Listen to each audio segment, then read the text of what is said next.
Okay,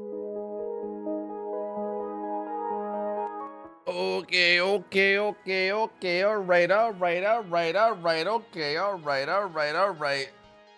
Chat, how you guys doing? What up? What up? Hello. Hope you're all doing well. Hello. You guys were all incorrect because I was doing something incredibly niche that you wouldn't have guessed. Well, actually, maybe you could have guessed it. I was messaging Ralph about going to Montreal together, and we were thinking about trying to share a hotel room, but we're not sure if we can, and it's a complicated mess. So I was messaging him about that. So you were all wrong. You were all incorrect. Every single one of you was wrong. Wrong. So yeah, sorry. Let me get booted up. Hi, how you guys doing? Hello. Hope we're all doing well. Hope you're all doing lovely.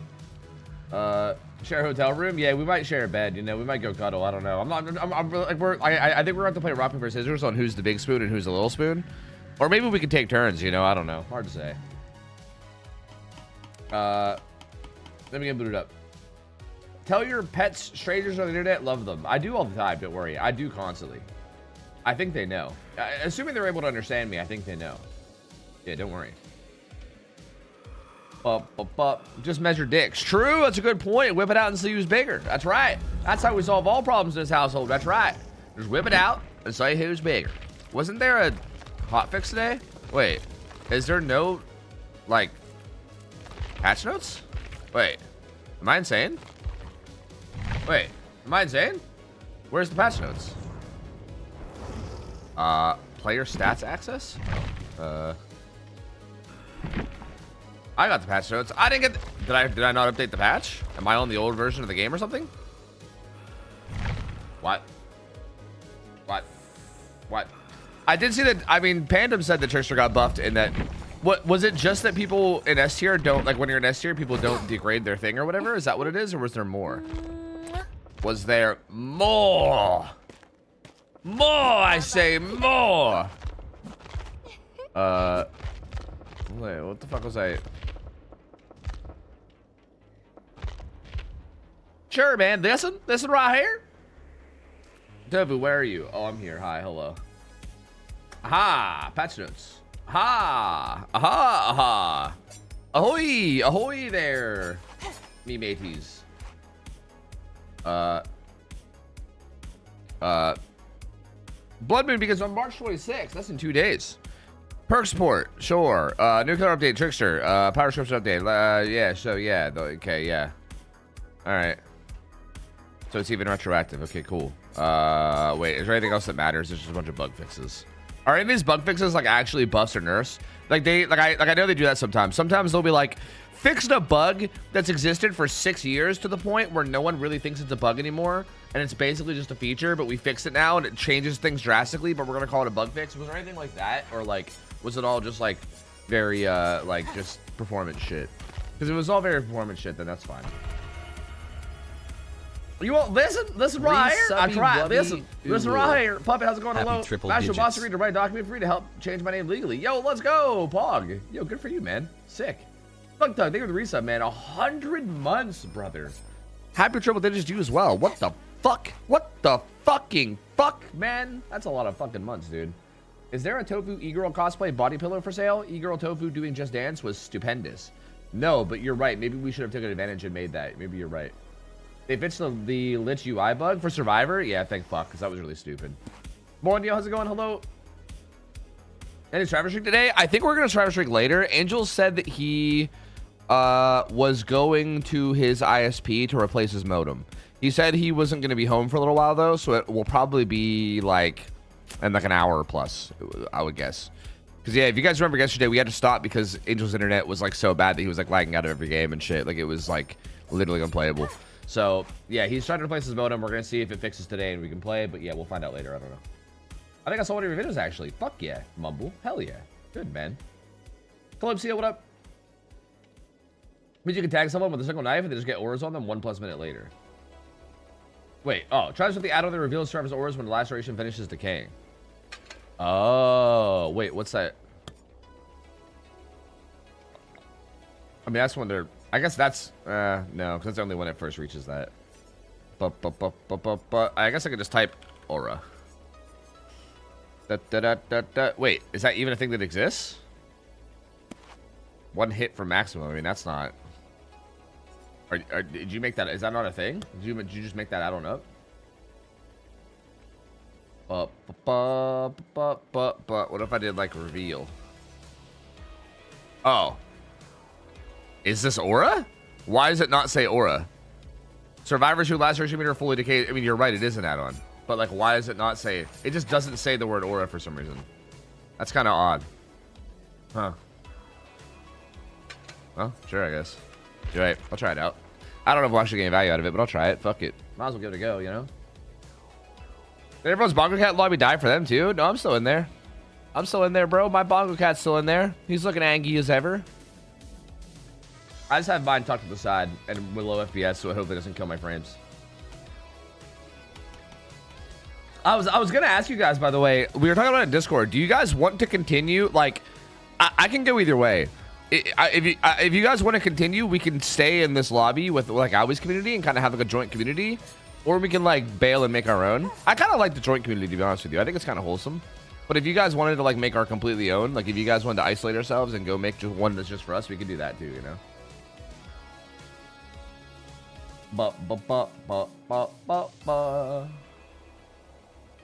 He's probably better off buying his own. Most riders provided by SP or Cheeks. Yeah, but that's no one actually. I shouldn't say no one does that. I mean, you could also just continuously replace your SP every time it goes bad. I mean, that's what I've always done. Like, I don't know. Buying your own, like, I feel like buying your own modem is so extra. Like, you could, but like, I don't do that shit. For instance, right? Like, if my modem goes bad, I just tell my SP to replace it and then replace it. You know, and rinse repeat.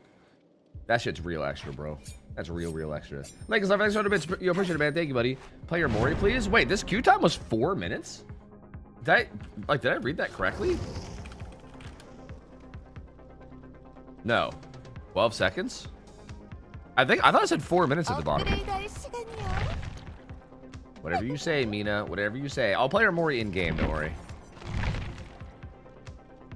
I vote combined since I'm already in it and lazy. Yeah, I do think it's kind of wholesome. Like I sat down on my PC today and I opened up Albi's stream.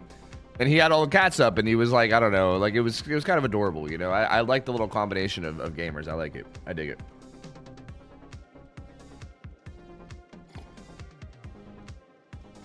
Nah, Tinny, I just buy expensive fiber internet that should be reliable, and if it's not reliable, I yell at them. Yo, whoever Queen Laquifa is, by the way, you're the GOAT. Also, are you Tig Biddies, Sneepy? Tisk. Pig old British. There's some good quality. I think the best thing Bongo Cat has revealed to me is that gamers have great. That's you, Kayloon? You're Queen Laquifa? Yeah. I think the best thing that Bongo Cat has revealed to me is that some of my people and Albi's people have like the best fucking names on Steam, bro. Like we got some god tier usernames on Steam out here, bro. That's crazy. You guys are killing it. Yeah, good shit, Kayloon. Good shit. I give that a good 10 out of 10 there. That's crazy. Hi, Borderlord, what up? And there's some people where like there's a gamer in here whose name is like Rami Ghostface, and I'm like, hopefully that's from Albi's community.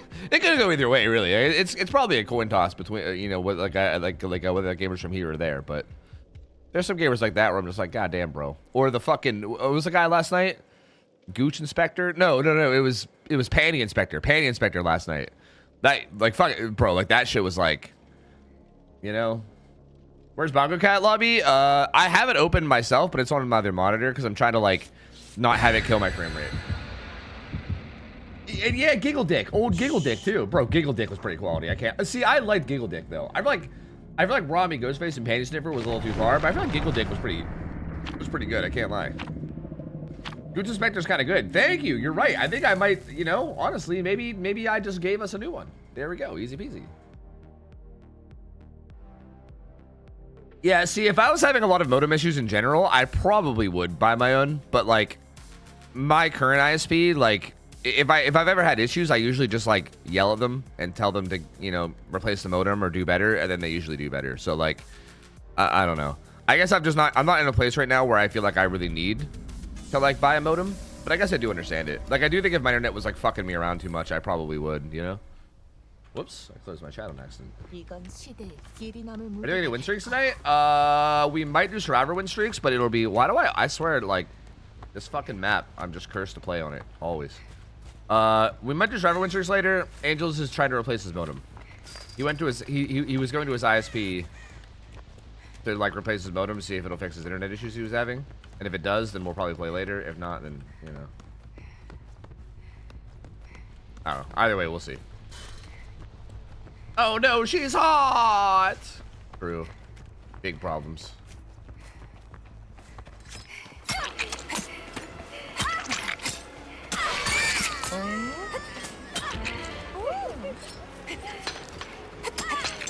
Oh, she got the swerves, brother. She got the swerves. Are you vegan? No. No, my name is Tofu because of the song Killer Tofu. Aw, you. Killer Tofu. Eoi. You know that song? That was my original username way back. Whoa. Wait, that happens? Wait, I didn't know that happened. Apparently on Jagged Compass, if the gen with the most progress changes in the middle of it, it changes the aura? Because I'm pretty sure Shaq was showing and it changed this one, no? That's actually very interesting. I did not know that's how that worked.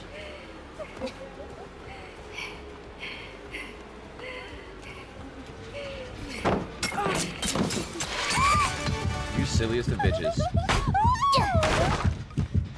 No vegan, no tofu. True. Where are all the cats on Mother Monitor? You used to be vegan. That's true. I did used to be vegan, but me being vegan had nothing to do with my name still. Like, even when I was vegan, that was completely separate from my name being Tofu. My name still has always been because of the song and a reference to the beats.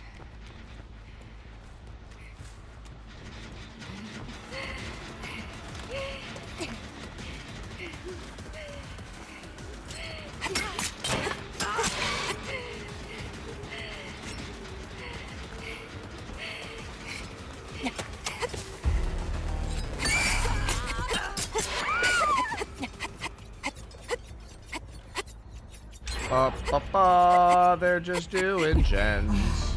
Were they both on that gen? Because I swear, like, I think they just doubled that while this guy sat on hook. Which is kind of crazy, and I feel like I should punish that, to be honest with you. So I'm going to punish that, I think. Like, that was an insane move. I actually don't have many daggers, but I don't think they know that. I need to reload. Can I get away with a reload? Is this actually the closest one? I think it is. Do you miss veganism? No. Not really. There's like a small part of me that like... There's like a small part of me that like misses like the moral aspect of it, I guess. Like, I don't know. Because I was always a vegan for morals more than anything else. You know what I mean? So I guess there was like a small part of me that kind of misses like the moral aspect of it, I guess. But even then, like, not really.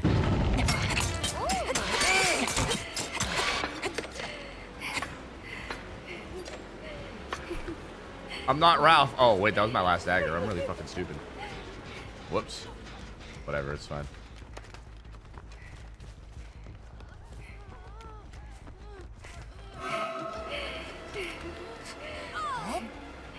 I responded? Oh, nice, okay. I'll check it in a minute.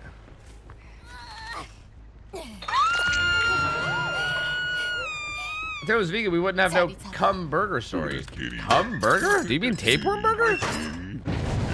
I don't think there was a cum burger, brother. I think you might have just made that up. You have a good evening, or... If there's a cum burger story, I'm not sure if I'm involved in that one.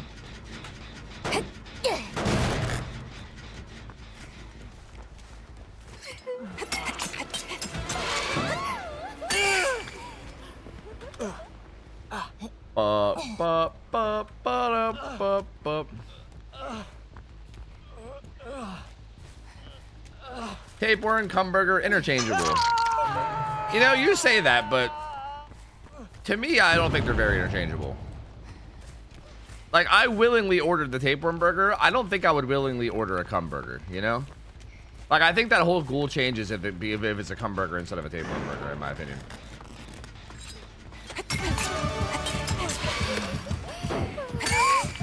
Bro, tequila's so fucking gross on this killer. Especially like when you get S rank, like the fucking bonus you get from that shit is crazy. This Michaela is just like, what? She just freaked the fuck out and not doing anything now? Like, what? Dude, I like literally protected one hook and this team just fell apart. I don't understand. Like, they just stopped unhooking. There was one hook. It was one single hook I decided to protect and they all just like crumpled. They were like, wait, we have to actually strategize unhooks? Oh, God. And then they just all fell apart. This was crazy. Is this the solo queue experience? I feel like I need to make more videos, man. Same, Tinny, same. I've been saying that forever. Yeah, well. Yeah, you know what? Yeah. You know what? I agree. I'm just gonna say I agree. Yes. That I agree. I also wish that like every rank actually felt like, I feel like the big significant one that I've noticed is like, and I think I'm mostly saying this because I heard Voxic say this in like a video I watched it like yesterday. But apparently E rank, like the one I'm in right now, you have like slower than normal throw speed, right? Like it's like pretty slow. So I think getting out of E rank seems kind of important, right? To at least D. But then like from like DCBA all feel like kind of the same. You know what I mean? And then like S rank feels like a pretty big buff, but then that's it. Like it feels like it doesn't really matter until you get to S rank. And it doesn't, to me, like it makes it feel like less rewarding to me. You know what I mean? You going for hatch? Yeah, probably.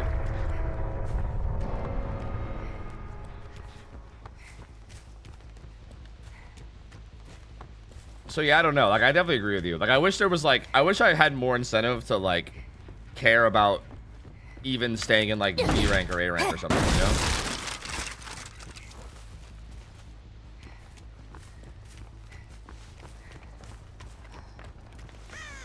Ba ba ba ba ba ba ba ba.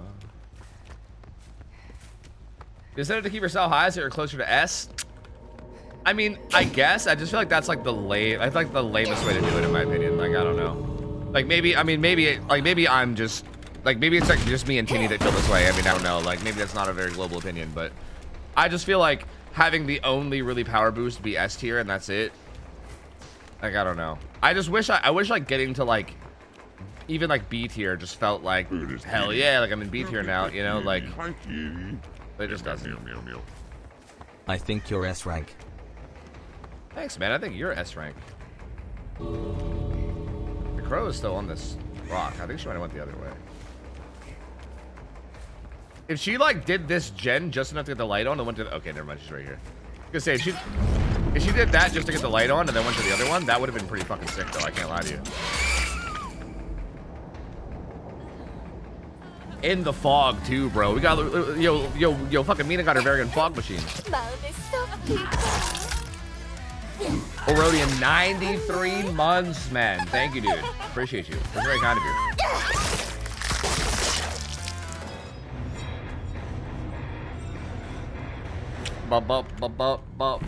Are you worried about frame and height mogging Tofu? Seems like a real concern here. Oh, what, with Ralph? Yeah, isn't Ralph like tall as shit? Is he like 6'3" or something? No, I don't. I know you're trolling, so I don't mean to answer your trolling with something that's kind of mean. But I'm not a fucking loser, so I don't care about that kind of shit. I know you're trolling, okay? So it's, you know, I'm not calling you a loser, but you know what I mean. I'll go fuck, bro. I can't even pretend to buy into that meme because I think that shit's so fucking good, dude. Been getting back into this game for the 10th time. Minecraft hardcore been distracting me. I'm 600 days in 200 Earl hours. Direct what, man? 68 months, gamer. Thank you. Minecraft hardcore been distracting me, bruh. Bruh, I don't know how you gamers play fucking Minecraft, dude. That game is so goddamn boring. Like, that game is literally just so absurdly boring to me. You know, to each their own. I guess I won't judge if you like it. I just cannot find that game enjoyable at all, bro. It blows my mind that so many people like it. But hey, I mean, welcome back to DVD, man. I missed running into you. Like, you were a fucking juicer, bro. You used to always shit on me whenever I ran into you. So hopefully that happens some more.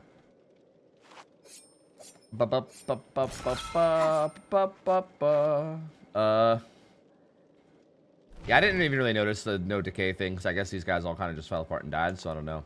Also, for the record, no, I haven't met Ralph in person before this, but I'm sure it'll be fine. Everyone I've ever met in person has been pretty chill. I don't know.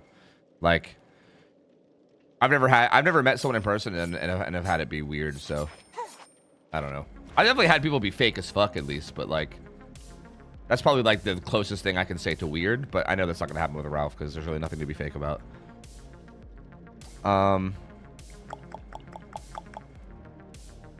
was waiting to see if I had an update from Angels or anything, but no, I don't.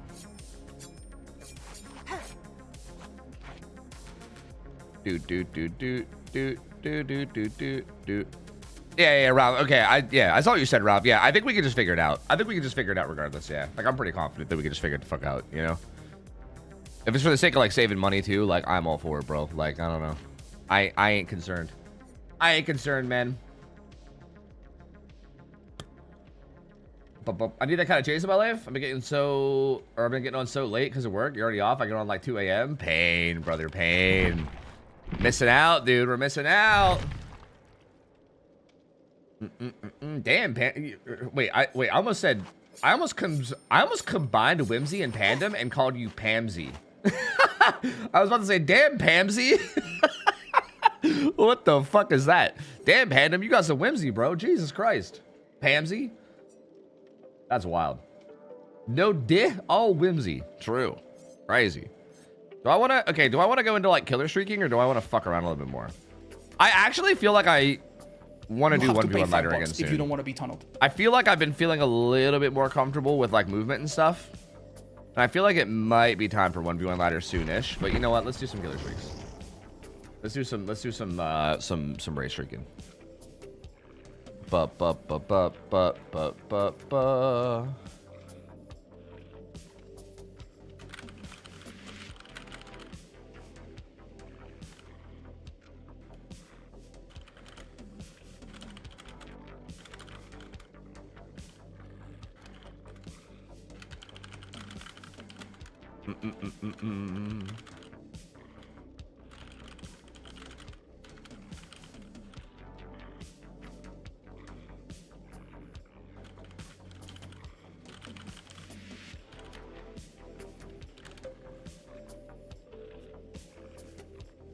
All right, sorry, I was just typing stuff real quick. Let me get the little overlay thing up.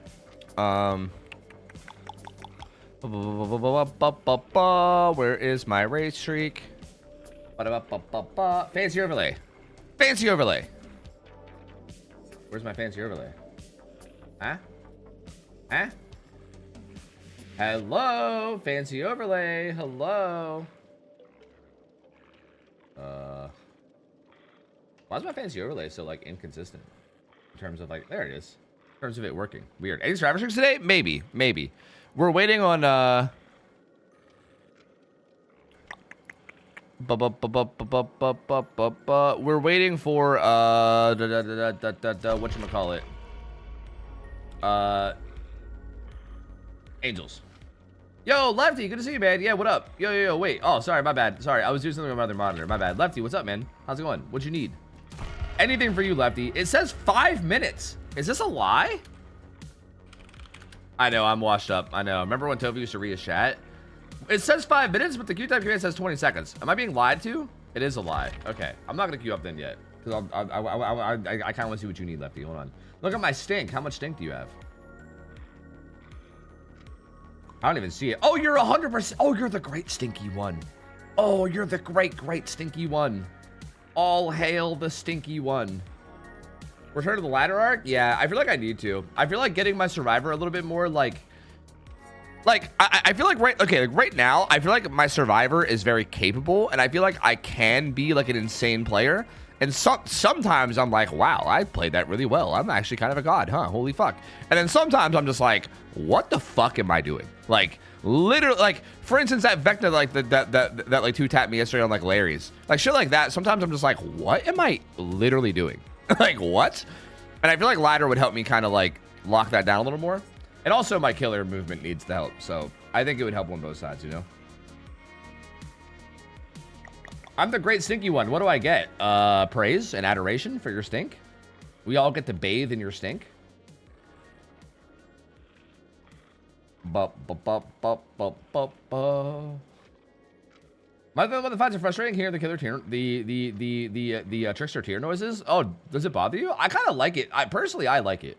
It kind of reminds me of like like arcade sounds or something. It kind of reminds me of being like an arcade on like a pinball machine or something, and it being like bang, bang, bang, bang, bang, bang. You know, like I don't know. I kind of dig it. I don't hate it, but that's just me. I don't know.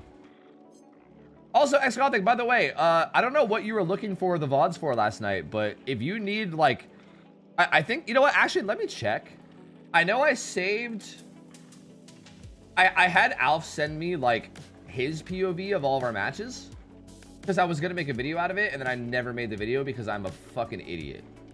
But I know I have, like, the caster POV of every match. Wait, actually, was it only a 2-day tournament? Maybe I do have the whole tournament VODs saved. Is that what this is? I'm on monitor capture. I didn't even know that I was on monitor capture. That's terrifying. Holy shit, how long have I been on monitor capture? Yeah, I think I have the whole POV, actually. My whole POV. Damn it, do it at once. Yeah, I guess I have them saved on my PC. So if you still needed those, I guess I could upload them somewhere. I think I saved all this because I was gonna make why the fuck was I on monitor capture the whole time? That's actually terrifying. I think I saved these all because I was gonna make a video out of it. It was only 2 days, right? I think. Or was it 2 weekends? Driver. No, I think it was only 2 days, right? Because I have day 1 and day 2 saved. Day 2, this is definitely us playing against hens. Wait, what was day 1?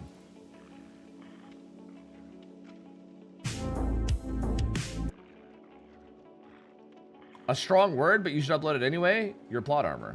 Oh. Wait, Lefty. But enjoying a lot of your survivor. Or wait. Sorry. But enjoying a lot of your survivor is a very hard streak. I was wondering if you guys consider doing some similar type of streak. As a DB enjoyer, so the maximum I think I would enjoy a lot, and a lot of the chatters probably too. Where you guys would do something like best perk of choice, but no comms, and or comms but perkless. Yes, I've been talking about this, Lefty. I've been talking about this. I specifically really want to do, okay, this is like, I think I want to do this less for entertainment and more to like prove a point, but I still have been wanting to do this a lot. I would really like to do a like no comms streak, like get like 4 good players together and just don't have any comms at all and see how well we can do. Because I think that we would do way better than people give it credit. Like, I think it would actually go pretty well if I actually got good players. I think that'd be super interesting. I really do need to organize that. Again, I think my question is like, would getting people that I've already played streaks with be bad? I think it might be. Like, I think that might be bad. I think I need to get people who like I don't actively play with already, so I don't have any kind of like built-in synergy with them, you know? Yeah. Have you been talking about this for like months? Yeah, I need to just do it.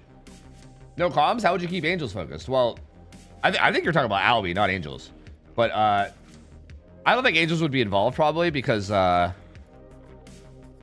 is this the right? This is right. I was doing Billy 1v1s. Sorry, I'm trying to see if this is the right day too.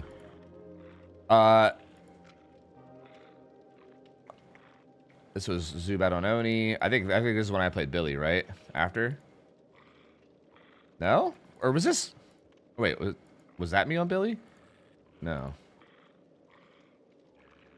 Did I not have a Billy game? Anyway, yeah, I need to do that before someone steals the idea. Wait, we already beat them. Is that just way earlier? Oh, yeah, maybe that was back here. Yeah, because this is us playing. Right?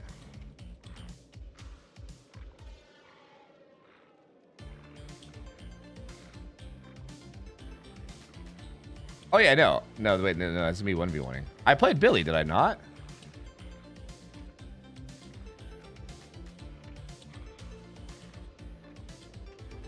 Yeah, but this is the other Billy round.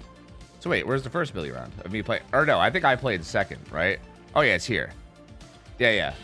Okay, never mind. Okay, yeah. So I do have both days. Yeah, I don't know if you care. I think doing it with your regular win streak time would be a good comparison. You mean like my regular win streak team?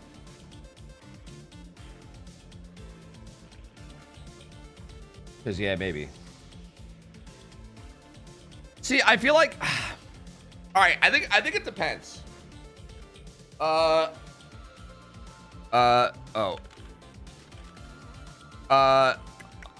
because I think doing it with like, I think doing it with the team that I already play with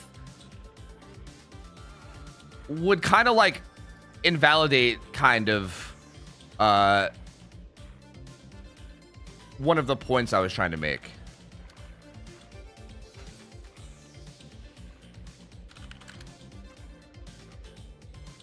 Like, for instance, one of the points I was trying, like, okay, the point of doing it for me was like, the idea was like, I think people vastly overestimate comms in this game.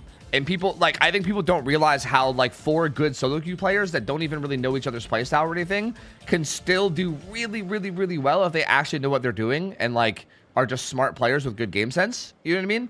But, like, that point kind of goes down the drain if I play with, like, my normal win streak group, right? Because everybody would be like, well, you guys have played, like, thousands of games together, so you obviously already know everyone's playstyle and blah, blah, blah, which is honestly kind of true. Like, that kind of makes sense. So, like, I kind of get it. So that's why I want to get, like, 4 people. Like, for instance, I've already had Osaka volunteer for this. And I think Osaka's a good one. Because, like, I know Osaka well. I know he's a good player. I think I've played with him exactly 1 time ever in, like, DVD ranked, like, a year ago. I don't have any, like, built up synergy with him. But I know he's a good player that, like, knows what he's doing. Like, if I can get, like, him and, like, 2 people like him that I'm just confident are going to be, like, good and smart and know what they're doing, I feel like I can definitely run that and make a pretty good point out of it. All right, let's start doing the race streak. But I guess it just depends on whether I'm trying to prove that point or whether I'm just doing it just for fun. You know what I mean? Like, I don't know. Oh, yeah, I got you, Gothic. I got you. Yo, actually, that kind of leads me to another question. This is completely unrelated. Do you guys think if I made a video over me winning that tournament, like 5 months ago, like, is it too late for that? Is it like, who fucking cares anymore? Like, could I still make that video and would people give a shit? Or am I like, did I kind of like miss the boat on that? Like, I don't know. Like, I was debating on making it anyway, because I do have all the footage for it. Like, it's all just kind of sitting there, you know? Like, I could, in theory, do something with it. But I don't know. People make stuff way late anyway. I mean, that's true. Is that it well and it's good content still? Yeah. Because I have been trying to, like... Something I've been trying to do is I've been trying to... Okay. There's 2 different videos I was thinking about trying to make, okay? Like, my plan right now for YouTube is I'm putting out, like...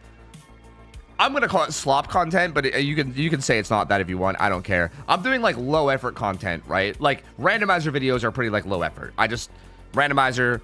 I do it, right? Even like the build videos I make right now, pretty low effort. I do a build, I showcase the build, I do like a little bit of edits in the intro, and then I just do gameplay and then whatever. You know what I mean? Like, it's pretty like chill videos. Like, I'm doing those mostly just to like have consistent content rolling out, but I would like to work on like bigger videos where I'm actually trying to like, actually improve my video making. Like, I want to like get back. I've been watching so many videos myself lately on like storytelling and like how to like have edits that like do really good in terms of like keeping people's attention and like even like dumb little things like when you edit, like making sure that like the edits are coming in at the same eye level to not make the viewer have to fucking move their eyes around and shit. Like all this like crazy advanced shit that I'm trying to practice.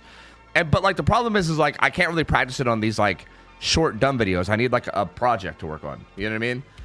And the two videos I was thinking about working on right now were, one was gonna be that tourney video, maybe if it was like, you know, not too late.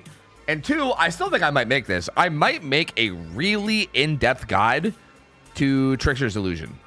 Like, I feel like I can make a fucking banger video on that, I think. Like, I think I can literally show all 4... Wait, 40 and slip? What did I say? Oh, wait. Okay, wait, you're talking about Prince. Okay, never mind. Like, for instance, I could do a video where I literally, like I could show all 4 quadrants of the map and explain, like I could, like, name them. I could talk about what generally spawns there, and, like, how strong each side is, like, and how gen spawned. And then I could also literally go into, like, each individual, like, building of the map and talk about, like, the variants of ways it can spawn and how to play each variant of way it can spawn. Like, bro, I'm telling you, I could probably make, like, a 45-minute, like...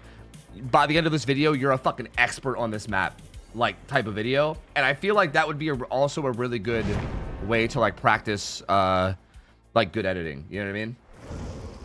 And then if that goes well, I can do the same thing for other maps too. I can go back and do that to Hawkins, or I can go back and do that to Larry's, or, you know, whatever maps are like hard. Like, I don't think I would bother doing that on like normal maps. I wouldn't do that for like Wrecker's Yard and shit, because I feel like most people already know that. But I feel like some of the maps are a little bit harder to understand, like Midwich, how there's like the God Palace that spawn in the corners that you have to use like smart. Like, there's a lot of stuff like that that people just don't know. You know what I mean?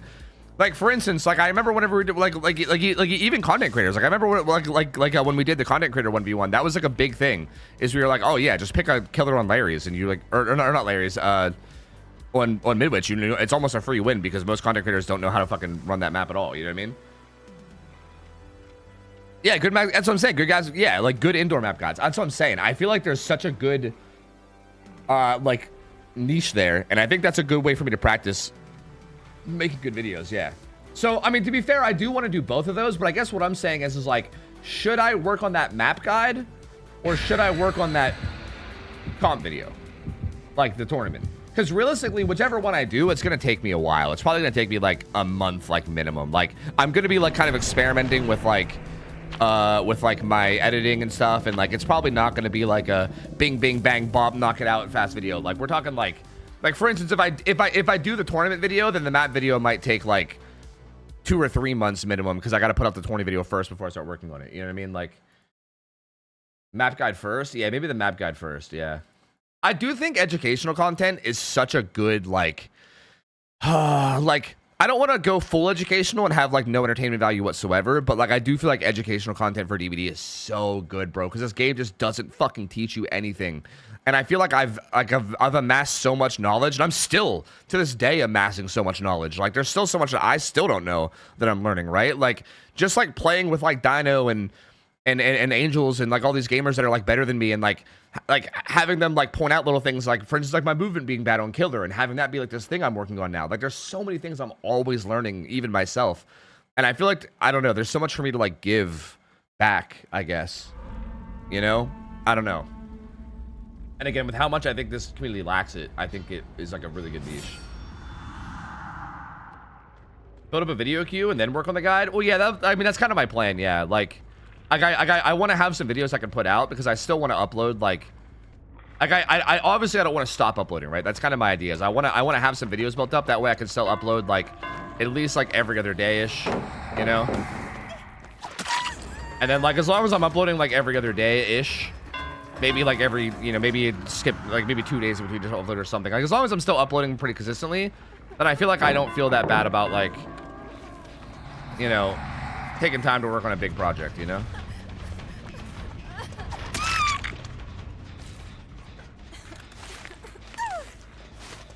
Beamer? No?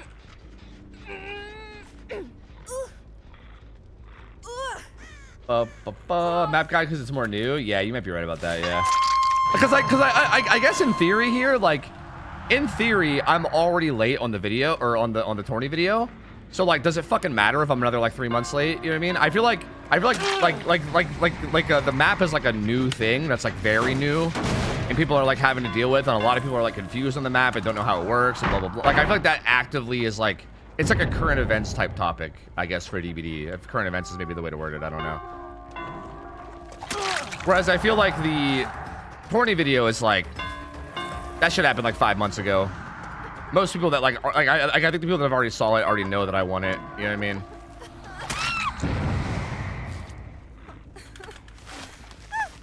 Josh in DC? Not yet, but the tunneling has just started, so I wouldn't get ahead of ourselves just yet, okay? We've just begun the tunneling.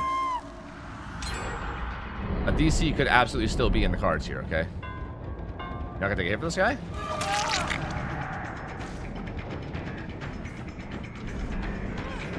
Are you gonna fucking farm this guy? That's crazy. That's a crazy thing to do. I agree, Josh. I agree. Josh just not moving here is a totally valid thing to do. I can't lie to you. That was a wild move from Elodie. Like, to be fair, I think they're in a bad spot no matter what. But Elodie there should have absolutely like taken a hit for this guy and made sure he didn't go down, and then they could have just ran away. Like this guy had like, he literally had like 60 plus seconds still left on hook, right? Like they were in no rush to save that guy. Like she could have taken that guy a hit and gotten him away. They could have like ran off away from the hook to like heal up, try to get the unhook later, got more established. Like not helping him and then also running up and insta unhooking that guy is a wild move, bro. That's a wild move.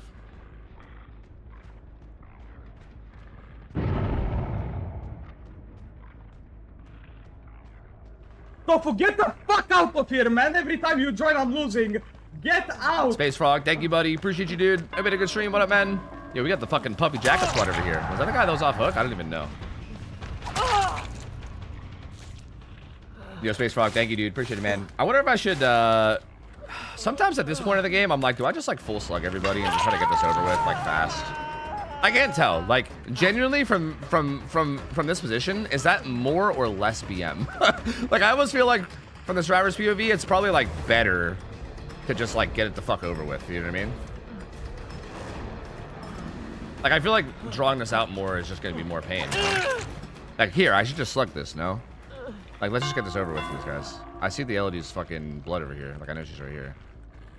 Like, let's just get this over with, man. There's really no reason to continue this, you know? Like, we already know the result of this. Let's just get out. Space Frog, thank you, man. The comments are falling out of the sky. The Space Frog has landed with the raid. Yo, let's go, Space Frog, let's go. Do you do discounts or is it always $5 to avoid being tunneled? Or is that just, is that Ots that handles that service? Oh no, yeah, that's Ots, okay? I tunnel no matter what, okay? I tunnel no matter what. It takes more than $5 for me. But specifically for Oddstar, but $5 is the cost of not getting tunneled. Yeah, you heard it. You heard it, man. You heard it. He said it, not me, okay? He'll tunnel you if you don't give him $5.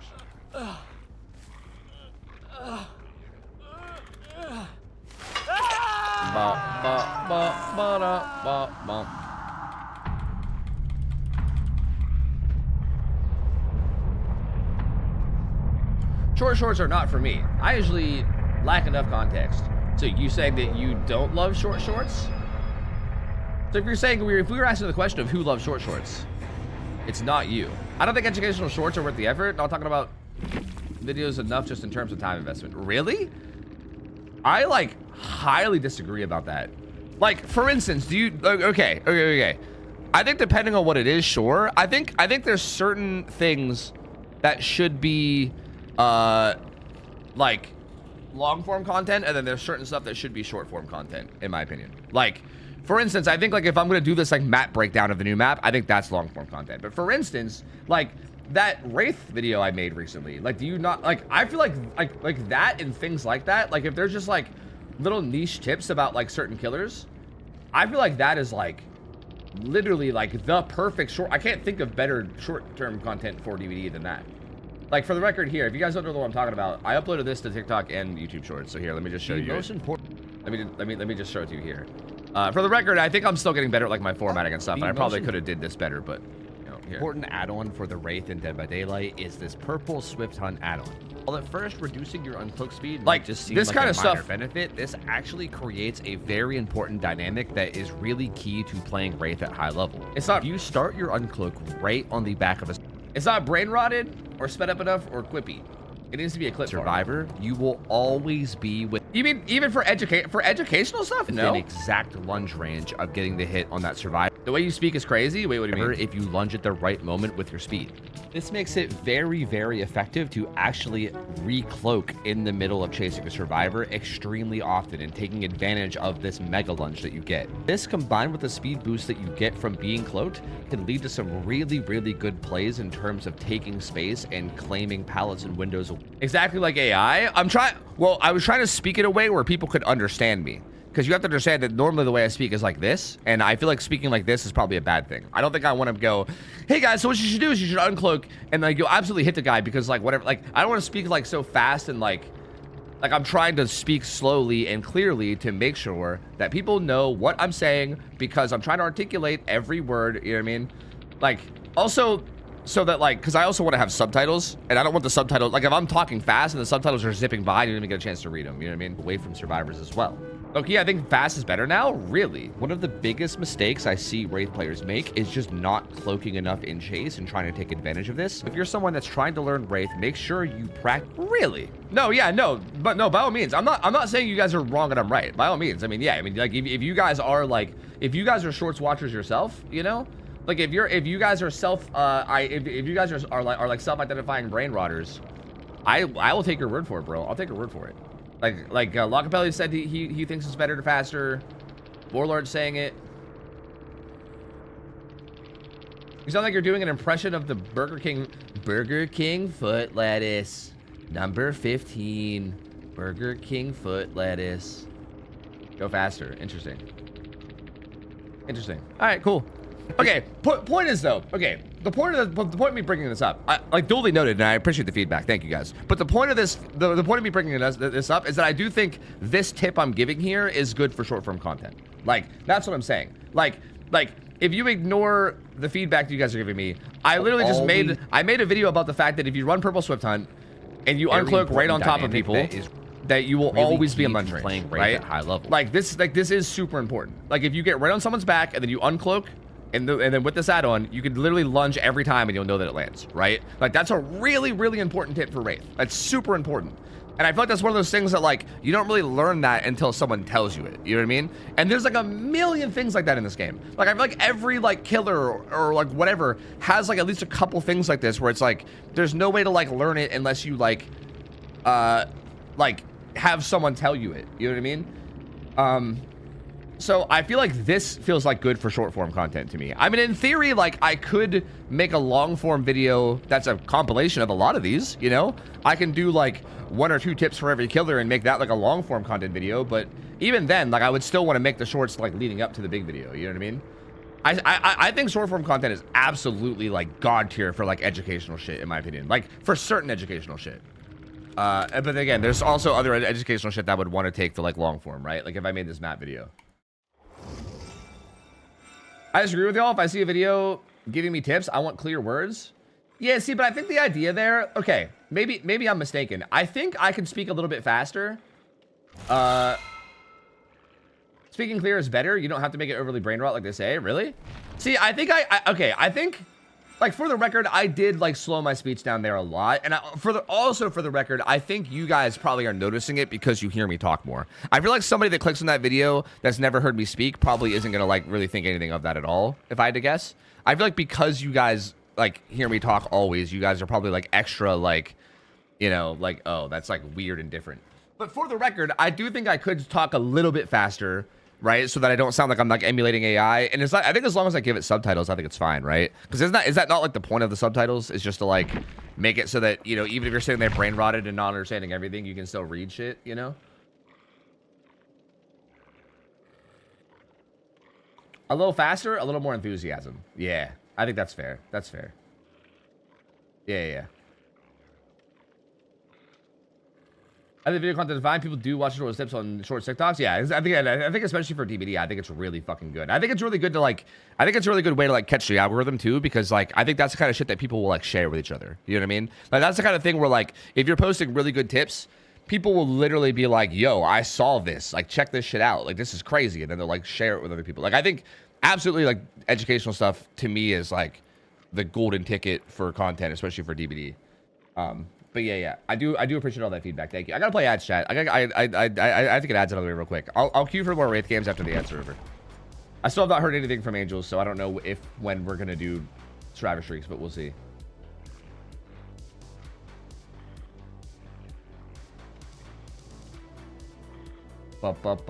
It's more tone/inflection. I see. Yeah. That was an honor to be in the intro of your video. I was one half of Onion and Cabbage that you met the other day. Oh, yo, wait, are you Onion? Yay, good to see you, gamer. Hi, how's it going? Hi. Hey, my gamer.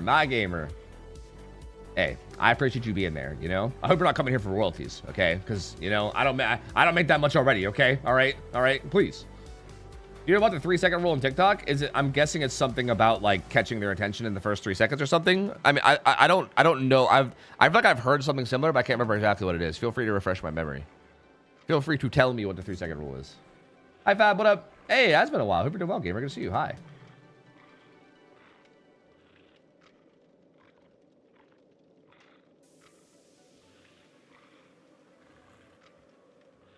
In my opinion, the jarring part wasn't the speed per se. It was the no emotion. You usually emote your voice really well.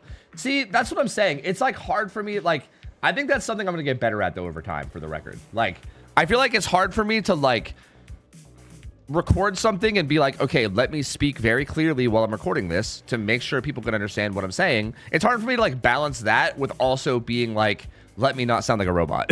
You know what I mean? Like, I think that's hard to do both for me, I guess, sometimes. Because like to me, I feel like naturally talking quieter like sounds kind of like robotic no matter what I do. So like I need to kind of get better at like, I don't know, doing that, I guess. Yo, Bees, thanks for the resub, 68 months. Welcome back, April. Appreciate it. Thank you. Full foo happy. Yeah. So yeah, I do like, again, I massively appreciate the feedback. I know I've said this before, and I think it's obviously working. For the record, I love that you guys give me this feedback. I really do. Like, I don't want anyone to be like afraid to like give me an honest opinion on something. Like if I sound like Burger King foot lettuce guy, fucking just tell me that. Like I'm not gonna get offended by anything you guys say ever. I really love and appreciate the honest feedback. So thank you guys for that. I really do appreciate it a lot. I am impossible to offend, okay? I'm literally impossible to offend. I promise you. So like I just want to know if something like that, like I want to know what like things like to do better are. So I really appreciate you guys like being so comfortable to like tell me. I appreciate that. Thank you. Ads are almost done. I'm gonna queue. That sounds like a challenge, Tovu. Feel free to take it if you want. I mean, for the record, if you do somehow offend me, for the record, I feel like even if I do get offended, it would be a pretty minor, you know, like a level of being offended. Like for instance, there have been times in the past where some people like try to banter with me, but they just do it in a way that like isn't even funny and it's just purely mean and that's it. And even then, I'm like, okay, dude, like chill the fuck out. Like you're kind of just being an asshole. Like knock it off. And even then, like if they're like, oh yeah, my bad, sorry, I'll stop. Then I'm like, okay, cool. You know. And then we're like, cool. Like I don't linger on anything really. Like it's all fine. You have to pay $5 if you don't want to be tunneled. Rick, how's it going? Hello. Survivor's 1 minute right now. That's weird because this says 4 minutes on Killer. Like when I called you the cuck. Look, when you called me a cuck, it didn't offend me. It just threw me off. Because again, like in my mind, Cabo, you've always been like one of the chatters in chat that's been like super nice and wholesome to me. You know what I mean? Like I know a lot of people in chat are like always like fucking with me, but I feel like I always saw you and I was like, oh yeah, Cabo. She's always just like a sweetheart and like super nice and like kind. You know what I mean? So then you were randomly just like, you cuck, and I was like, Cabo? Cabo? Hello? Excuse me? Did I just get called a cuck by Cabo? What the fuck? It was wild, bro. It was crazy. I couldn't believe it. So it was less about offending me and more about like, I don't know. I just feel like I feel like you got real bold all of a sudden, you know? Not that I'm complaining. I think it was funny too, but since the update, do you think Wesker feels different playing as him? Honestly, I've only played as him like once or twice. Actually, did I even play him as, I think I might have played him in the PTB and maybe that's it. I honestly genuinely can't remember. I don't know. I might have to play as him again to see. I don't know. I don't think I noticed any difference, but I'm not 100% sure on it, to be honest. Here's a few ideas for shorts. How to fast vault properly. What tiles are... Do you think really just like how to fast vault properly would make a good... I mean, maybe. See, okay. I feel something of a way about this, and I don't know if this is crazy or not. You guys can tell me if this is crazy or not. I feel like... Is it weird if I make like shorts about something super fucking basic like that that's only good for like newer players, and then kind of have that on my channel alongside shorts that are like super advanced? And like if I do both of those, do I need to like indicate that somehow, or do I just let the viewer figure it out? Like for instance, that's like pretty bare basic DBD shit, right? Like I'm sure there's still some people that need to hear it, but like I don't know if like that's like if I'm putting that alongside like here's like a super advanced, like for instance, if I was like talking about like advanced killer movement or something, like shit that like, you know, you don't even have to worry about until you're like really high level. Like I don't know. Okay, anyway, sorry, what tiles for the safe tiles for zone safe tiles? What's a 50-50? Certain mind games on killer. How to zone properly, how to unzone yourself properly, certain spots where treasures, singular hunters can throw through, how to tank hits properly. Yeah, I'm gonna literally copy paste that because I'm gonna copy paste that to my notes because I do agree that those are all great ideas. Yeah.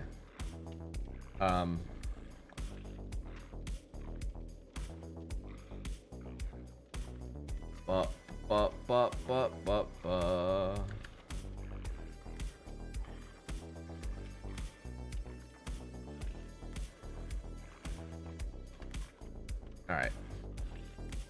How to heal tech in-game exit? True. That's a good one. That's a good one. Yeah.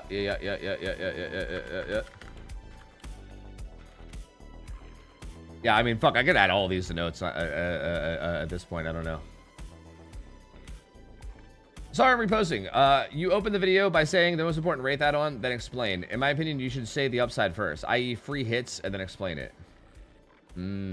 Is that like kind of similar to like the 3-second rule? Did you see it was saying? The retention rate of the first 3 seconds determines how broad of an audience the algorithm will push your video to. So I think what you guys are saying are kind of going hand in hand, right? I think Did You See It and Boardlord are kind of saying the same thing, where like, I guess you got to have like a good hook in the first like 3 seconds, right? So like, for instance, in that video, yeah, like I think I say like, how do I open it? Yeah, I say the most important add-on for the Wraith and Debedele is this add-on, right? Like, that's probably less of a good hook than like, you could literally get free hits using this add-on or something, right? Like, I don't know, something like that, I guess. Like, that's just like, I guess something I quickly, but yeah, like, there's probably something even better, but something like that, right? Like something where it's like more of like a, oh shit, and then, you know, explain more what it is. Yeah, that's good. I think that's good.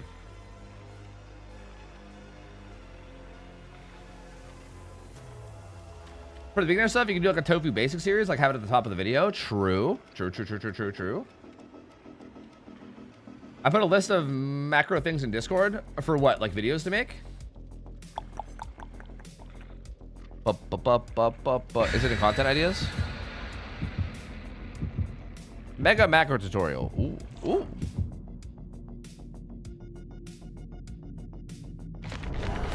Yeah, there's a lot there. I'll take a more in-depth look at this later. Yeah, I mean, there's a lot to do with all this, bro. Like, I don't know. There's like literally like infinite videos I can make from this. You know what I mean? Did you know you need this add-on in Wraith? Bad wording, we get the idea. Yeah, exactly, Hens. Yeah, exactly. Yeah. Yeah, that definitely feels a lot better. I feel like see, like, something that I've always struggled with, and I'm trying to get better at it, is like, how do I word this? This has to be a thing that other people feel. There's no way I'm the only person that feels this way. I feel like there's like a level of like, I don't want to use the word cringe, but maybe cringe is the best word. I don't know. I feel like I can't, like, I hate feeling like I'm like this, like, I don't know. Like, it feels like inauthentic to me to be like, I don't know, like doing and saying these things sometimes, or like saying things in a way where it's like, we gotta like make sure everything that's said and done is said in a way that like hooks everyone's attention right away, and like it almost feels like weird and like not genuine to me, and like but I have to like get the fuck over that. Like I've been trying to work at like getting over that over the course of like a long fucking time, but like it's like odd, I guess, and like I struggle with it sometimes where I'm like, this is fucking stupid. Like I don't want to do this. I don't want to like fake enthusiasm and hype and shit, and like, you know, have this like be all like sensationalist and shit. Like it just feels like so. Do you have a swim burst? You do.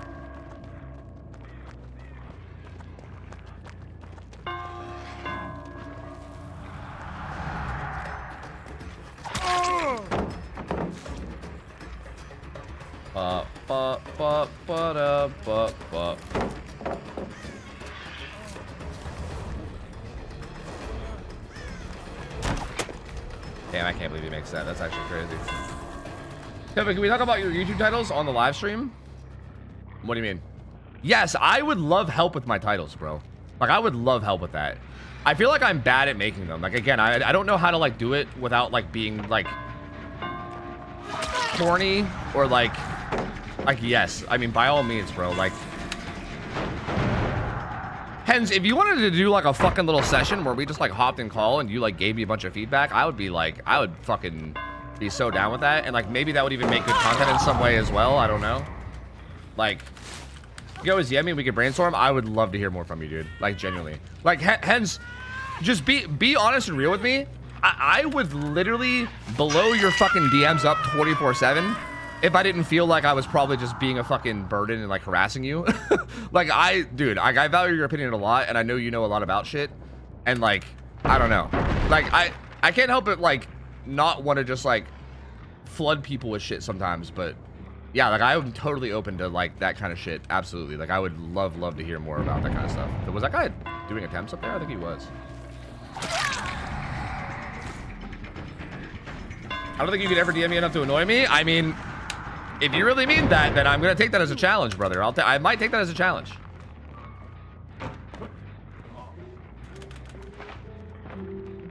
Okay. Dwight Boy Me Bob.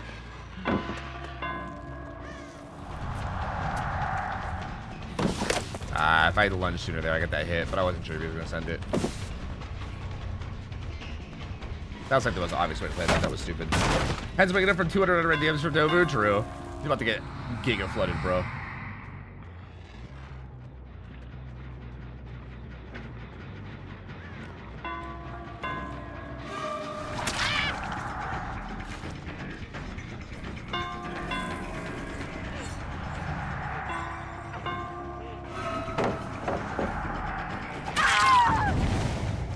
Okay. What? Where'd you go? Fuck. Am I gonna get flashlighted now? Uh-oh. I actively avoid clickbaity stuff for the sort of feelings you conveyed. See, me too. I think that's what. Okay. You know what? You know what? You know what? I think you're helping me realize my issue more here. Because, okay. You know what? That helps me articulate this a lot. Thank you. I think further articulating my issue right now, it's like less that like I can't bring myself to be cringe and more that I think I've always made content based on what I would enjoy watching, right? Like that's kind of how I've always viewed my content always. I just saw a crow over there at 1, by the way, so we know someone's over there. But I kind of want to put a Russian down here before I, yeah, that's fine, I'm gonna pop that. Like, and like for instance, I feel like, okay, even like recently, I've been like looking up a lot of videos. Like I've been watching a lot of videos that are like how to improve your editing and how to improve like your storytelling and how to like improve your videos or whatever. And like, it is all like, you know, stuff about like having good hooks and, you know, but like the people that make those videos, like even the tutorials themselves are like fucking cringes. Like it's hard for me to watch them, dude. Like it is hard to watch sometimes. And I'm like, fuck, bro. Like, if I make videos like this, I would hate my own videos. And then I'm just like, but like, I guess that's what I'm supposed to do. Like, I guess I'm supposed to make videos that I would hate, I guess. Because that's what other people would like? Question marks? Like, I don't, it's just strange, bro. It's strange. It's strange, but it's something I do have to get over. Like, it's something I literally just have to, like, shut the fuck up about and get over. Because it is, like, the reality of it. Like, it is, like, the truth.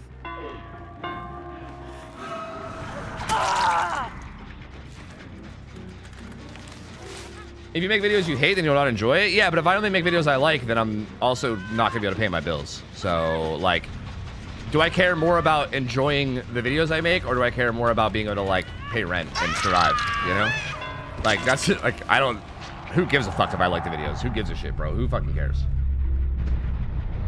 Like, if I can do both, that'd be... that'd be awesome for sure. But, like... I don't think I can.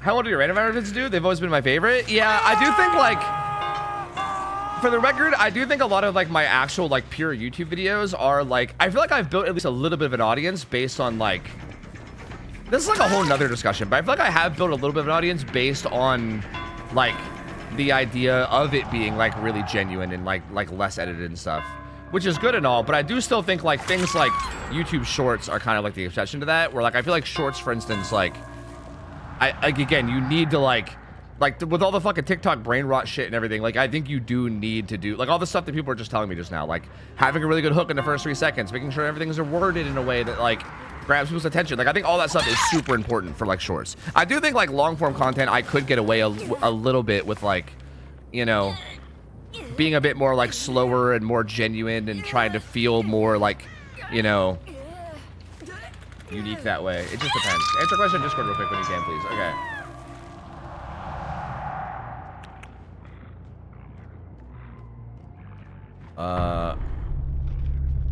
I mean, fuck this guy. He's slugged somewhere.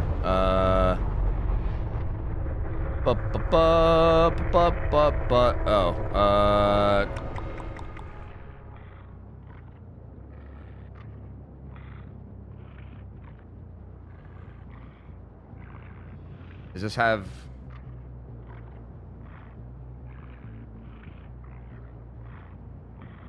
Huh? Wait. Hold on. Okay.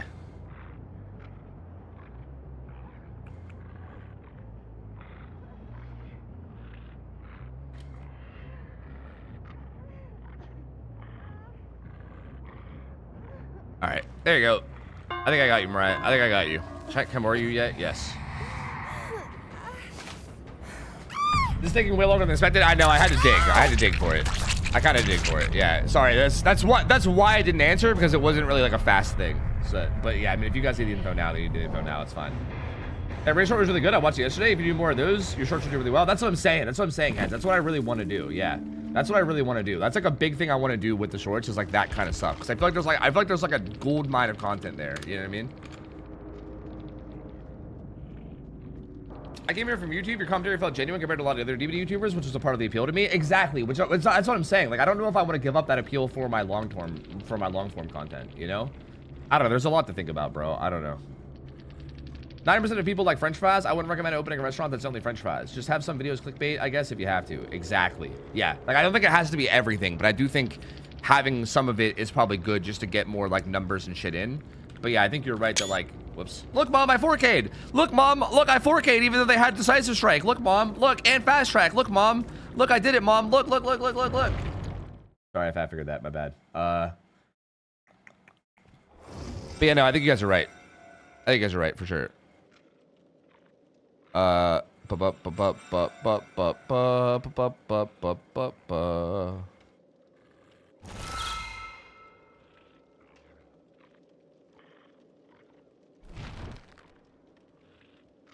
there's a good genuine middle ground. Yeah, no, I agree. I agree. Like, I think to me, that is a really important part of like my content, is that I don't want to stray away at least completely. I don't want to stray away completely from like the genuineness. Like, I feel like that's something I care about a lot, and I think it's something that like I think my audience cares about a lot. At least I'm pretty sure.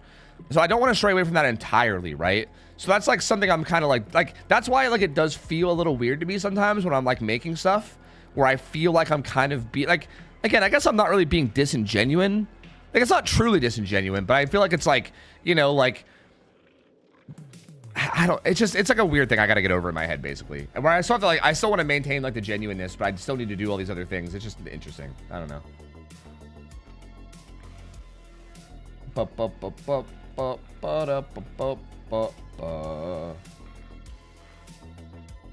Anyway, yeah, bye, Mariah. Take care. Have a good one.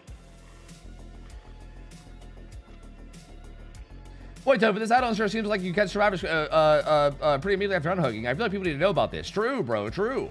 Facts.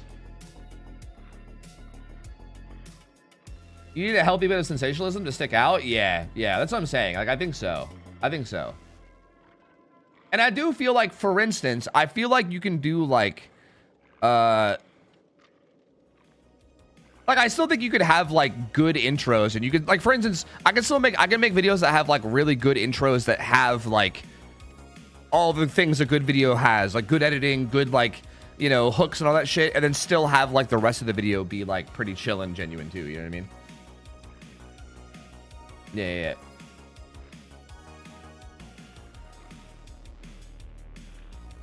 Marcina, I'm not really burning out yet. I mean, I'm kind of enjoying it right now. I don't know. David Ray, what up, man? Going good, dude. Going good. David Ray, are you the David from Ladder? Is that's you, right? You're the same David, I think. Maybe lead into how genuine and interactive you are. Post funny clips from you interacting with chat. The main appeal of your stream for me is all the side quests and tangents that happen and how connected you are with your audience. See, that's what I'm saying. I think like, and like that's also an interesting thing too. Like, is it bad to do that? Like, is it bad if half my like TikTok/shorts are like educational, then the other half are like me just fucking around with chat or whatever? Because like I do want to do both. You know what I mean?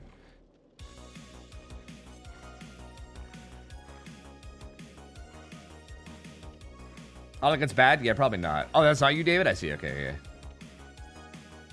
yeah. Well, I mean, do you like that David from Ladder? If so, I'm totally that guy. I mean, I don't know him that well, so I don't really know. I just thought you might have been him, but I wasn't sure. But yeah, no, I appreciate it.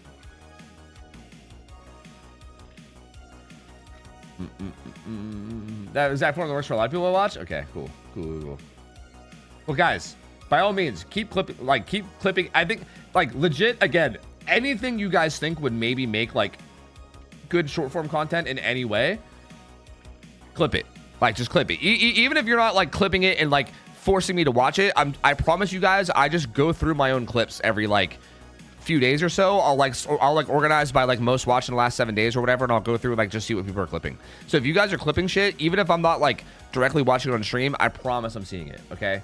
So, like, if you guys, especially if it's, like, funny chat interactions and stuff, like, by all means, like, clip that. Like, for instance, I used the I Know You Fucking Lying one recently, right? Like, I think that one was, like, kind of funny. And I feel like there's more stuff like that we can do too, right? Like, I do use that kind of stuff. And again, I think I said this before, but if anybody is, like, doing a lot of clipping, like, if anyone's doing that shit a lot, I'll like, give you VIP. Like, if I notice that, like, certain people are doing it way more than others, like, I'll absolutely just, like, throw you VIP as, like, a thank you. Which I know obviously isn't, like, anything crazy. Like, I'm not offering you guys, like, $1 million or anything, but, you know, it's at least something. Like, I'll give you something in you know, in thanks. Yes, a good one's your inbox. See, the problem with those, Warlord, is a lot of those are so old that there's no chat anymore. Like, I think for the chat interaction ones, I kind of need them to be recent, because I think after the VODs get deleted, like after the official VODs are gone, so it's like 60 days or whatever, I think the chat is gone too. So, like, I can't really capture the chat.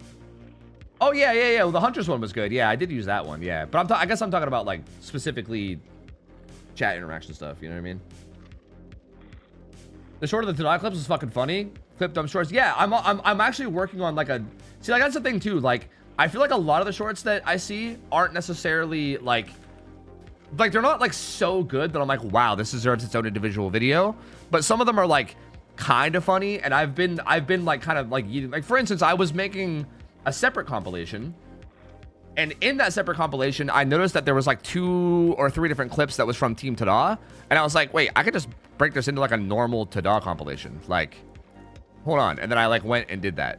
But, like, yeah, like, for instance, like, even right here, like, I've been kind of like throwing clips in this. Like, for instance, like, this is the clip of that spring trap that hit me while blind, right? I think I had, I can't remember. Oh yeah, this is me doing the stupid fucking Eddie Munson impression. Like, I'm basically taking, like, any clips that are just, like, kind of a little bit funny or whatever, and then, like, I'm throwing them into, like, a potential compilation. Like, you see, I had the Albisoft locking zombie here, and I was like, wait a minute, I should just make a fucking Tada video, because there was so much good shit from them. Like, that's kind of what I'm doing already too. So that's what I'm saying. Like, anything that's good. If it's, like, really fucking funny, then maybe I'll make it its own short. If it's just, like, kind of funny, and maybe I'll throw it into a compilation. Like, you know, I'm down for whatever. Put chat on your actual VOD so it can be captured?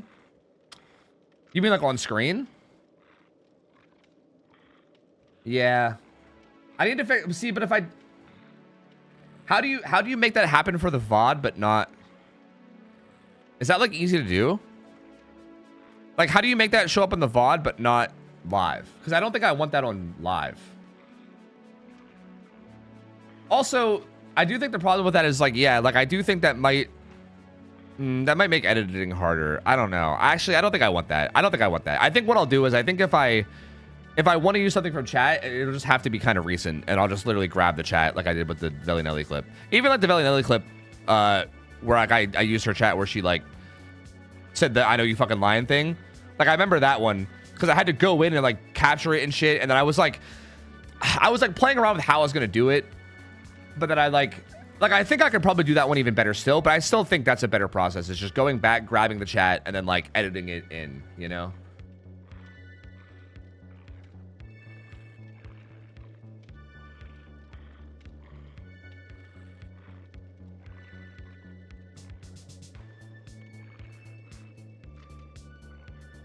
Some of your reactions of being so calm while the team is crashing out is hilarious to me. See, like, if even, like, that's what I'm saying, if even that's funny, like, for instance, that's the kind of stuff that I would never think to clip myself. You know what I mean? Also, for the record, killer queues are incredibly long. Why is this so long?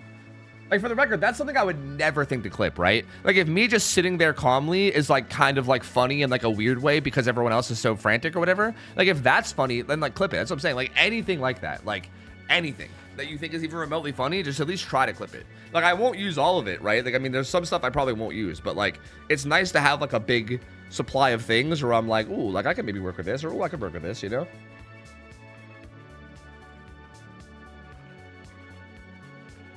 Yeah, true. I mean, I could farm Albie. See, I actually like when I was making the compilation, there was so many clips of Albie saying and doing dumb shit that I had to like literally make it a point not to use too many of them, because I was like, at this point, it's just going to become a literal like Albie compilation. Like, it's not even going to be a Team Tana compilation. It's just going to literally be an Albie compilation. So I had to like quite literally be kind of careful with how many I took, you know?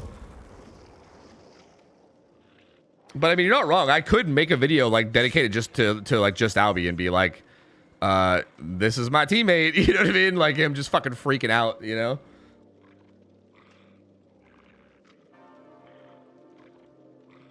Short idea. Random clips from streaks. Caption: when killers call my Swift sweaty are comms. Insert Albie. Oh, Ghostface, I can see your feet. Yeah, like stuff like that. Exactly. Stuff like that. Yeah. But again, I like need clips of that. Like my thing is that I literally just don't have time to like go back and like make a million fucking clips myself. Like I just don't have the time for it. Like I wish I did. But I just don't, bro. Like I just flat out don't have the time for it. So yeah. That's why like I appreciate the fuck out of you guys like clipping like literally anything that you think is even remotely usable. I think you should have a comparison of Albie wigging out and then the others and the other gamers being chill. True. I feel like that could be good, getting like clips from like me and Angel stream. How are you, your Mariah and Moreau? Where like all we the could best from Munich, we could like hear him like freaking the fuck out and then literally just like clip it to like me or Angel's just sitting there like talking to chat, not really caring. You know what I mean? Like something like that. Yeah, I think could be good. Yo, Chaos Incarnate, what up, man? Oh, you came from Amon stream? Yo, good to have you, man. I love Amon, bro. He's super chill. Love that guy. Love that guy. And Corgadius, what up? Good to see you, gamer. How's it going? Hi, hello. Yo, hope you're doing well. My arm is doing good. Ryan's doing good. Mira's doing good. Everything's doing good here. I hope you're doing good as well. I hope life in Bavaria is treating you well, my gamer. It's good to see you. I appreciate you. The Albie line saying, yeah, like Albie with this fucking rage bait of like, what did he say? Borderline grounded? Is that what he said? I'm borderline grounded now, or whatever the fuck he said. What the fucking borderline grounded? What the fuck does that even mean? Like, please. You and Angel's talking to chat and just me going, we're fine. Dude, I swear, like, you and Albie are like the counteracting forces. Like, you guys are literally like the angel devil on the shoulder. Like, Albie like freaking out over everything, and then you being like, no, it's fine, relax. Like, just constantly, bro. Like, I feel like that one clip of Trickster in the compilation, like, pretty much encapsulates it perfectly. Like just like the pure, like, difference level. Albie freaking out over everything, making a big deal over everything, and then Dino's being like, bruh, like, what are you even, please? It's just so funny. It's so fucking funny. Yeah, but fucking, our topside gens are fucking stupid. What the fuck? Like, just in general. I actually let you get that. I'm the worst player to ever exist.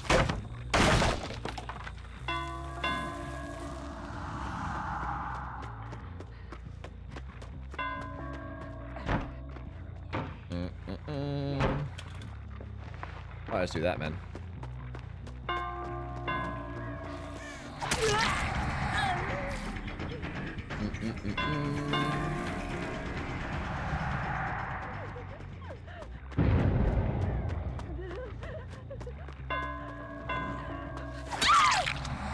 Okay, got a little too brave.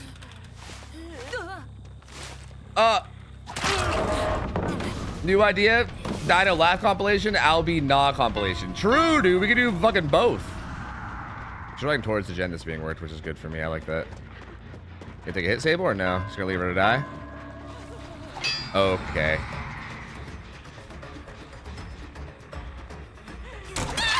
Whoops. Oh, yo, wait, you guys should start clipping that.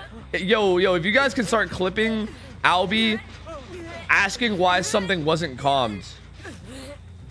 Like, okay, honestly, even if you just clipped that, I can even just, like, I can even go back and find the clip of us calming it myself, even. We can make a whole compilation of that, bro. That's a whole compilation right there. Bamboozle, how is this not calmed? And me and Dino are like, bruh. And just that, like, on a repeat. That's a whole compilation right there. I feel like we could farm that in like 2 days, dude. Like, I don't even think we need very many days of playing for that to be a thing.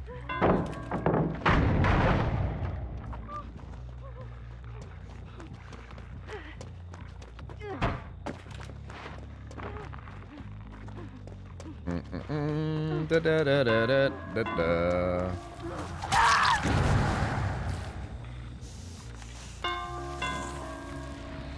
They're all up on main gen.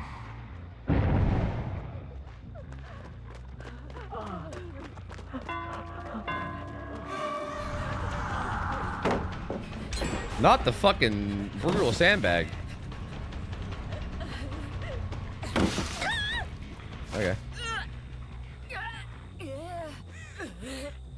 I wish there was a hook like in the middle of the corn so I can go closer to that slug, but she's just miles away.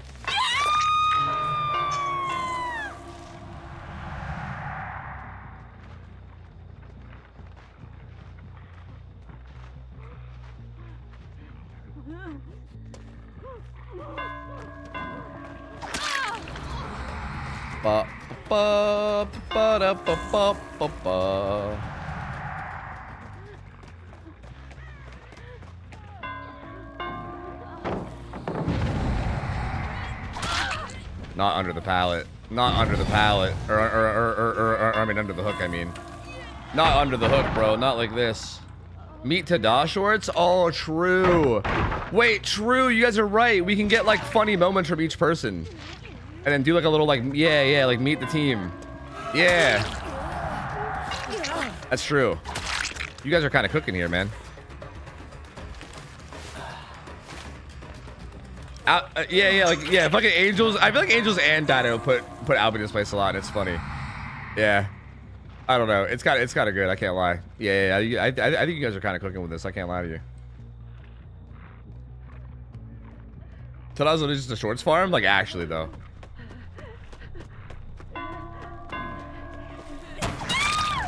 Sorry, Twinkle Knight. Is that your name? Twinklight? Twinkle Knight. Twinkle Knight. Sorry, Twinkle Knight.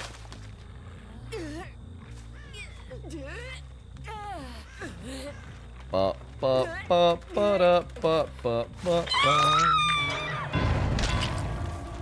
we making notes? If you guys want to write down ideas, feel free. I have a little like notes thing myself, but I can't really update it while I'm in the middle of the game. So yeah, I mean, if you guys wanted to like write this shit down at any point, feel free.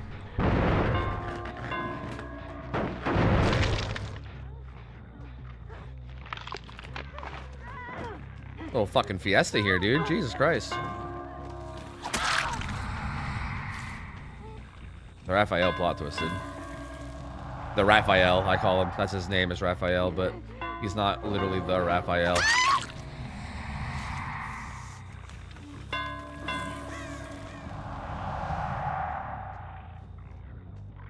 I thought basement might have been here, but I don't think it's not.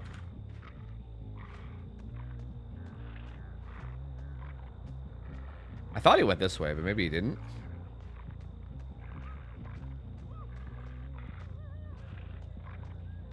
Oh, he did.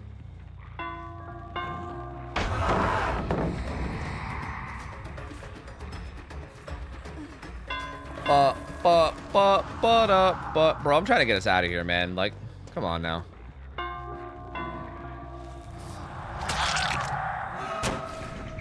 I'm trying to get us out of here, broski. Don't be like this. No, we know it's over. We know it's over. Just... Yeah, thank you. Thank you. I know, I'm sorry. Look, I'm sorry. I'm just trying to get us out of here, okay? I'm trying to get us out. I'm sorry. I'm win streaking. I'm an asshole. I know. I'm sorry. I'm a try-hard scumbag. I'm just trying to get you guys to the next game so you're not playing against a try-hard scumbag, all right? I'm trying to get you guys there as fast as possible, okay? Now everybody can fucking... you know, abandon if they want, and we can just get a move on. You know what I mean? We can get a move on. They didn't even abandon though.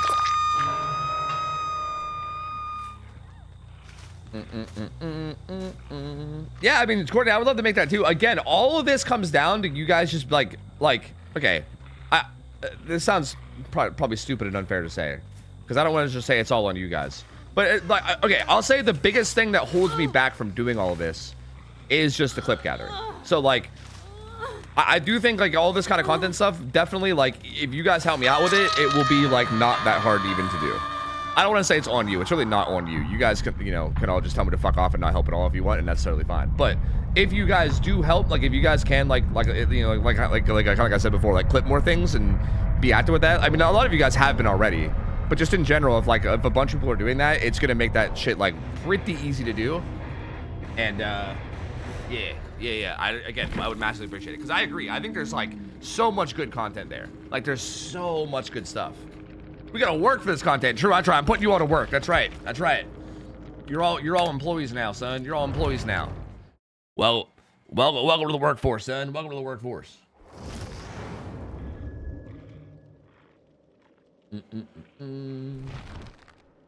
I just abandon whenever a survivor is slugged. Is that toxic or bad manners? Or killer or survivor? I mean, I don't think either one is really that bad. I mean, I guess in theory, like, you could still be in it if someone has, like, Unbreakable or something, or they can still be in it if they have Unbreakable or something. Like, I don't think it's necessarily game over, but I do feel like, for instance, in a game like that, where, like, even if they Unbreakable, we are still at 4 gens, and it was a 3v1, like, that game was definitely over. Like, there ain't no way.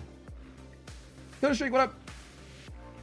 I was a stealthy Laura on Toba. You were cool. It was fun to watch back. Oh, yeah. Oh, I do remember, because I think your team tried to flame you, right?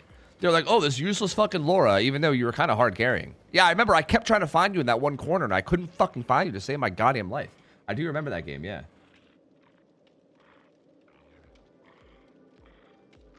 It's okay, I work for free already. Perfect. Perfect. You're already used to it then. Perfect. Perfect. Did we hear anything from Angels yet? I don't think we did, right? Yeah, I wonder how long it's going to be. Also, it looks like, yeah, it looks like Comms. I think Sonic was in here earlier saying it, but it looks like Comms added Osaka to the group. So, fuck. Wait, now Osaka is actually officially part of a Win Streak group of mine. Uh-oh. Uh-oh. Wait a minute. Uh-oh.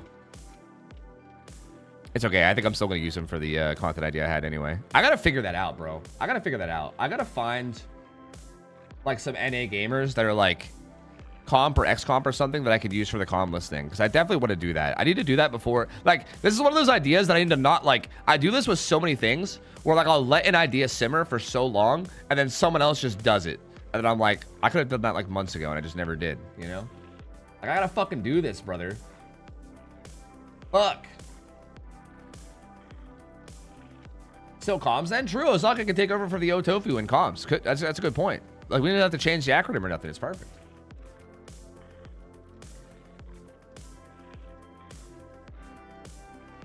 I might, honestly, maybe I should tweet it. Maybe I should just tweet it and say that, like, I'm looking for NA gamers, maybe, like, you know, like, if you have comp experience or, like, X-comp experience, it's, like, you know, a plus.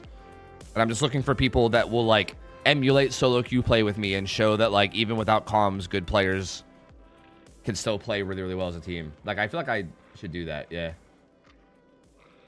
I mean, I guess it doesn't necessarily have to be NA, but I guess it preferably should be. Maybe I'll do that right now. I'm just curious, like, who would be interested in, like, who would be like, yeah, I'm in, you know? Like, for instance, Osaka heard me talking about it on the stream and then DM'd me about it. Because I wouldn't, like, I wouldn't be sure whether I should up Osaka or not, right? But he, like, straight up was just like, hey, I'd be down for this if you need me. And, like, now I'm like, fuck yeah, like, he's in as far as I'm concerned. So, like, I wonder who else might say the same thing, you know? I might get some people that I don't expect, you know? Because, again, I do think, like, it's kind of weird because it's, like, what I'm looking for is so specific. I'm looking for people who I know are good and know what they're doing, but also that I don't know well enough that I'm like, yeah, I've played with them a bunch and have a bunch of, you know, background with them. So it's like, I feel like people like Osaka are, like, perfect because I'm like, okay, I know that they, like, have played comp before and they know what they're doing, so I don't have to worry about them, like, you know, not actually knowing what's going on. Like, for instance, like, a lot of you guys in chat, for instance, that are talking, like, I am not 100%, I don't know how confident I can be in a lot of people. If I don't know that you've, like, played comp, or if I've not seen you play a bunch before or whatever, then it's hard for me to know. And also, if I have seen you play a bunch, or if I've played with you a bunch or something, then I feel like at that point we kind of have, like, built-in synergy or whatever the fuck, you know what I mean? Like, I'm trying to make it, like, as close to, like, completely random people as possible, while still making sure that they're all, like, I know that they're at least good at the game. You know what I mean? Like, good at, like, macro is probably the most important thing. Like, specifically good at macro, I think. Hi, Chop. What up?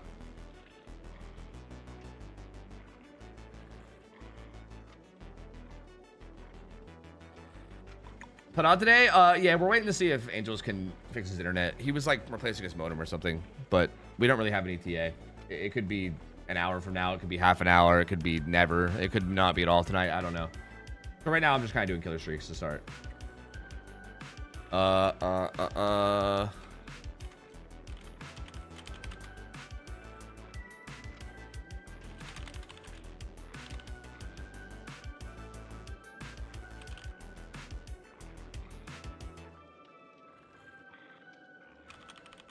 How do I word this? I'm looking for players who are like, how do I word this? Like, I'm looking for players who are down to emulate solo queue with me.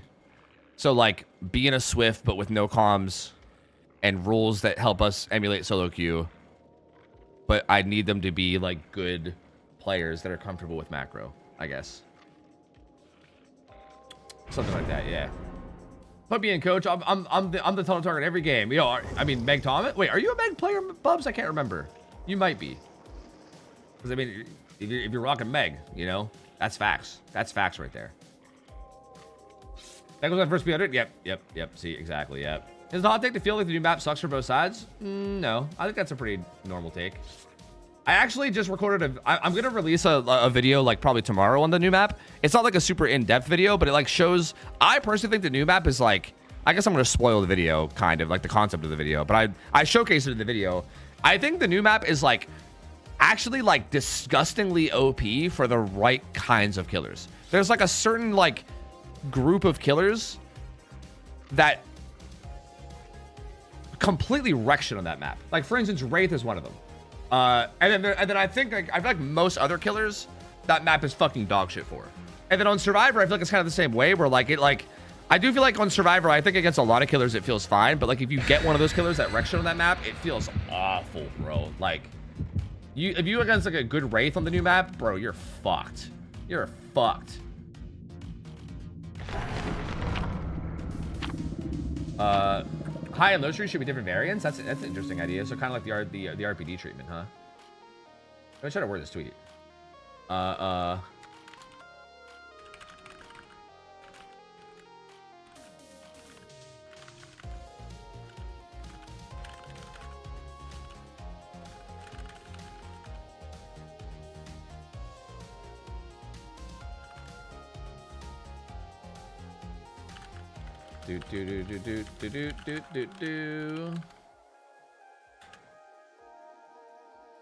right, I'm gonna type this up more. I'm typing it up, sorry, on the side, but I gotta focus up because we are technically race streaking right now, right? We are technically streaking.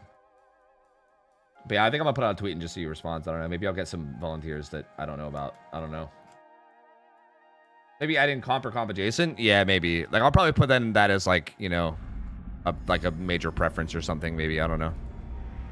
We'll see. We'll see.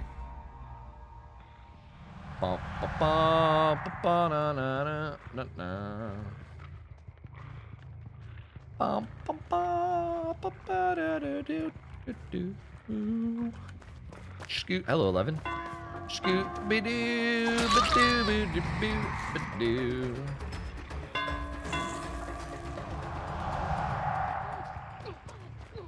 Damn, Circuit, you're like my fucking little chat GPT tweet writer. Let's go.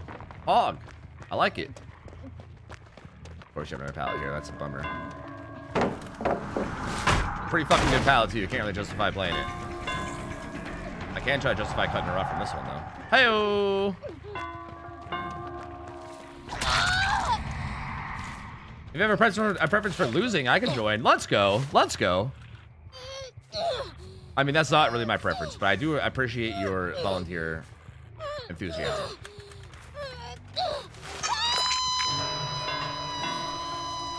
Honestly, I might want to change the tunnel target to someone who I can hook closer to the gen setup. Like, this is so far from all the gens. You got BL, or did you just go up here on accident? Just went up here on accident, I see.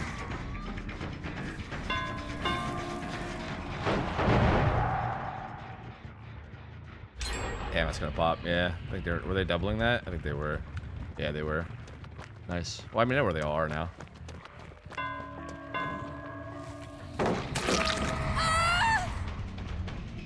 Did you not like that hit very much? Were you not a big fan of that hit, I guess? Did Rebecca not go for this? Did she go around the back of Shaq? That Claudia just DC'd. Or not Shaq, man.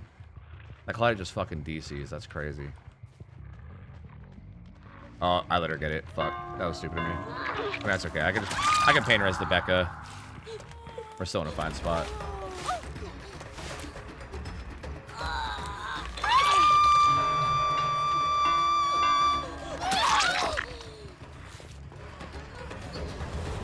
Also a fine spot. A-okay with me. I feel like they're just giving up now. Doesn't really matter. Hello,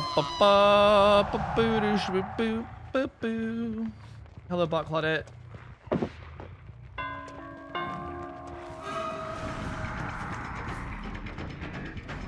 Wait, that's Stu base kit now? I mean, you gotta have had for a long time in a way.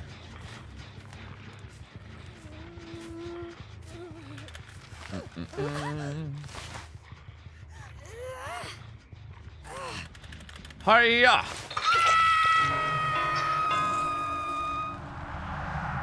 I played against Dredge with the new map, but I had no time to breathe. Yeah, I can't tell if Dredge is like good on that map or not. I can't tell. Like, he might be. I mean, he definitely has like the mobility, which helps him. Like, I feel like what seems to fuck on the new map is like killers that play like basically just M1 chase, like what's close to just normal M1 chase, and are also highly mobile, which is pretty close to Dredge. You know what I mean? Like, obviously, like Dredge has his remnant power, but you don't really have to use that. I think just using your mobility plus like I think just using your like mobility plus your whatchamacallit, you're teleporting for mobility does a lot there. Not throwing that's insane. I don't know what you're doing. Do you have DS? Deadard? Wait, you're already in deep wounds. Does she have I guess she could have DS. I think I downed her after she unhooked last time. Oh, she doesn't, okay.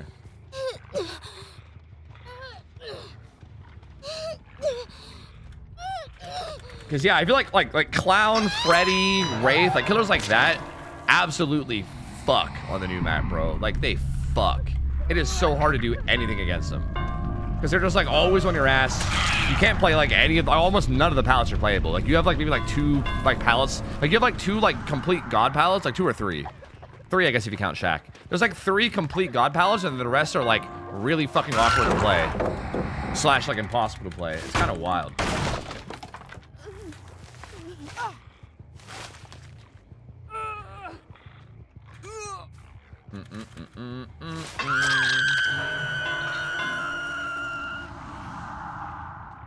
Yeah, exactly. That's why I would prefer to grab, like, I appreciate the people in chat that are like, you know, saying like, oh, I'd be down to do it, but like, again, with love and respect, I have to say no, because I need to make sure that the people I'm getting, like, yeah, like, for instance, like, the whole point of it is I'm trying to like prove a point, so I need to like know for a fact that the people I'm getting are like kind of up to snuff in terms of like what I need from them, you know? Like, I need to know that they're like actually gonna be, like, again, you guys might be up to snuff. If I don't know that you guys are up to snuff, then I feel like it doesn't work for me, right? Like, it needs to be like a name that I know where I'm like, okay, I recognize this person and know for a fact that they're like,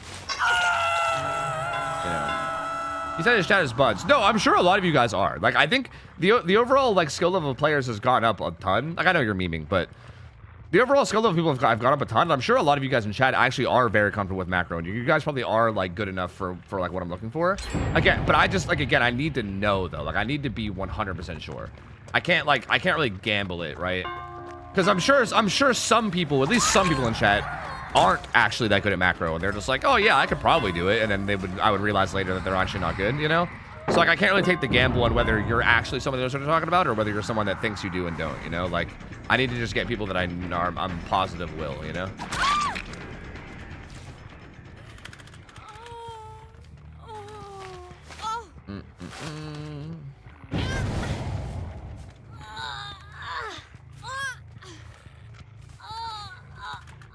Yeah, I mean, that's true, Sits. I could ask people if they just know people, but even then, like, I think ideally I would want them all to be as random as possible, because even then, then I'm just getting like their friends, and you can say like, oh, they have built-in synergy, blah blah blah blah. Like, ideally I want it to be like literally just 4 people that I randomly hit up that have no association with each other whatsoever, you know? Make you do tryouts, trying out for the cheerleader team. Give me your best back handspring.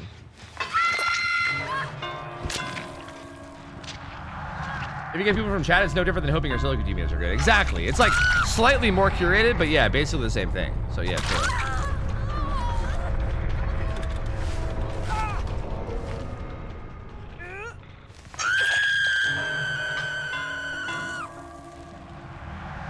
Trials could be good content. I feel like I'd feel bad for the people that didn't do well, you know? Like, people would have to come in all confident, and I'd be like, no, you're actually kind of shit, sorry.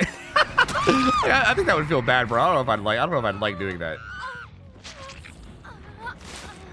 Hi, Miss All Night. What up? How's it going? Hello. Maybe Opulent Otter, maybe. That might be a thing, yeah. Like, I do feel like, for instance, if I went and like watched Kai stream for a little while, I could probably like come to my own conclusion that Kai like would be like a good like macro player or something. You know what I mean? Like maybe. But then that's a lot of research on my end. Like again, it's just so much easier for me just to get somebody who I already know. Like, you know, I appreciate all the enthusiasm, but I'm telling you, like, if I just find some like comp players or ex-comp players that are like, yeah, I'm down to do it, I'm just gonna say yes to them and just move on with my day. You know, like. That's just like the way easier route, you know? We have to join with the disclaimer that we may be roasted. True. I gotta play ads. Let me get some ads out of the way. Hi Chuck, what up?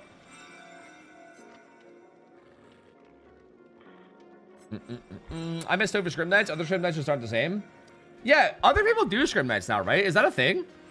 Like, I know that like Jen and Juice kind of started doing it whenever I stopped. And isn't there like things for like aren't like orgs kind of doing that now or whatever? Like don't like DVD League have like kind of like a scrim night or something? I'm pretty sure a bunch of people started doing scrim nights after I stopped. No, if I'm not mistaken, which is kind of funny. I think we like started a thing there. I think, you know. I think we might have been like a revolutionary in some way. You know.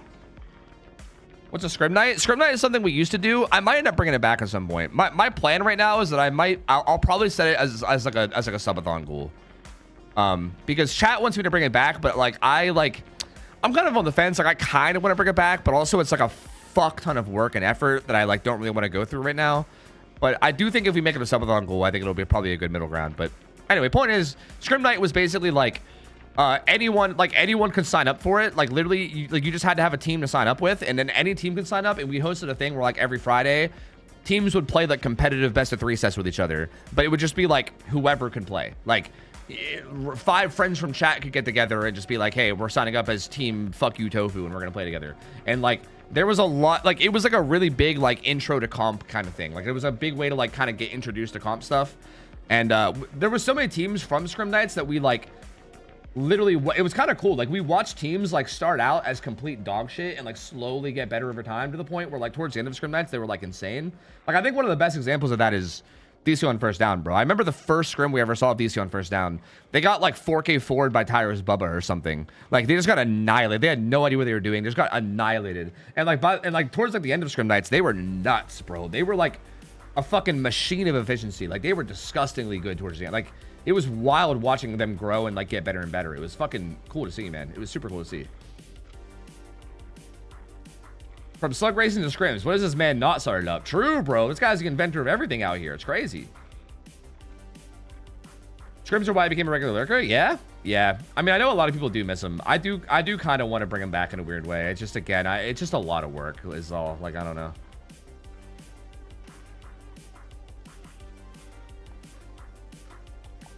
Anyway, let me finish formulating this tweet. Looking for some new players to help with something. I want to emulate solo queue with good players, especially comfortable with macro.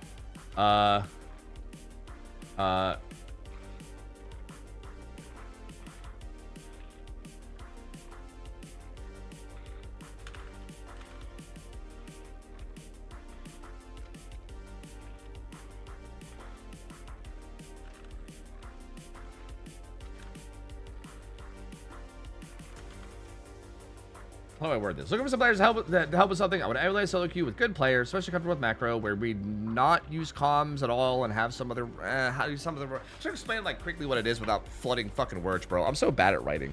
I'm so bad at articulating my thoughts. I heard Tofu invented DBD. He planted the keys within the Left 4 Dead community. True.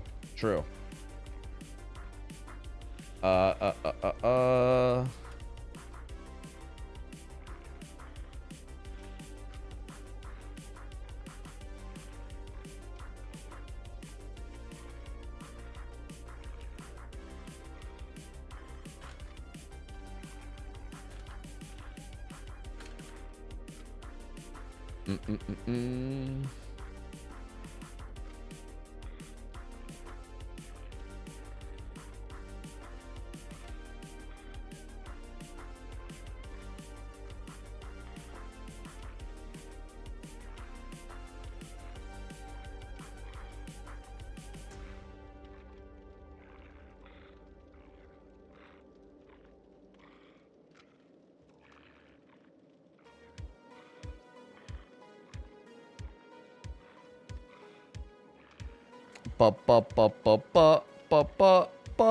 I send some feedback on Discord? It's kind of long. Yeah. You can DM me if you want. You can DM me or post it somewhere in Discord. It doesn't matter. Like, wherever you want. Yeah.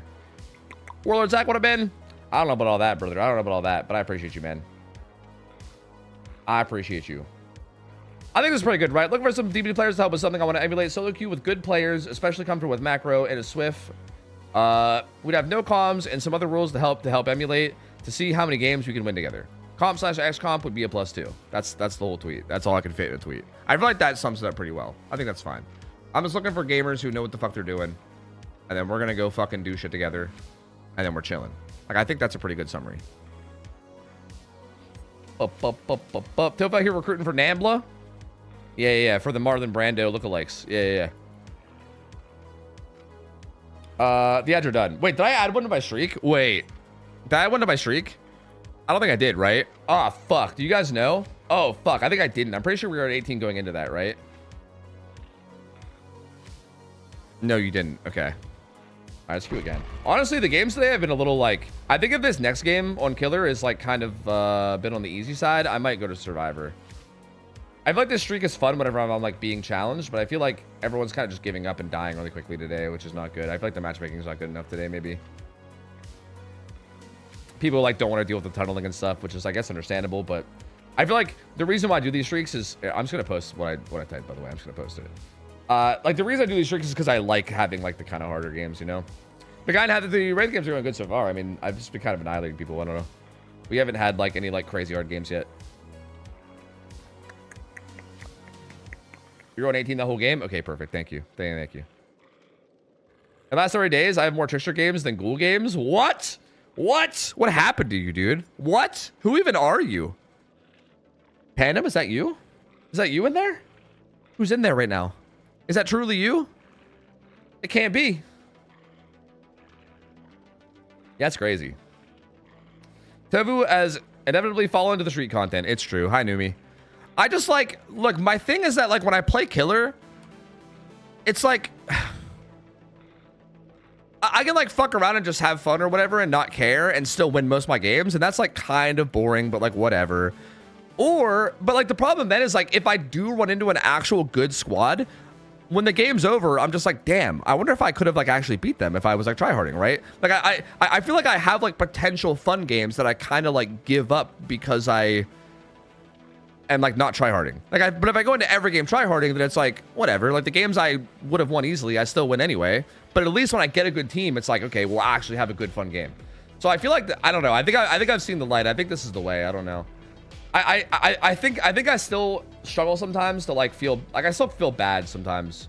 Like I still feel like kind of a dick for playing this way, and like I can tell that a lot of people I'm going against like hate being tunneled and I'm like ruining their game or whatever. Like I still feel that sometimes, and it makes me feel a little bad. But even then, I'm just trying to get over that and be like, whatever, man. Like.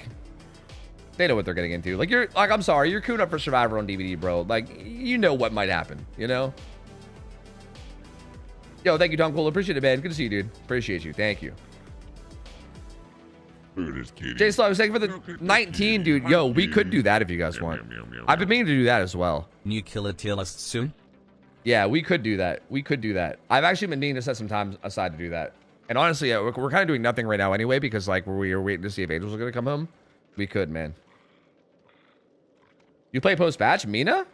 I played one game as her. I mean, I think you're talking to Pandem, but like I played one game as her and I don't... She seemed the same to me, but I don't think I really noticed that kind of thing, so I'm not sure. No Mercy, Tofu? I feel bad sometimes with the No Mercy, you know?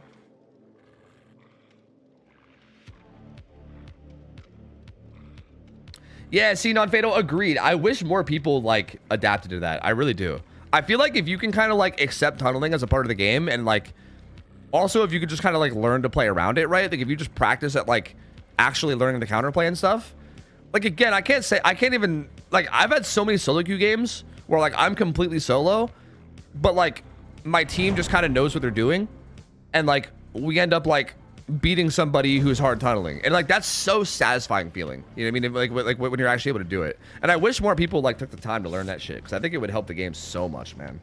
Like so much. It's just a shame that I feel like most people just don't like. They just wouldn't. They'd rather not take the time to learn, you know, and just like complain about it instead. And it sucks, but it's also like the truth. It just is how a lot of people are. It's kind of a bummer, because I feel like for those people, I'm kind of just ruining their games, and it's kind of a bummer. Like I wish I could somehow talk everybody into like having a different mindset, but I don't think that's ever gonna happen. Hi Lexi, I guess. How's it going? I guess.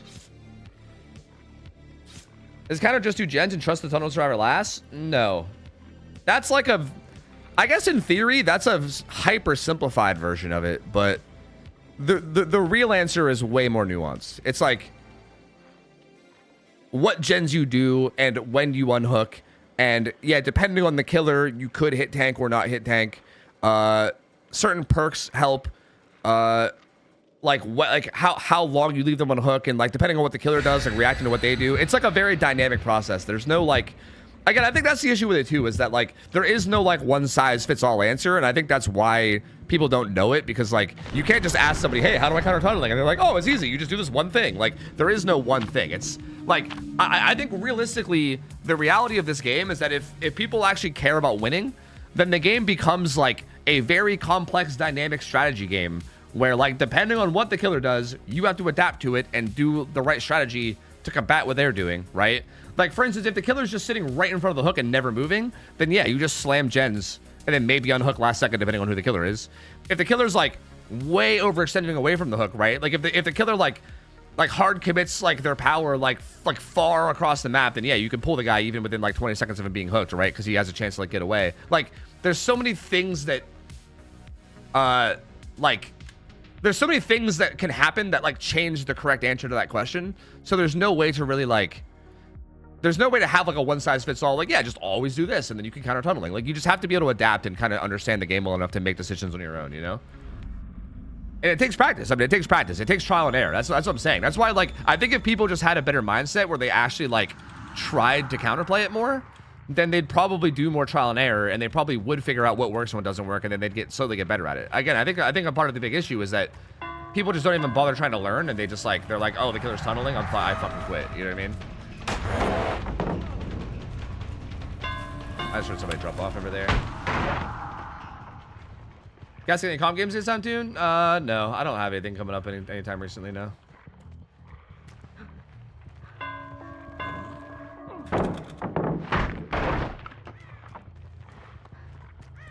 Thank you for giving me that pallet.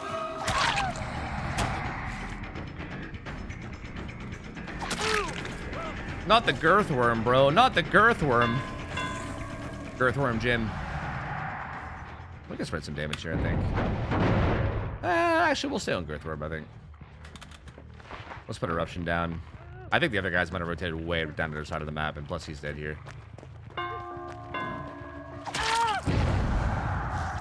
You're so wise. Thank you, Myron. Myron, it was you, right? It was you. You're the one who bought my bussy. Thank you so much for coming back. Somebody asked me the other day who bought my bussy for 20 gift subs. And I was like, fuck, I know I would know their name if I saw it. It was you. You were the purchaser of said bussy. Good to see you, gamer. We're doing well. Hi. I'm fairly sure it was you. Unless you're about to tell me that I'm wrong, but I'm pretty sure it was you who bought said bussy all those years ago. Oh, you're still on it. I see. Wait, that was blast mine, was it not? I'm gonna eat it anyway. I don't care. That was real. That whole interaction for me was really fucking stupid, but that's okay. I just want to put the kick down. Realistically, I don't actually care about that gen that much. That actually probably all was not worth it. I don't actually care about that gen that much. Like, this topside gen setup is way more important.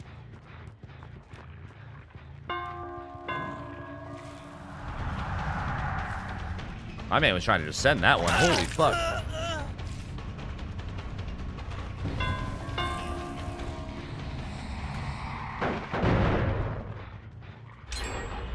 Yeah, that pop stun or what?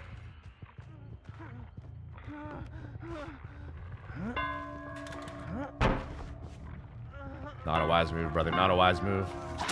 Not a wise move at all, son. Not a wise move at all. Do I have a Scourge Truck up here? I think I might. Oh, there's one on the hill. Oh, and there's one top mid. I think I'll talk from top mid, actually.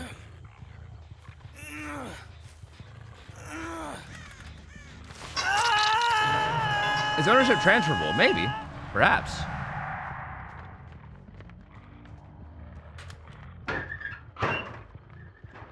No? I thought he might have. Damn, getting an insta pull out would have been pretty nice. I cannot lie to you. Tofu, I just wanted to say thank you. I haven't been around Twitch for a while and you made me feel welcome back when I resubbed last month. I appreciate you. Oh yeah, I appreciate you, Gamer. Good to see you. Yo, of course. Yo, it's good to see you again, Gamer. Yeah, I mean, I'm assuming you probably like took a break for some kind of life stuff or something. I mean, that kind of stuff happens, you know. Sometimes life be coming up. Sometimes you gotta do other stuff. All good, my gamer. Yeah, of course. I'm honestly, it makes me happy to hear that, you know, me like remembering you gamers actually like makes you feel any type of decent in some kind of way, you know. I appreciate that. Thank you. Anyway, it is good to have you back, by the way. I appreciate the 3 years. Thank you. Bob, if life isn't coming up, it means you're dead. Fucking true, bro. True. Ain't that the fucking truth, man?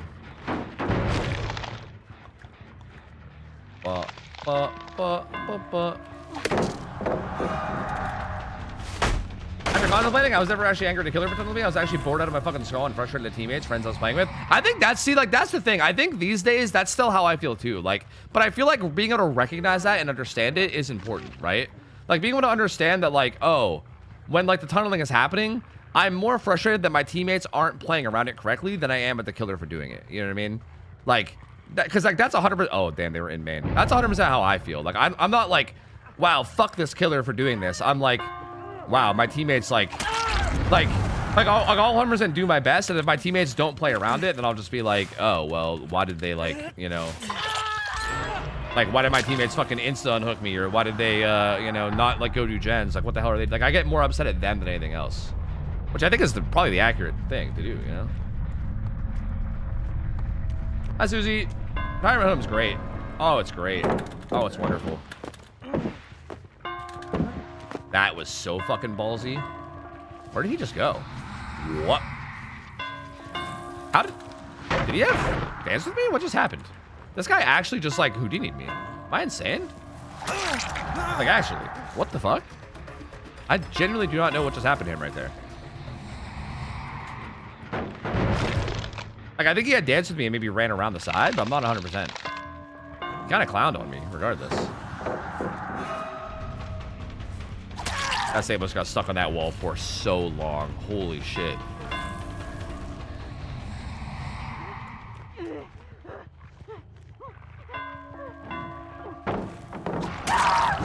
Camping that pallet there is insane.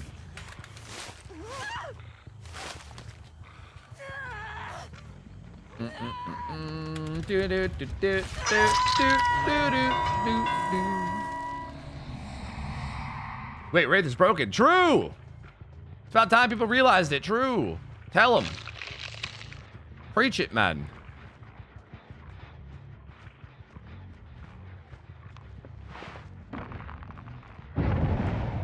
That's for the Janes, man. I see.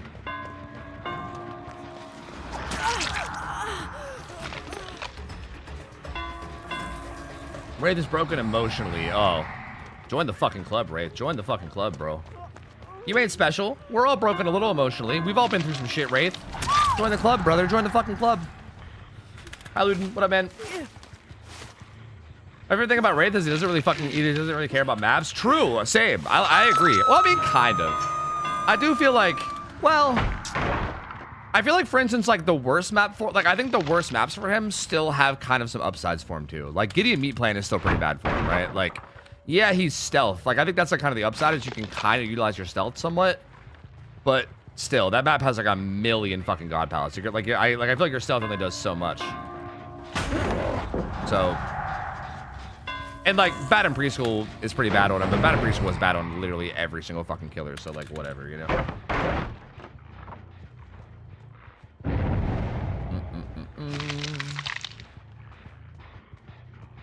Wait, did I, Chuck? I can't remember what I disagreed about. Hello, Sable. It is blocked, Sable. It is blocked, PC. Dude, she got like no distance somehow. What the fuck?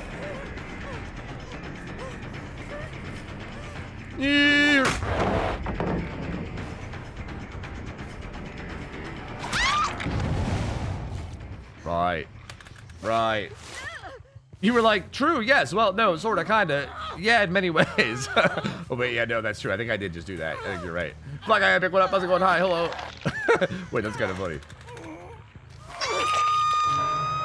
Aster Shiver, what up? How's it going? Hello.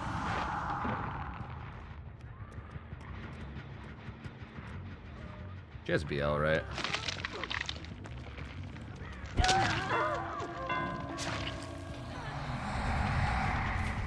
Ba ba ba ba da ba ba.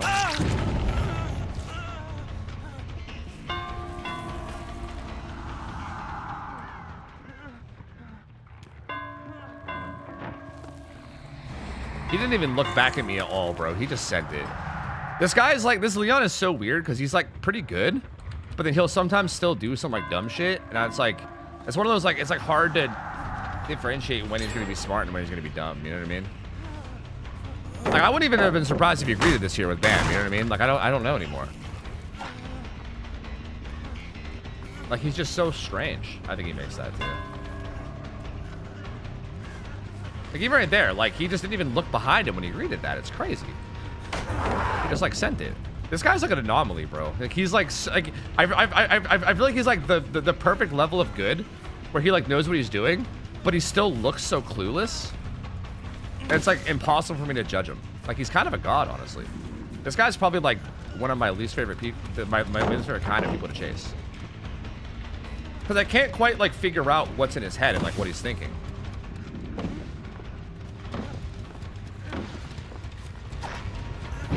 Dude, he's actually insane. I need to chase more people like this because I need to, like, whatever the fuck this guy does is like my kryptonite. I don't know what it is. It's something about the way this guy plays. It's literally my kryptonite. Like, this is the exact kind of player that will win like 10 50-50s on me, and I need to figure out how to stop that from happening. That's like my biggest kryptonite on killer right now. It's whatever the fuck this is. Like this player is what makes me lose games. Like, if my lobby is filled with like that guy, like if all 4 survivors are that guy, I just lose. You know what I mean? And I don't know why. I just like can't. There's like a certain type of playstyle that I just can't win 50s against. I think I can get her before she bails.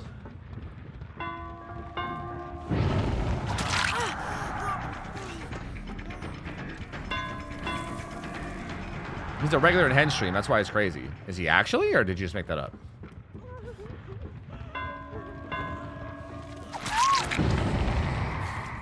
No, he is. Oh. That would make sense then. Are you throwing out your game because you hate Leon? No. No. That's not it.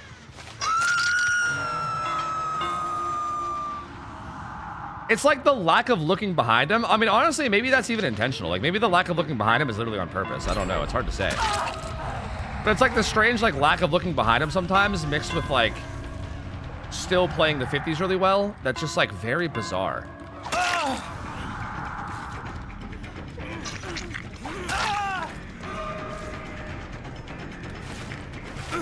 It's Arcanum. Yeah, you guys know this guy?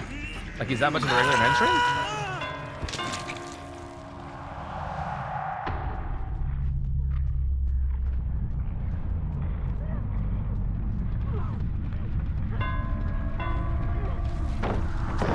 Oh, that wasn't enough. I think I could have reached that if I swung better, but I just didn't swing good enough. Like, this, for instance, this could have been... Okay, well, realistically, I think this could have been a really good game if the Steve didn't give up.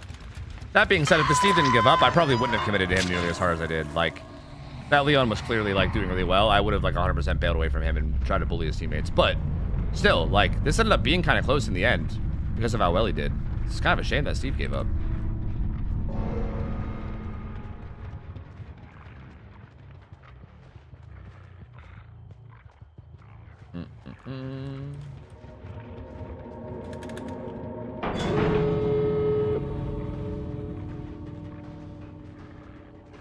Now am I getting gaslit too? Wait, what?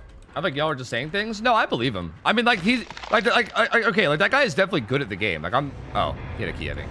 Like, at no point did I ever think that Leon wasn't good at the game. It's just like the way he did certain things was very strange and like threw me off. But like, I think that's just like a playstyle thing, or he's like doing it on purpose. You know what I mean? Like I think the way he played Shaq after the uncloak was like a bit weird to me. But it's possible he either just like had like a quick moment of slipping up, or like, I don't know, he was like intentionally playing it in a way that was kind of goofy. I don't know, hard to say. Why'd you pick the Gray for streaking? Because I'm trying to work on my like my normal basic M1 movement, and also I just think Gray's really fun. It's kind of a mix of both.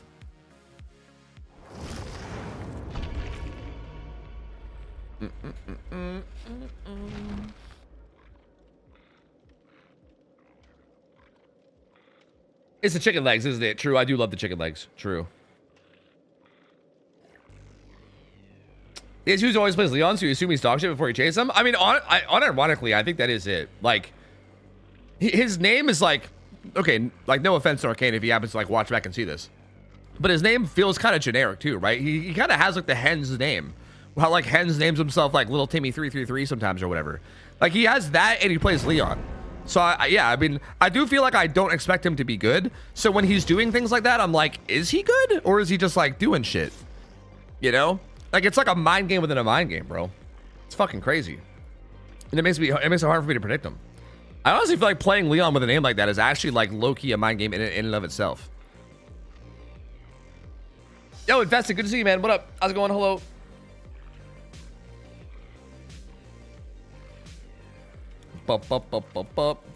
Shout out Sergeant Balls. That's right. That's right.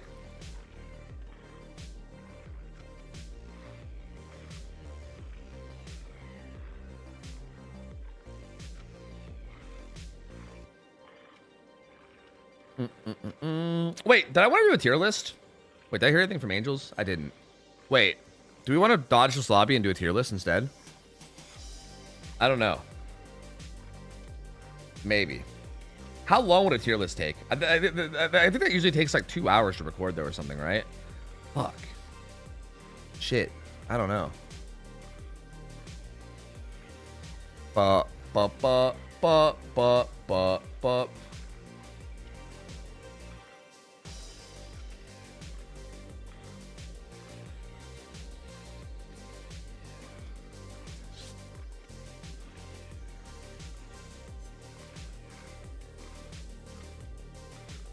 All right, let me dodge this. How's it feel to be one of only 10 people with Legacy raid skin? I don't know, pretty cool, I think. Pretty cool. Feels pretty cool, man. Feels about lucky survivors to be piloted by a good survivor. Fucking true, bro. Actually, put like Renato at the top of that list. I don't know. Yo, Arcane, GG's Ben. Good bad luck on my slow vault in main. Yo, GG's man, dude, you were juicing the fuck out of me. I'm not gonna lie to you. Like, I was just talking about it, so I don't know if like you heard any of it, but I swear, like, you playing Leon, and then also sometimes not looking behind you had me fucked up, bro. Because I was like, is this Leon a baby or no? And then you were playing like the Pallet 50s like so well that I was just like, I don't understand. Like, I couldn't figure it out, bro. I couldn't figure it out. You were shitting on me. So, GG's, man. Yeah, it's a shame that Steve gave up, but you know, it is what it is. It is what it is, man.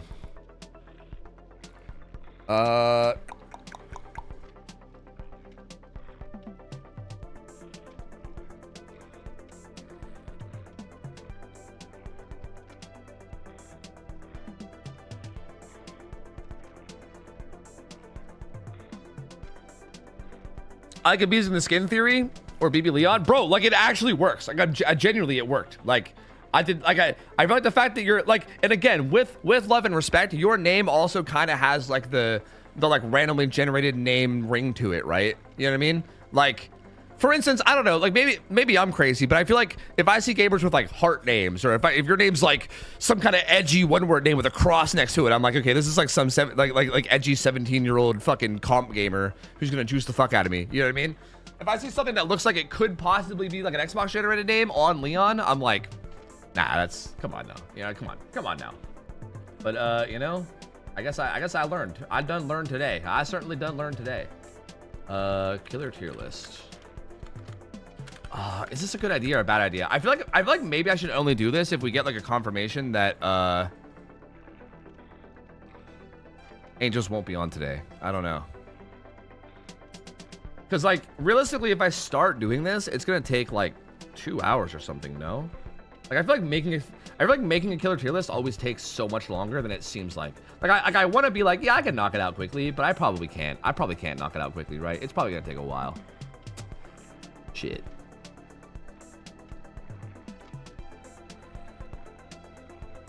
Oh, for real? I came up with this name in Latin middle school. JK, don't be listener. Yeah, no, I think I know what's going on here. I think you carefully crafted that one too. Don't lie to me. Don't lie to me. I know what's going on here. As long as I'm good for Dawn tonight. Yeah, it is almost 9 p.m. right? I do feel like at this point, like even if Angel shows up, is Albie just gonna have to leave in like an hour or two anyway? Like I feel like Albie's been hopping off at like 10:30 or 11 p.m. lately. So I don't even know. I think we might just not be able to play tonight at all. Does this list have everybody up to the new Vecna? I don't think it does it? Son of a bitch.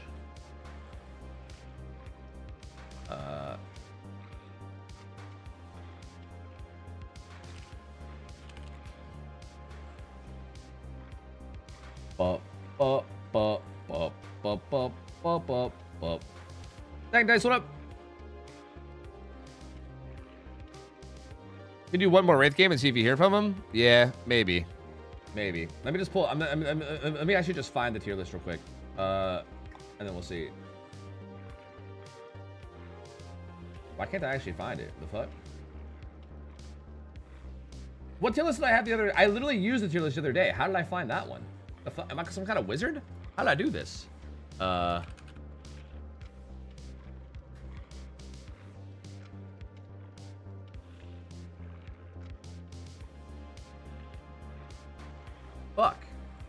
How?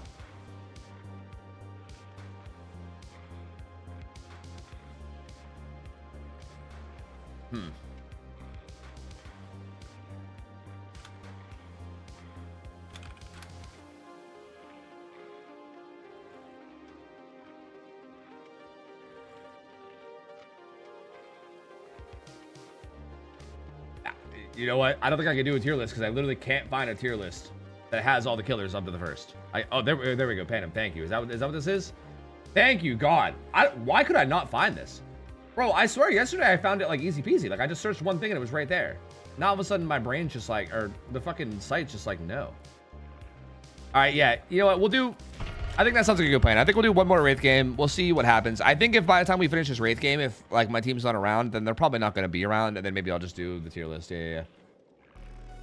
Yep. How long has it been since I've done a tier list? Like 6 months or something? It's been like a while. I feel like realistically, I could do one like every 6 months and that's not crazy, right? Like that's not overly farming content. No, I feel like the game changes enough every 6 months that people are probably interested. Also, I feel like my opinions also change every 6 months, you know? I don't know. I'm watching on Twitch tonight, but thanks for streaming on YouTube lately. Been loving watching in the living room on the TV. Oh, thank you for saying that. I need to fucking fix that. God damn it, bro. I gotta remember to do that before every stream. Thank you for saying that. And honestly, you're welcome. The problem with my YouTube stream is that I gotta fucking rechange the goddamn numbers on it every goddamn time I go live for some reason, which is really goofy, but do a list every 4? Who would you say is the strongest survivor if they're going to bring their own perk plus 1 general perk? That's a good question. Wow, I don't know. I'd have to literally sit there and look at every single survivor and their perks. I don't know. I mean, like, Meg has sprint burst and adrenaline. That's not bad. I don't know. No, did you see my wife was here? Wait, like, in chat? Like, on her account? Because if so, poggers. I don't think I did see that. I'm going to hit go live on YouTube, and I'm going to see if it goes live. I don't know if it will or not. She was? Oh, fuck. And I missed her? Oh, I missed Mousewife. No. I'm sorry. I was probably ranting or something. Oh, it did work. I just went live. Nice. Wait, it just worked for free this time. Sick. Okay, cool. I'm live on YouTube now, too. I swear, sometimes it works for a try, and sometimes I have to, like, do a bunch of stuff. It's very bizarre. Quan, in my opinion? Wait, really? Quan? Wait, what's he have? 5 steps ahead. Like, he's got like fire up, and then he's got, nah, I don't think Quan's even anywhere close, in my opinion. Yo, it's Girthworm again. Wait, do I dodge? He's just gonna give up again. But also, it's kind of a free win. I mean, I'm technically not supposed to dodge during win streaks. But like, I could stay in this to get the free win because he's probably gonna give up again, or I could leave to try to get a more interesting game. I'm just gonna stay, whatever, it's fine. I'm already here. Fuck it. Maybe he'll try more this time. I don't know. I wonder, yo, did we wait? We sat here and waited like 5 minutes to queue. I think this guy's probably gonna think I'm sniping him now. I think I waited out his fucking timeout timer. That's crazy. That's wild. Wow.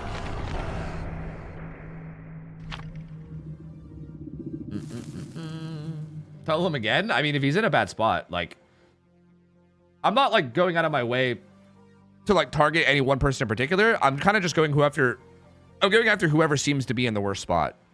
And like, he just happened to be in the worst spot. Like, it might be him again. I mean, some people just aren't very good at positioning. So like, it could be him again, but I'm not like intentionally gonna go after him. I mean, like, we'll just see. We will simply have to just see. Hi, buddy. You did change your name color. Bro, you guys gotta stop doing that. I swear you guys go invisible when you change your name color. Hi, buddy. Good to see you. Hi, hello. But honestly, I do like the new color. I like it. I respect it. It'd be pretty funny if you told him again. I mean, I do. I mean, honestly, like, does he not kind of deserve it? I do feel like that last team was pretty solid. Like, again, like, Arcanum was kind of shitting on me. Like, if he didn't give up last game, that could have been a really good game. So, like, on one hand, I'm kind of like, fuck him, you know? Maybe he deserves it. But also, I'm a little afraid that I'm going to make the... Like, I'm a little afraid if I tunnel him again, he might uninstall the game. And then, like, DBD is down a player, you know? Like, maybe we got to ease him into this whole... Guys, you can't make this up. Guys, you can't make this up. He's already giving up, I think. He's already giving up. You can't make this up. He was the first person I saw. I literally just held W to main, and he was right there. I swear I'm not trying to do this. I promise this is not intentional. I held W to main, and then here he was. Like, what do you want from me?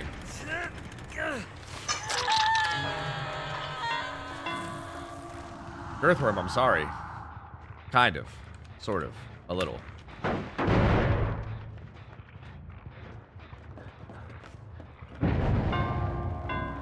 He didn't go pallet side. Well. I mean, Girthworm, I mean, you know how it is, man. You know how it is, you know? Don't go anywhere. Don't go anywhere, Girthworm. I'm coming back for you, buddy.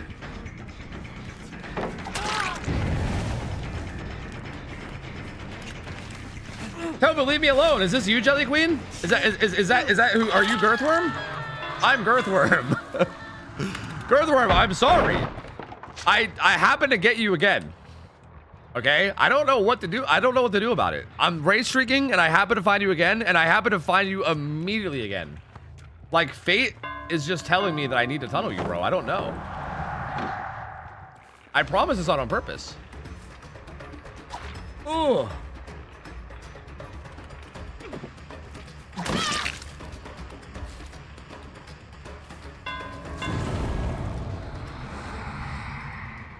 You know what, Girthworm? Because you came in here and asked about it, I'm not going to go back and tunnel you. You know what? I think this game isn't enough control right now that I think I'm fine. I literally pressed my S key on accident right there. That was the dumbest fucking shit I've ever done.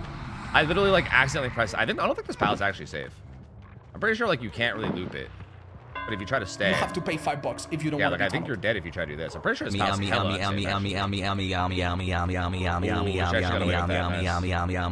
got a little slow to it. Nice, she's actually playing this very smart.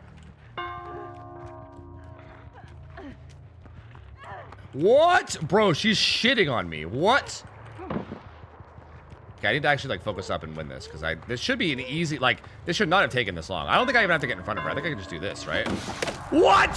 No. I don't even care if I do the streak here. This pallet is playable. And the fact that I'm not able to get this hit right now is, like, frankly embarrassing. I'm gonna win this pallet.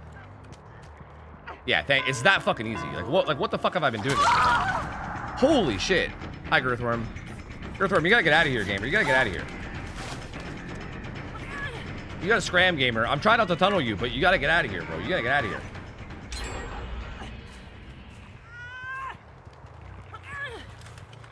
Bow.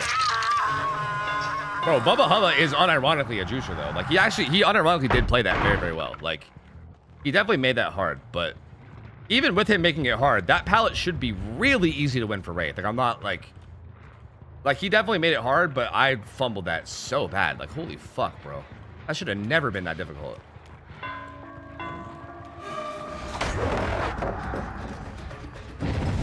I don't want to give him the window for free, so I'm gonna go and punch it a little bit and then come back. We can force him to play 50 at least. Nice.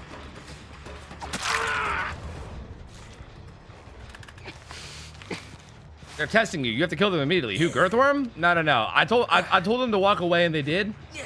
I'm gonna give them a little bit more of a chance at life, okay? A little bit more of a chance at life.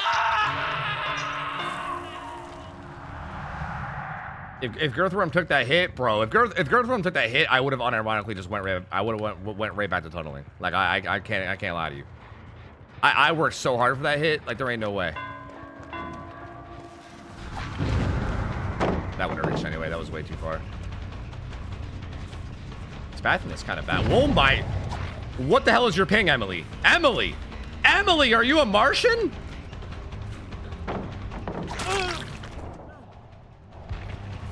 What the fuck?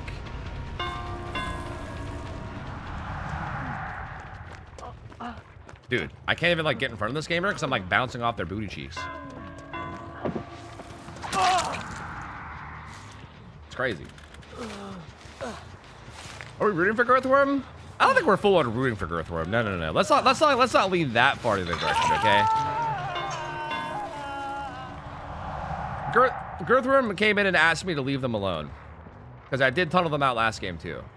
So like I at least said, you know what, I won't tunnel you out. But we're not going full like we're not becoming Girthworm Sims or anything, okay? Let's not go that far just yet, alright? We're just not quite committed to the tunnel out, that's all. Bro, I almost ran out of mouse pad there. That was almost really fucking bad. Holy shit. Bouncing off what? Booty cheeks. Cheeks of the booty variety.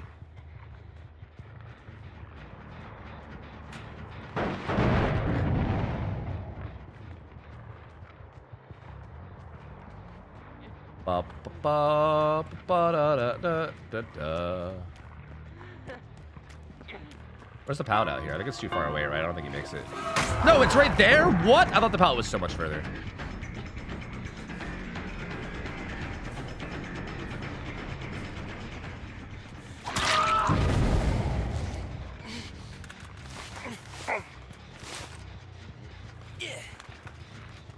Ba, ba, ba, ba, ba, ba, ba, ba, ba, ba, ba, ba, ba.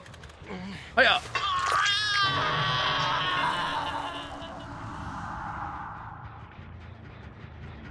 Wait, where'd this gamer go? Wait, I wasn't paying attention. I'm stupid.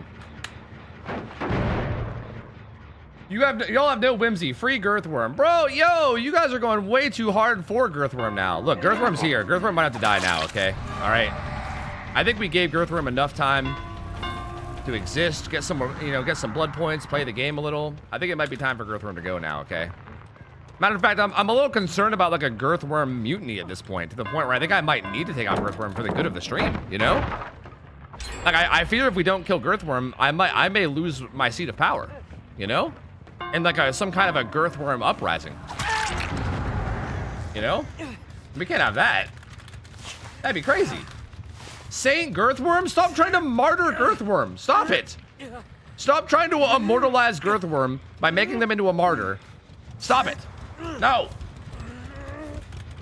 Damn it. Girthworm's influence is too strong. Girthworm's influence is too strong. It's taking over. Ah! It's gonna be the Great Girthworm Rebellion soon. Oh no. Oh god. Wait, this crow just landed. How long ago was that? Hey, what's up, buddy? That's SB, yeah? That makes that window, yeah?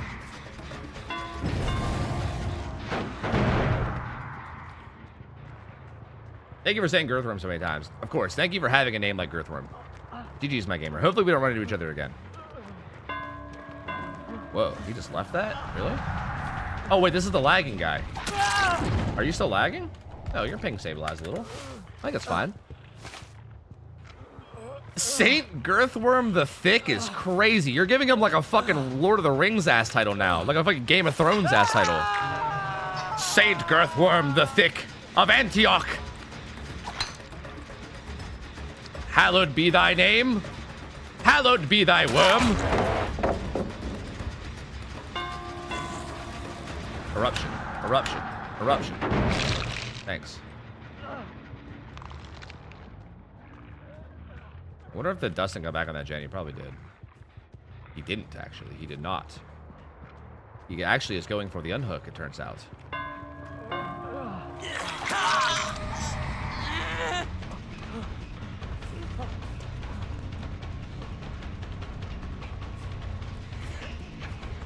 Oh, he took that kind of wide. Yo, he took that a little wide, brother. Yo.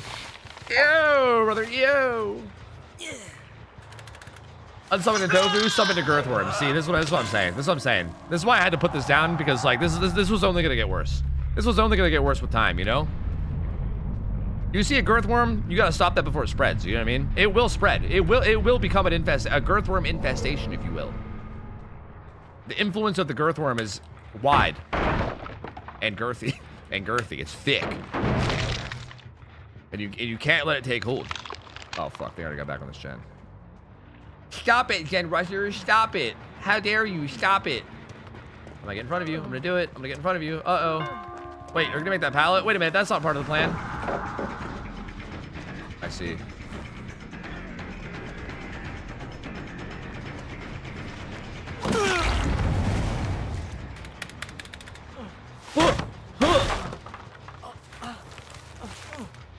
All right. After this game, I don't think Girthworm has to worry about me, because I think after this game we're gonna go make the tier list, right? Assuming Angel's ain't around. So Girthworm's free. You guys are, you know what? You guys are right. You guys are right. All of you Girthworm acolytes.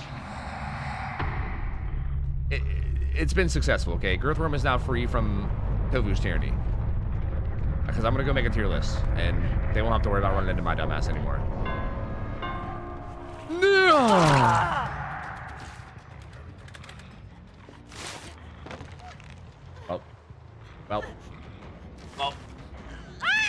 Well, you know, well, you're not worth the girth. Oh shit, we're making rhymes out of this now too. That's crazy. Not worth the girth. Jeez.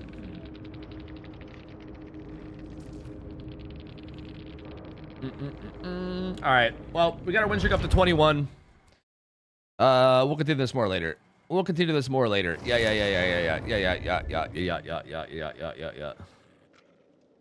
Think Girthworms are edible? I mean,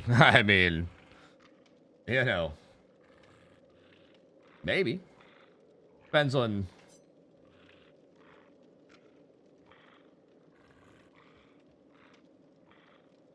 Not going there. Not going there. Not going there, man. I missed that game. Did Girthworm die? Yes. All right, tier list, yeah? Killer tier list, yeah? Yeah.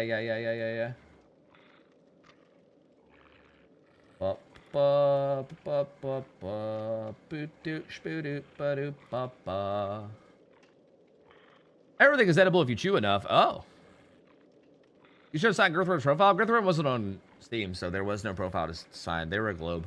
I don't know if they were console or if they were something on PC, but it definitely wasn't Steam. So, I could not, unfortunately. All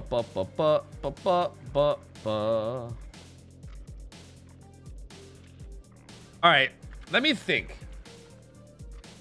I need to okay. First of all, let me shut off all the fucking bullshit that I have, all the text captures or whatever, in case I want to make this a video. If I do this, I'm gonna make it a YouTube video for sure. So that's definitely gonna happen. Okay. Let me just shut up Wraith as well. I gotta think about every single time I do a tier list, I have to think about this again, and every single time I'm always kind of unhappy with it. I gotta think about what is my criteria? What's my criteria here? Okay. definitely the criteria is, like, the first criteria is definitely everyone in the game is good, okay? The person playing the killer is good at the killer, knows what they're doing. Like, maybe not, like, the absolute single best person in the world at them, but, like, you know, obviously, like, a main of the killer who's very comfortable with them mechanically and is like, playing them at a very high level. And on Survivor, I would assume the same thing. Survivor's very good, coordinated, like, maybe we can say, like, a low-level comp team, right? Like, not, like, we're not talking about, like, Invictus, but we're talking about, like, a team that is going to have, like, good macro. They're not going to, like, fuck up against, like, you know, like people like Hag should struggle, you know? Maybe, like, even, like, one of my win streak teams in terms of, like, level of Survivor. You know what I mean? Like, we're not quite, like, Invictus level, but, like, you know, we're going to make it hard if you're, like, a Hag or something, you know? Yeah, see, my thing comes with add-ons. Like, how do you guys think I should handle the add-ons? Because it's a bit weird, because there's certain killers. Like, I mean, Trapper is already one of them. Trapper, wait, what did I do with Trapper? Like, Trapper, like, Legion changes a lot with Eerie Pin. Like, again, I feel like every Trapper I run into has Eeriness and add-ons. I feel like 90% of Legions I run into have Eerie Pin. I feel like Billy, I mean, even Engravings changes Billy a good bit, right? Like, Plague's Ultra add-ons are, like, really fucking strong. Best add-ons is the easiest way to rank it? Yeah, that might be the way I have to rank it, is best add-ons. Like, absolute best add-ons. But it's a bit weird, because I feel like that puts gamers like Plague a little higher than they otherwise would be. But maybe that's just, like, maybe that's just fine. Yeah, I think best add-ons has to be the way to do it, right? Like, I think it has to be. Are we arguing about the decision? Will you argue with us? Sure, if you make me want to argue. Yeah. Yeah, I mean, I think map viability are factors too in some extent. Let me make a real case for Bubba. Every time you run into me, I'm not running a sweaty build, and I've been on some win streaks with them when I'm bringing, like, a sweaty build. Not S tier by any means, but a good Bubba can cook. I mean, I do think Bubba might be a little bit better than people give him credit for, but, like, I'm sorry, Pyro. I don't think he's... Like, I'm not sure what tier are you trying to suggest that I put him in, you know? Because, look, I can get down with, like, maybe Bubba's a little underrated or something, but, like, it depends on just how underrated we're talking here, you know? Because, like, I don't think he's, like, that underrated, you know what I mean? You know what I'm saying? Like, maybe just a little bit. If you're going to do good players, let's be good perks slash add-ons as well. Okay. Low B, high C, realistic. Yeah, no, that's fair. Yeah, no, I think that's pretty realistic, yeah. I mean, I don't know where most people put him, but I think that's not crazy. All right, so yeah. The criteria will be, just to establish criteria will be good player playing the killer who, like, mains them, right? Very comfortable with them mechanically. Maybe not, like, the absolute best killer player in the world, but, like, a very good, comfortable killer player controlling them. Survivors, very good survivors that, like, understand macro and are good in chase and understand the killer's power in terms of, like, all the little texts and macros and stuff. Like, genuinely super high-level play, right? There's really no point in making a tier list for low-level play, because at low-level play, like, technically, if the survivors aren't, like, really good, every single killer is, like, A and S here. Like, you can win, like, again, people go on, like, 200 win streaks with every killer because matchmaking is kind of shit. And, you know, realistically, it doesn't really matter unless you get good players, right? Like, I think when you get good players is when the tier actually matters. So we're definitely doing high skill. And on top of that, we're definitely going to do best build. Yeah, like, just best build in general. Like, best perks and best add-ons. I think that's the only way to do it in a fair way. Because, yeah, I think otherwise it's going to get real complicated. So, yeah, I think we have to do that.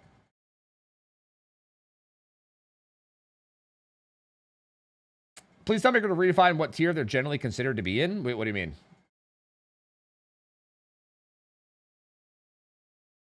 I mean, I could try to break down what the tiers mean, but I don't know. I think maybe we'll, like, finish the tier list first, and then maybe we'll come back to that. Like, maybe we'll do that at the end. I don't know. But for now, I'm just gonna start throwing them in, and we might even add, like, more tiers later, right? Like, I might make, like, an A+ tier or something. I don't know. Like, let's see. Okay, let's just get started. Trapper, I actually think Trapper, if we're counting best add-ons, which, again, I think that's why this complicates this a lot. I think Trapper with his best add-ons is honestly not as bad as you might think. Like, being able to, like, get free injuries with, like, disarms and also, like, having your traps reset can be pretty good. That being said, you're still kind of like an M1 killer, and I feel like if survivors are, like, decently organized and keeping track of where you're trapping, and as long as they don't, like, fumble and go down to, like, basement hook, you still should probably lose. But I don't think he's like the worst. I'll say this much. I'll probably still, yeah, actually, I'll probably still putting him in D. I was trying to justify putting him in C, but realistically, I still think he's D tier even with his best add-ons. I just think he's not the worst. I think as the tier list is going to go on, he's definitely not the worst. Like, again, the problem with Trapper is that the survivors can kind of like follow you around, disarm your traps as you set them, and then you're not really, you kind of have no power, right? You have to chase them so they don't disarm your traps. But if they saw everything that you trapped, then they can kind of just avoid those and go other places. And even if you're like setting a bunch of traps as you go, if another survivor comes in and disarms them, you're still like, it's too easy for the survivors to like shut down your power. Even if you have injury traps and resetting traps, they still can just remember what's trapped and be careful around it, right? Like, you can get a couple like cheesy downs here and there if a trap resets itself and they don't realize it, but for the most part, your pure M1 chase, which against really, really good survivors is not very good. Like, it's just not super great. It's not super viable. And that's going to be a big reason why a lot of the killers that are low on the tier list are low. Also, obviously, the fact that he's a setup killer, right? Like, you have a rough early game because you have to set up, which is also not good. Like, DBD is like kind of a time... it's like a time management game in a way. So yeah, I mean, being slower, the game definitely hurts him a lot too. He's D tier for sure. Wraith is, I think, one of the most underrated killers in the game. That being said, he's still going in B tier, right? He's not this underrated that he like belongs to A, but Wraith is actually like quite good. Like, we were talking about this earlier, but Wraith doesn't really have very many weak maps. Like, even his weakest maps still kind of have benefits, right? Like, his weakest maps are probably what, like Gideon Meat Plant, which, because it has a lot of safe pallets, but you can kind of like utilize your stealth there. Same thing with like Bad and Preschool, like that's a pretty hard map, but again, even that map, your stealth kind of helps a little bit with like all the buildings and like LOS Brockers. He's honestly quite good. Also, Wraith has like a very, very high skill ceiling in terms of like the things you can learn to do with them and how well you can outplay people.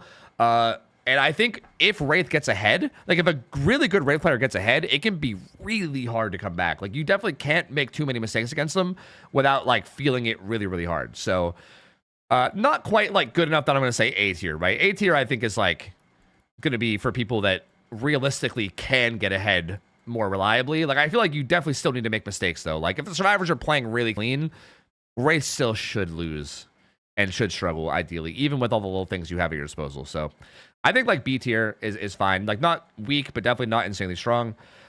Billy is, I think I can confidently put him in S tier. Yeah, Billy is pretty fucking nuts. Like, of course, like super highly mobile.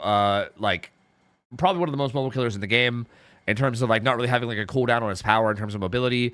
He also, like, the thing about Billy is weird because, like, okay, the other killers that are going to be S tier are probably obvious if you know anything about DBD, right? It's going to be Nurse and Blight. The thing that makes Nurse and Blight so S tier is the fact that they like consistently can like make situations where they will get a hit on you, right? Like, it's not even like oh, I have a pretty good chance. It's like they will hit you, right? Like, they will create scenarios where you get hit no matter what if you're actually good at those killers. Billy can create those scenarios sometimes, but it's like way less common. But Billy can create situations where you're like, I don't know, maybe you have like a 60 or a 70% chance to get the hit. But if you get the hit, it's a literal one-shot down.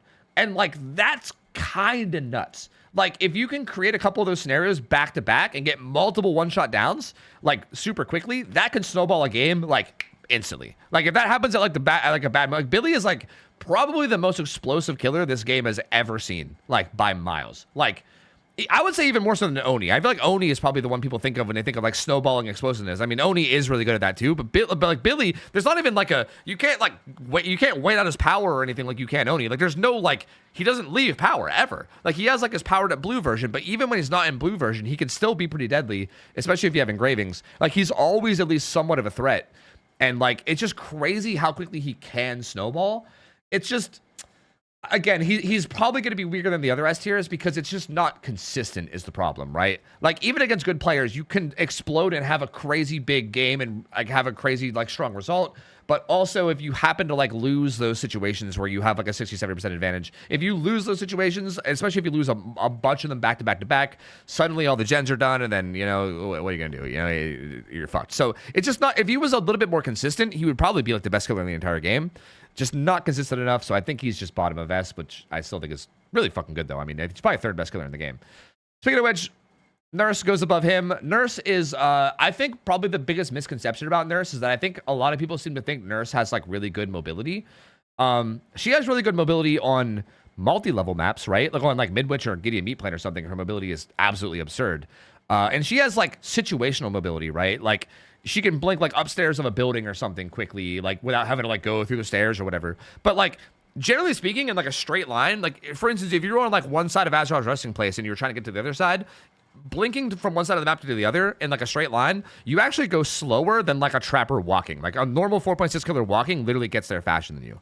So obviously it's like gets a little bit more complicated when you talk about like not having to path around solid walls and stuff. Like obviously her mobility is probably slightly above average for the most part, but it's really not as good as some people make it out to be.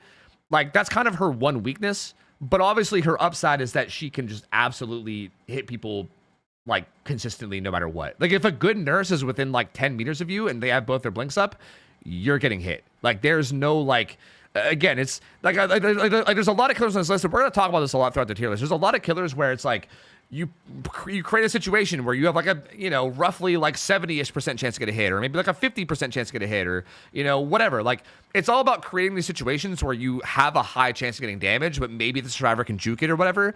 Nurse is 100%. Like she creates scenarios where it is 100%. Like there's nothing the survivor that can do that will make you not get the hit.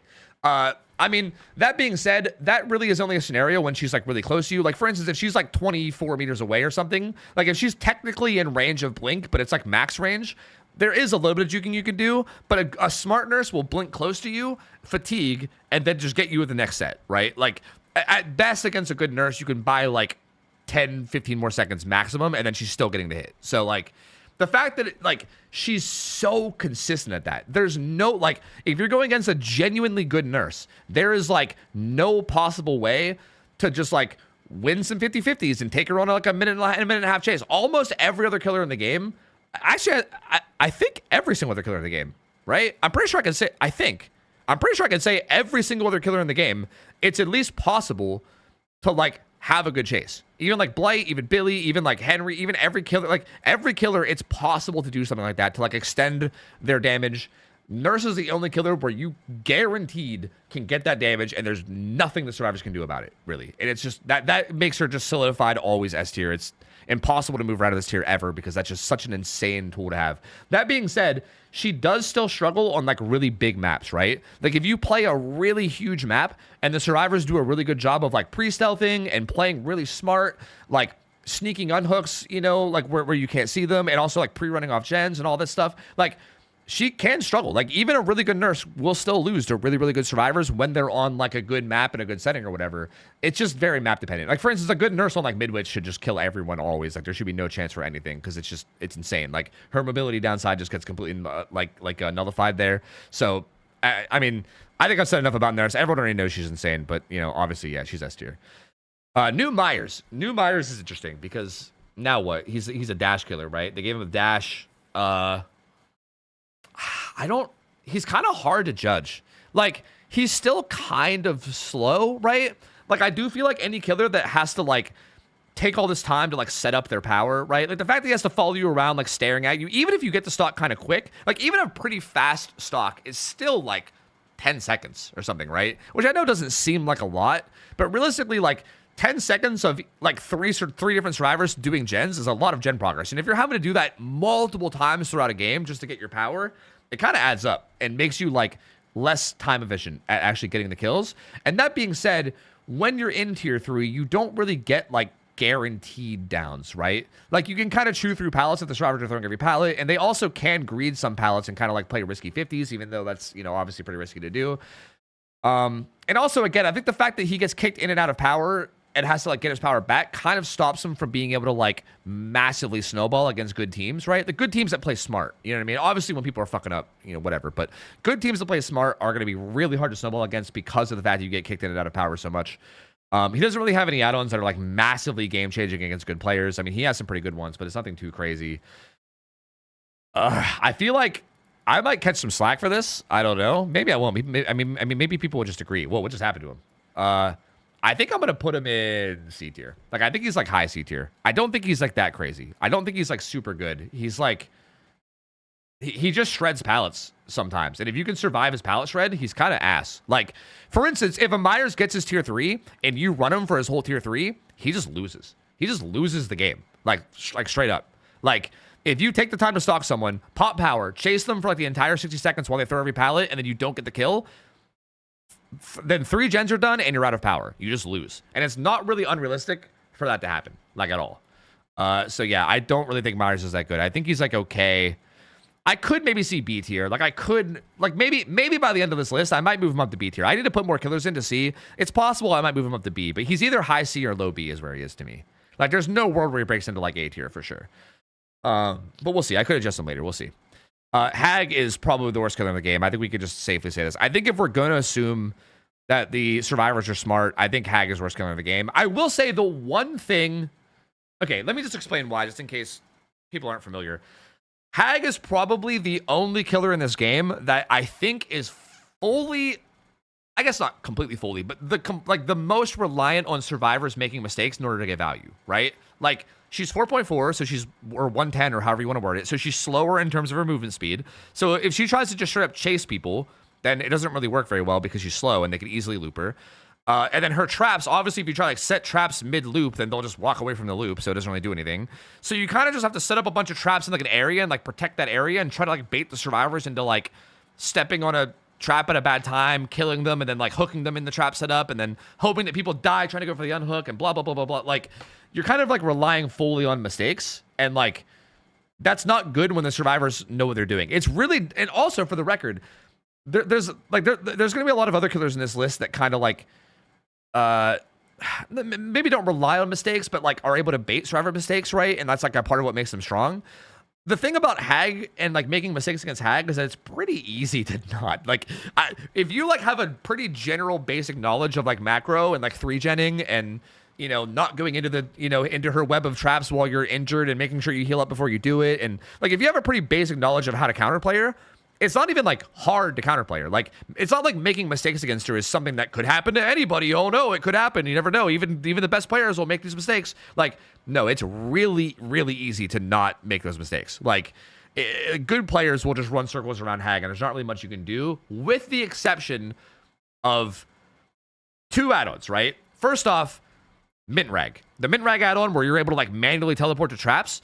If you're really good at Hag and you do some really crazy shit with that, I've seen some Hag players that like do really interesting things with that add-on, and you could like, because that kind of makes it less reliant on them stepping on the traps, and more so like you can set up potential like manual teleports for you to use later, and then like push them towards them, and like you like there's interesting things you can do with Mint Rag that could make you a little bit more viable. But even then you're still like 4.4. You have to have a setup, and you have to like really hope that your traps pay off, because if they don't, you're going to lose all your gens really quickly. I still think she's like miles below everyone else, even with Mint Rag. And then the other add-on is like the one that makes her chase Hag, right? Like Chag or whatever. The one that makes you like 117.5% or whatever.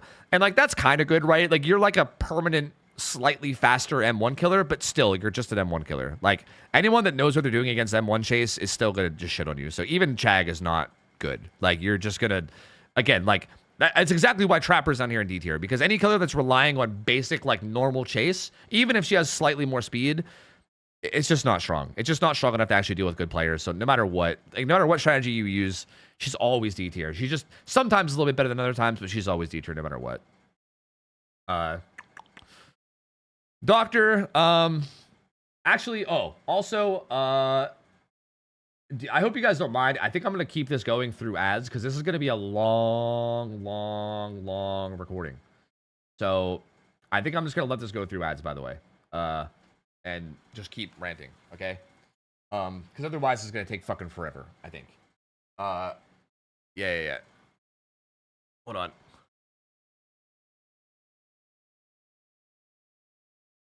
on. Doctor is quite bad. I need to think about where I put him. There's like, I feel like I guess I need to think about what makes the difference between D and C tier. Because he's definitely D or C tier. It's one or the other, right? I'm pretty sure I'm going to put him in C tier.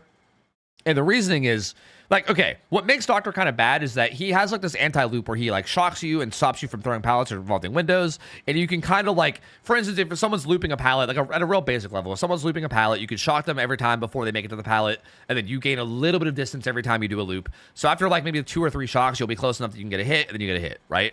And like, you can get like semi-reliable damage with them if you're really good at them. but the problem is that the damage takes so long, right? Like you sometimes have to shock like 5-6 times before you even get an opportunity to get a hit, and even then it's like an opportunity where they can still do something about it. So it's just hard to reliably get hits in a way that is like really, really fast. You know what I mean? And it's just not really that reasonable to do. And your chases are just going to be way too long is kind of the problem. That being said, the reason why I think he's in C tier is because if the survivors do fuck around a little too much and kind of let you get like a couple hooks or downs or like a lead, he has probably like the best info power in the entire game, right? I guess maybe I'm not 100% sure on that. I think I have to look through all the killers, but I think he has one of, if not the best information powers in the whole game. I think he does, yeah. Like the whole static blast, being able to like make people scream. If you guys don't already know this, when people are tier 2 or higher, they get like the little doctor illusions that pop up in front of them, and they will always face the direction of the survivor and be like a certain distance away. I think it's like 4 meters. So like there's a lot of info that like just tells you where people are. And again, if you're a good killer player that knows what to do with that info, it's pretty nuts. Like if you get ahead and you have all that info, it can be really hard to come back if the killer knows what he's doing. The problem is that you just shouldn't really be able to get ahead ever is kind of the problem, right?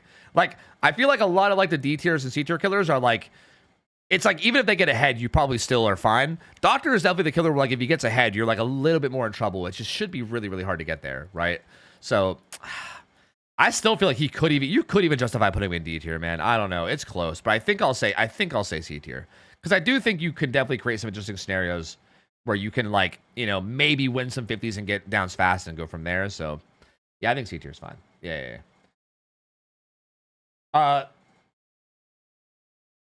Yeah. I was gonna say something about his map reliability, but I think it's fine. Guys, did you guys hear a second ago? I don't think you did. Wait, let me see if you hear this. My headphones went off.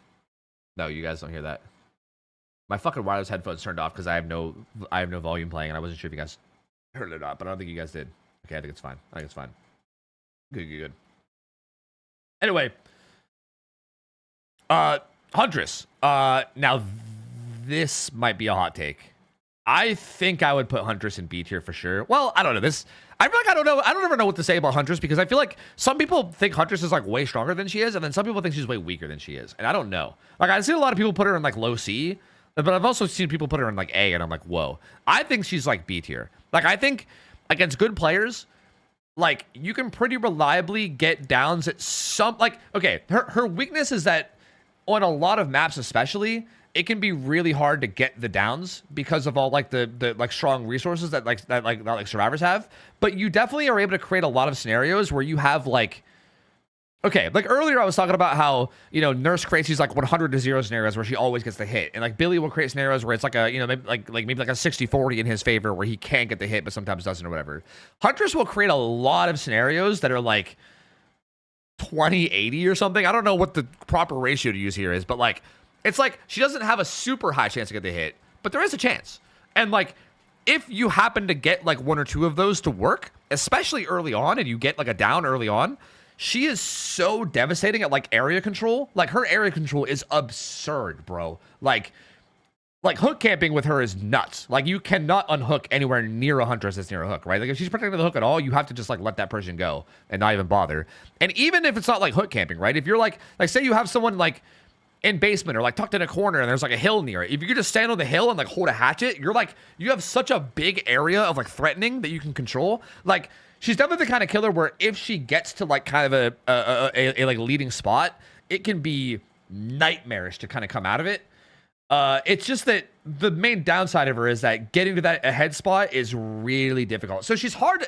That's why she's hard to tier. I feel like if a Huntress has like a strong early game and she kind of gets ahead, she feels like A tier, and you're like, God damn, bro, it's so hard to do anything. But like if a Huntress doesn't have that, like again, because you kind of have to take these like chance shots, right? You have to take these shots that have like a low chance of landing, and if they don't land, you know, back to back, and you have to reload, and then you have to, you know, keep going. Like sometimes like 3 gens will pop before she even gets her first down, and then she feels like she's C tier because you're like, okay, she just doesn't get downs fast enough. So it's just so like, she's not like consistent enough for me to put her in A tier, but I feel like she's not like, she does kind of have a big like snowball and also area control potential that I don't really feel like I could justify putting her in C tier either. Like I feel like when a Huntress gets ahead, the things that she can do to me doesn't feel like something I would say a C tier killer should be able to do. You know what I mean?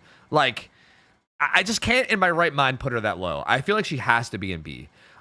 She's like, honestly, I think Huntress is like one of the scariest killers I go against whenever I'm doing Survivor win streaks, because again, like you have a rough early game against her where she like gets it down quickly and then camps that hook. There's so little options to do against that. Like it makes it so difficult, man. Like you really, really have to have like reliable chases against her, or she could just start snowballing like crazy. So yeah, like I think mid B is probably the place to go for her. I'm honestly a really fun killer too, obviously. Like I do like another big disconnect here that people might not realize is that I do think like, again, when survivors don't play, I think Huntress is maybe one of the biggest killers in terms of like the difference of how good she looks when survivors aren't that good versus how good she performs when survivors are actually good, right? Like Hag is kind of like that too. But like, for instance, if you go watch Huntress main streamers that are playing against survivors that aren't really like that good, she'll look like S tier, right? Just like sniping people from like across the map. Like you'll see people like, who was the Squirrel Surgeon that used to like throw an orbital and then throw a cross map and they would both land at the exact same time on a survivor? Like crazy stuff where you'd be like, wow, this killer's absurd. But like realistically, that kind of stuff only works against players that are not that great. And once you get really, really good players, it becomes much more like difficult. And yeah, so I don't know, I'm ranting too much. Point is, she's definitely mid B tier. Bubba's up next. Bubba is again probably just somewhere in like C tier. I mean, we talked about him a little bit earlier off, like, you know, like, I mean, I think I'm gonna turn this into a YouTube video. So off video, we talked about him a little bit earlier. I think he can be a little bit underrated sometimes. Like, I think sometimes people underrate him a little too much. Sometimes people put him in like D tier or like whatever. I do think he's like the thing about Bubba is that you absolutely like shred pallets, bro. Like if you're playing Bubba well, you're like, and you're like playing pallets really carefully. Like the survivors are probably trying to play for a stun, but if you like make sure not to get stunned and then bait them into throwing the pallet, you can just like eat through pallets. And like the survivors kind of have to like get into this loop where they're just sacrificing pallets to you over and over again, especially if you have Bamboozle too, which most people are going to run. And eventually you can like zone people into an area where you guarantee kill them. He's kind of like, I feel like he's like the weaker version of Huntress to me almost, where like, I think it's easier to stay alive against Bubba than Huntress, right? Like, I think you can kind of just path correctly and feed pallets to him, and you can guarantee to have, like, a pretty long chase. But, like, he will eventually kill you, and there's not really much you can do about it. And then when he kills you, he could just camp you, too, right? Like, he has good area control. It's less than Huntress. Like less good area control than Huntress, but, like, still pretty good area control to the point where, like, it can be really complicated to, like, unhook against him or hard or sometimes just not even possible. It's just that still, like... And again, and then also after that chase where you throw every pallet, obviously the map kind of becomes sketch then, because then your map has no pallets. So like every chase after that kind of gets a little bit scary. But again, the problem here is that it's not very hard for the survivors to just play safe and throw pallets. And if they just play safe and throw pallets, then by the time he even gets us down, like 3 gens are done, right? It's like the same problem with like so many of the other killers that are in this low tier. It's like they kind of just like take all this time to like set up and do things, and then even if it kind of ends up paying off, you just lose so many gens that you end up being so far behind that you can't really do anything anyway. You know what I mean? So it's just the same issue as all these other killers. I will say again, kind of like Huntress, if you like fuck around a little bit too much early game and like eat a chainsaw or something and get put in like basement, for instance, it can get a little hairy. And also like, if you guys watch any like Bubba players, like I know like Epi, for instance, is like a big Bubba creator. I'm sure you've seen like Bubba flicks that people can do and stuff, which are like kind of fancy and like fun, and you can definitely catch survivors off guard with that. But don't hate me, good survivors shouldn't be dying to flicks, like realistically speaking. Like flicks really shouldn't work against good players, because good players really won't greed pallets that are flickable, right? Like good players are going to know what pallets that they can get away with greeting and not dying to a flick, or what pallets kind of need to just be like played safe and thrown. Realistically, you just can't. Like good players are just going to shut you down. There's really just no other way around it. So yeah, Bubba unfortunately, like mid C tier. I will put him above. Well, do I put him above Doctor? I guess the question here is above or below Doctor. I think Myers is definitely better than Bubba, but like, I think I'm actually going to put him below. I think I'm going to put him below Doctor, because I feel like if we're talking about like average consistency, I think Bubba consistently gets like, is like okay. Bubba's more consistent. I think Bubba is going to do better than Doctor's lows, but I think Doctor's highs are going to be better than Bubba's highs, if that makes sense. I hope that I said that in a way that makes sense. So I think I'm going to put Doctor above just because I think he has more potential to pop off potentially, even though it won't happen super often. It can happen. I feel like Bubba against good players should never be able to like truly pop off because he just doesn't really have the snowball potential, right? Like even if he gets ahead, it's like at worst you have to like sacrifice a guy and be like, oh, sorry, we can't save you at all because he's camping you. And that's like, at worst, that's usually what it is. There's really nothing more than that. So, yeah, like low C tier, below Doctor, I think. Yeah, not super great.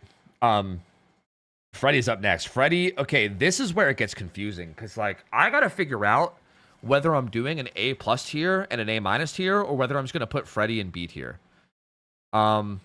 This is hard. So, this is a big thing I've been struggling with making tier lists is I feel like the killers that I'm going to put in A tier feel like they are definitely stronger than Freddy, for instance, right? But I think Freddy is stronger than the killers in B tier to the point where I think he deserves to be in a tier above them, right? I think I need to make... Okay, I'll put him in A tier for now, but there's a pretty good chance that I'm going to make like a lower A tier, like an A+ tier and an A- tier. Like if there was an A- tier, he would go in the A- tier. But Freddy honestly fucks right now. Like, he honestly is quite good. Like, again, his, like, snares are pretty much, like, they're kind of like old clown-esque, I guess, where you, like, slow people down in a loop, and they have to be really careful how they play it. You could also, like, play pre-thrown pallets, too, though, by slowing people down and making the 50s easier to play. And the fake pallets are actually pretty devastating, especially depending on the map, right? There's a lot of maps that Freddy can get where his fake pallets are disgusting, bro. Like, going against, like, a Freddy on, like, Hawkins or something is a nightmare, dude. God, it's a nightmare. Like, that... get a nightmare. I didn't even mean to make that pun. But anyway, it sucks. That's what I'm trying to say. It sucks, okay? It's not fun. You get absolutely shit on. A good Freddy... Again, the thing about Freddy 2 is I think a lot of people maybe don't realize how good he is because from my experience playing Survivor... I swear, like 99% of Freddies, they don't even like use. I swear the majority of Freddies I play against don't even use dream pallets. Like they just use snares, and they won't even use dream pallets. But a good Freddy that like is weaving in and out, like hitting you with a snare, going back to pallet, setting pallet, detonating it, going back to snare, all while like pathing really well and playing M1 chase really well, is so hard to live against, bro. Like there's so many little things he has that can make you fuck up and like get him hits. And also, again, he has one of those kits where he can take a lead and really run with it, right? Ever since when they updated them all those years ago or whatever, they added that thing where, like, for instance, if you're injured and you're trying to heal, you have to wake up first because if you're asleep and healing, he like can teleport to you and see exactly where you are. So there's kind of like this little slowdown mechanic of you having to go wake yourself up all the time, and like. It can be like if you can get ahead, it kind of gets a bit complicated to come back because of how complicated, for instance, like healing is and like staying away is. Also, on top of his mobility of being able to teleport around, he has quite a bit in his kit, honestly. Again, he should lose if survivors play really safe early game, and as long as they like stop his first down from coming in quickly, he should still lose. But he's definitely the kind of killer where like. Again, you can create like at least like 30, 70 scenarios where like you have at least a little bit of a chance to get hits, and if you happen to win those and get it down early, he can do some pretty crazy stuff even against good players. Like honestly, like it's a lot of people underestimate how much he can do with all the new stuff he has in his kit. I think again. Right now, I think it looks weird because he's like right below Nurse Billy. Like it looks bizarre to be like Nurse Billy Freddy, right? Like he's miles weaker than these two. Okay, for the record, and like that's definitely a thing. Like he'll be at like the bottom of A tier, if not in a whole tier below. But he is, I think, better than Wraith and Huntress by like a decent enough margin that I think I can put him. I think he's actually kind of close to Wraith. We could maybe just put him high B for now. I'm gonna keep him an A for now, but we'll see. We'll see. Can we convince you that Hag is higher than Trapper? No, because we're counting best add-ons, so no. If it wasn't for the fact that we were counting best add-ons, then maybe. But like Trapper with his Eerie add-ons is actually like not as bad. Like if this was add-on-less Trapper and add-on-less Hag, I honestly could be down with this, yes. But like the fact that it's like Eerie, like we're talking like injury traps and also reset traps, maybe. Like I'm sorry, I don't think you could talk me into it because of that. But no. Anyway, sorry, let's continue. Pig. Pig's buffs recently I keep saying recently, but I feel like the buffs were a while back. I can't really remember. But either way, Pig's dash ability is actually like pretty deadly now. Like they buffed it a while back, and it's actually pretty deadly. You can outplay a lot of tiles with it. And obviously she has like the best in-game slowdown in the whole game. Like she has the best built-in slowdown out of any killer with the reverse bear traps, right? Like the fact that you get like, assuming you get all 4 bear traps on, you get 12 searches guaranteed, which is a big chunk of time that they have to do or else they die. Like you almost get like an extra gen or 2 from her in terms of like time they have to spend on things, which is very, very useful. Like very, very useful. And again, a lot of palettes are like more easy to play with her. I will say she can be a bit map dependent in terms of like some maps are definitely much better against her than others in terms of like the palettes being playable. But honestly, she's really not bad now. She actually has quite a bit to her kit to the point where this might be a crazy take. People might crucify me for this one, bro. But I'm doing it. I'm putting her in low B tier. I think that's where she belongs. Like, I think a lot of people put her like low C. I think she's B tier, bro. Like, I think Pig honestly does fuck now. Like, I think she's honestly quite like a good Pig player who's really good at utilizing her kit in a good way is tough, bro. It's tough. And again, all that extra time too with the bear traps and everything as well. Like, it's so difficult, bro. Like, she can actually like shit on people now. It's a little scary. So yeah, B tier. I think I'm pretty. Yeah, I don't think there's really much more to say about that. Again, I guess the other side of the coin, I guess I'll say before I move on, is just that. Still, though, if she doesn't like win, like if she doesn't win these like 50-50 type scenarios against you, and if you can like have a good chase with her, just like a lot of these other killers like Freddy, like Wraith, if you can't have a good chase with her and you get like really far ahead early, she's still kind of ass. So again, like every other killer that's like mid or like mid low, that's still a possibility. So it's kind of hard to put her high up because like again, you're kind of relying on like winning some very difficult 50-50s in order to actually get ahead. But if you do, very, very good. Anyway, I'm gonna move on. Clown is also, I think, one of the most underrated killers in this game. I swear I've been seeing tier lists made by people lately. I mean, to be fair, me seeing tier lists is me just like opening Twitter on my phone while I'm pooping and randomly just like seeing some random tier list that some guy that I don't even know, some guy I don't even know made, you know? So like when I say people's tier lists, I don't even know who the hell I'm really even talking about, honestly. But I've seen some random tier lists where this killer is like in like C tier or even like low B tier. And like bro, this killer is like fucking nuts now. Clown is disgusting, bro. He is disgusting. Like, this dude, like, you just spike the ground and you get permanent, like what? It's like 14, what is it, base kit? Like 12 or something, and it can go up to like 14, 15, 16, 17 or something. Like, insane amounts of haste just for free, always. On top of the fact that I think they rebuffed his purple bottles recently to actually give even more slowdown than they used to or whatever. So like his purple bottles are actually kind of viable now too. So like being able to spike the ground and get 17% haste like near permanently, and then also being able to hit survivors with like the purple guys that slows them down too, and also forces medium vaults is fucking absurd. Like this killer, like again, this is one of those killers where I think this boils down to like how good is like the normal M1 play of the killer player. This is something that I think a lot of people don't realize, and this is something that I think have been realizing more and more lately myself, is that there is actually a ton of skill to how you play M1 chase, right? Like a bad M1 chase killer on a killer like Clown who like doesn't really know how to utilize the haste in a way that's like actually beneficial versus someone like, I don't know, obviously the obvious example to use would be someone like Pedro from Invictus, who's like the #1 1v1 player in the world. Like, who is gonna, like, he's probably like one of the best, if not the best, like M1 players in the world. Like, someone like him on a killer like Clown is like, dude, there's nothing you can do. There's nothing you can do. You have to play these like you basically as a survivor, you get put in these positions where you have like again, I've been mentioning these ratios for every killer, but genuinely against a good Clown, you play like 20-80s. Like you're playing scenarios where you have like a 20% chance of not getting hit. You have to just like try some shit and pray that it works. But like good Clowns are gonna fuck you up, bro. It's so hard to stay alive. Like you can use like there's like a few pallets that are safe, right? Like you can use like Shack pallet or like, you know, stuff like that. Even like Jungle Gym pallets are like kind of dangerous. Like they're safer than others, but they're like, even those are kind of dangerous.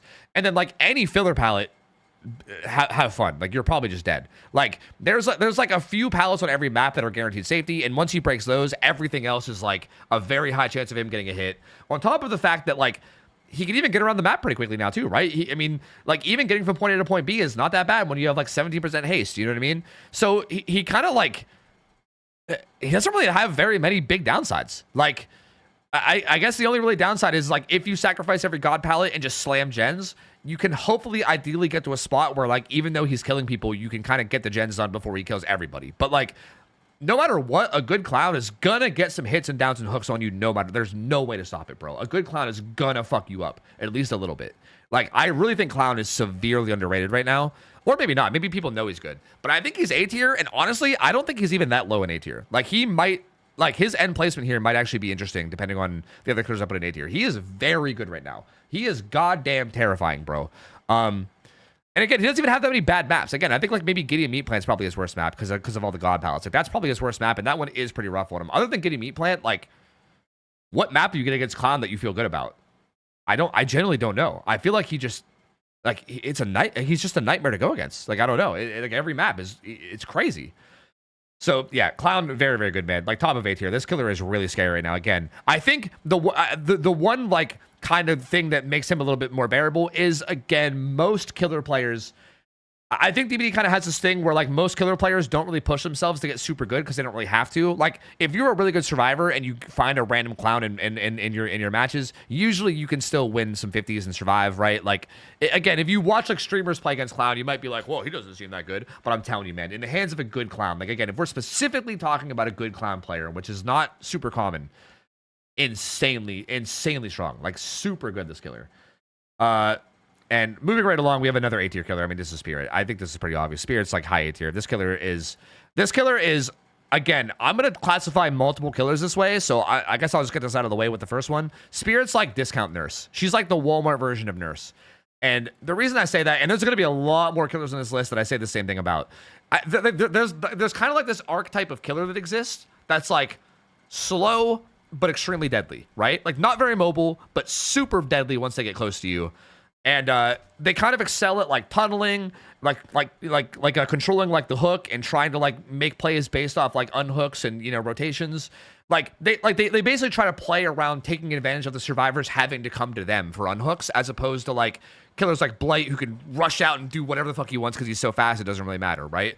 Like it's a very interesting like archetype of killer that like Nurse and Spirit both fall into, and Spirit is very similar to Nurse in the way that the games go. It's just that she's a little bit less reliable, right? Again, like I said this about Nurse. Nurse can create literal 100-0 scenarios where she will hit you. Like there is no way to stop her from hitting you. She will get the hit on you, right?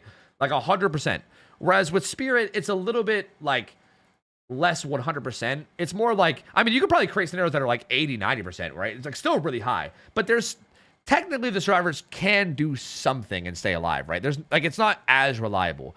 And even if you do win every single 80-20, it's still like a little bit slower than Nurse. Like Nurse just like blink, you're hit, right? You get a little bit of distance, she blinks, she maybe one blinks, fatigues, blink, you're hit. Like it's that sequence. Double blink, hit, blink, fatigue, double blink, hit, like bam. It's like 30 seconds every time. Spirit's like, while the servers are healthy, they have a little bit more play. They can maybe play a couple pallets before they get hit. And then once they get hit, they're kind of fucked, but they can maybe still do like a couple little things. It's like the whole sequence, instead of taking 30 seconds, might take like 45, which it might not seem that crazy, just 15 more seconds. But you got to think every chase adding 15 more seconds adds up a ton in a game like DBD where it's all about time management. So it's like the same concept as Nurse, but just a little bit weaker to the point where, like, if the survivors play really safe and have good macro, and, like, if they take chases to the right areas and they do the right gens and pressure the right things at the right moments, Spirit realistically should lose most of the time. But, again, she's strong enough that, like, all it takes is, like, I mean, killer. I mean, okay. Like, you're gonna find that I'm gonna say this about most killers like this. All it takes is like one slightly bad like rotation, right? Like someone like playing for an unhook and getting found near the hook and then going down within like 30 meters of the hook, and bam, like the game's almost over right then and there. Like it is not hard at all to throw against Spirit. Like even really good players, even really good teams of survivors, if they just make like one bad positional mistake, the game could just like instantly go down the drain. So that's why killers like this are so scary. It's just that lethalness they have to kill people really, really quickly can just really make things get out of control if the survivors aren't careful. And even if the survivors do play perfectly, I mean, you still should get a lot of hooks, right? You might not be able to 4K them consistently, but you should still get a lot of hooks, right? Like it's not like you're going to have a game where you get like 3 hooks and then they leave and you're like, okay, I did nothing at all. Like you should be able to at least do something. So yeah, I mean, she's definitely right under the S tier killers. Very, very strong. Very, very good. Also, by the way, I went ahead and shut off alerts. I don't know if I did that earlier, but I probably should have. But yeah, I turned them off because I'm probably gonna upload this later. So just for the record. Yeah. Anyway, moving on. Legion. Legion is okay. Well, the thing about Legion is that oh god, here we go. Fuck. See, there's so many killers on this list that I've been dreading getting to them because I know I'm gonna have to put them in a tier that people aren't gonna agree with. But like, and this is one of them. Okay, luckily, I guess I did just make a YouTube video. Actually, like, I don't know when this tier list is gonna be uploaded, but as I'm recording this tier list video, I literally uploaded a video showcasing the build that I think makes this killer really, really good. And I think I clickbaited the video and called him A tier in the video. For the record, I think that was just clickbait. For the record, like, I don't think he's actually A tier. Like, that was purely clickbait. But I do think, I think most people put Legion like C tier, or sometimes even D tier. I think with Eerie Button, if you run Iridescent Button and like Scratch Ruler, and if you like, and then just Bamboozle and Slowdown perks, right? Again, everyone runs End Fury and all those perks, whatever the fuck. You know, I'm not gonna repeat everything I said. I'll link the video like below this video, and if you're watching live, go to my YouTube and you'll see it. It's like one of my most recent uploads.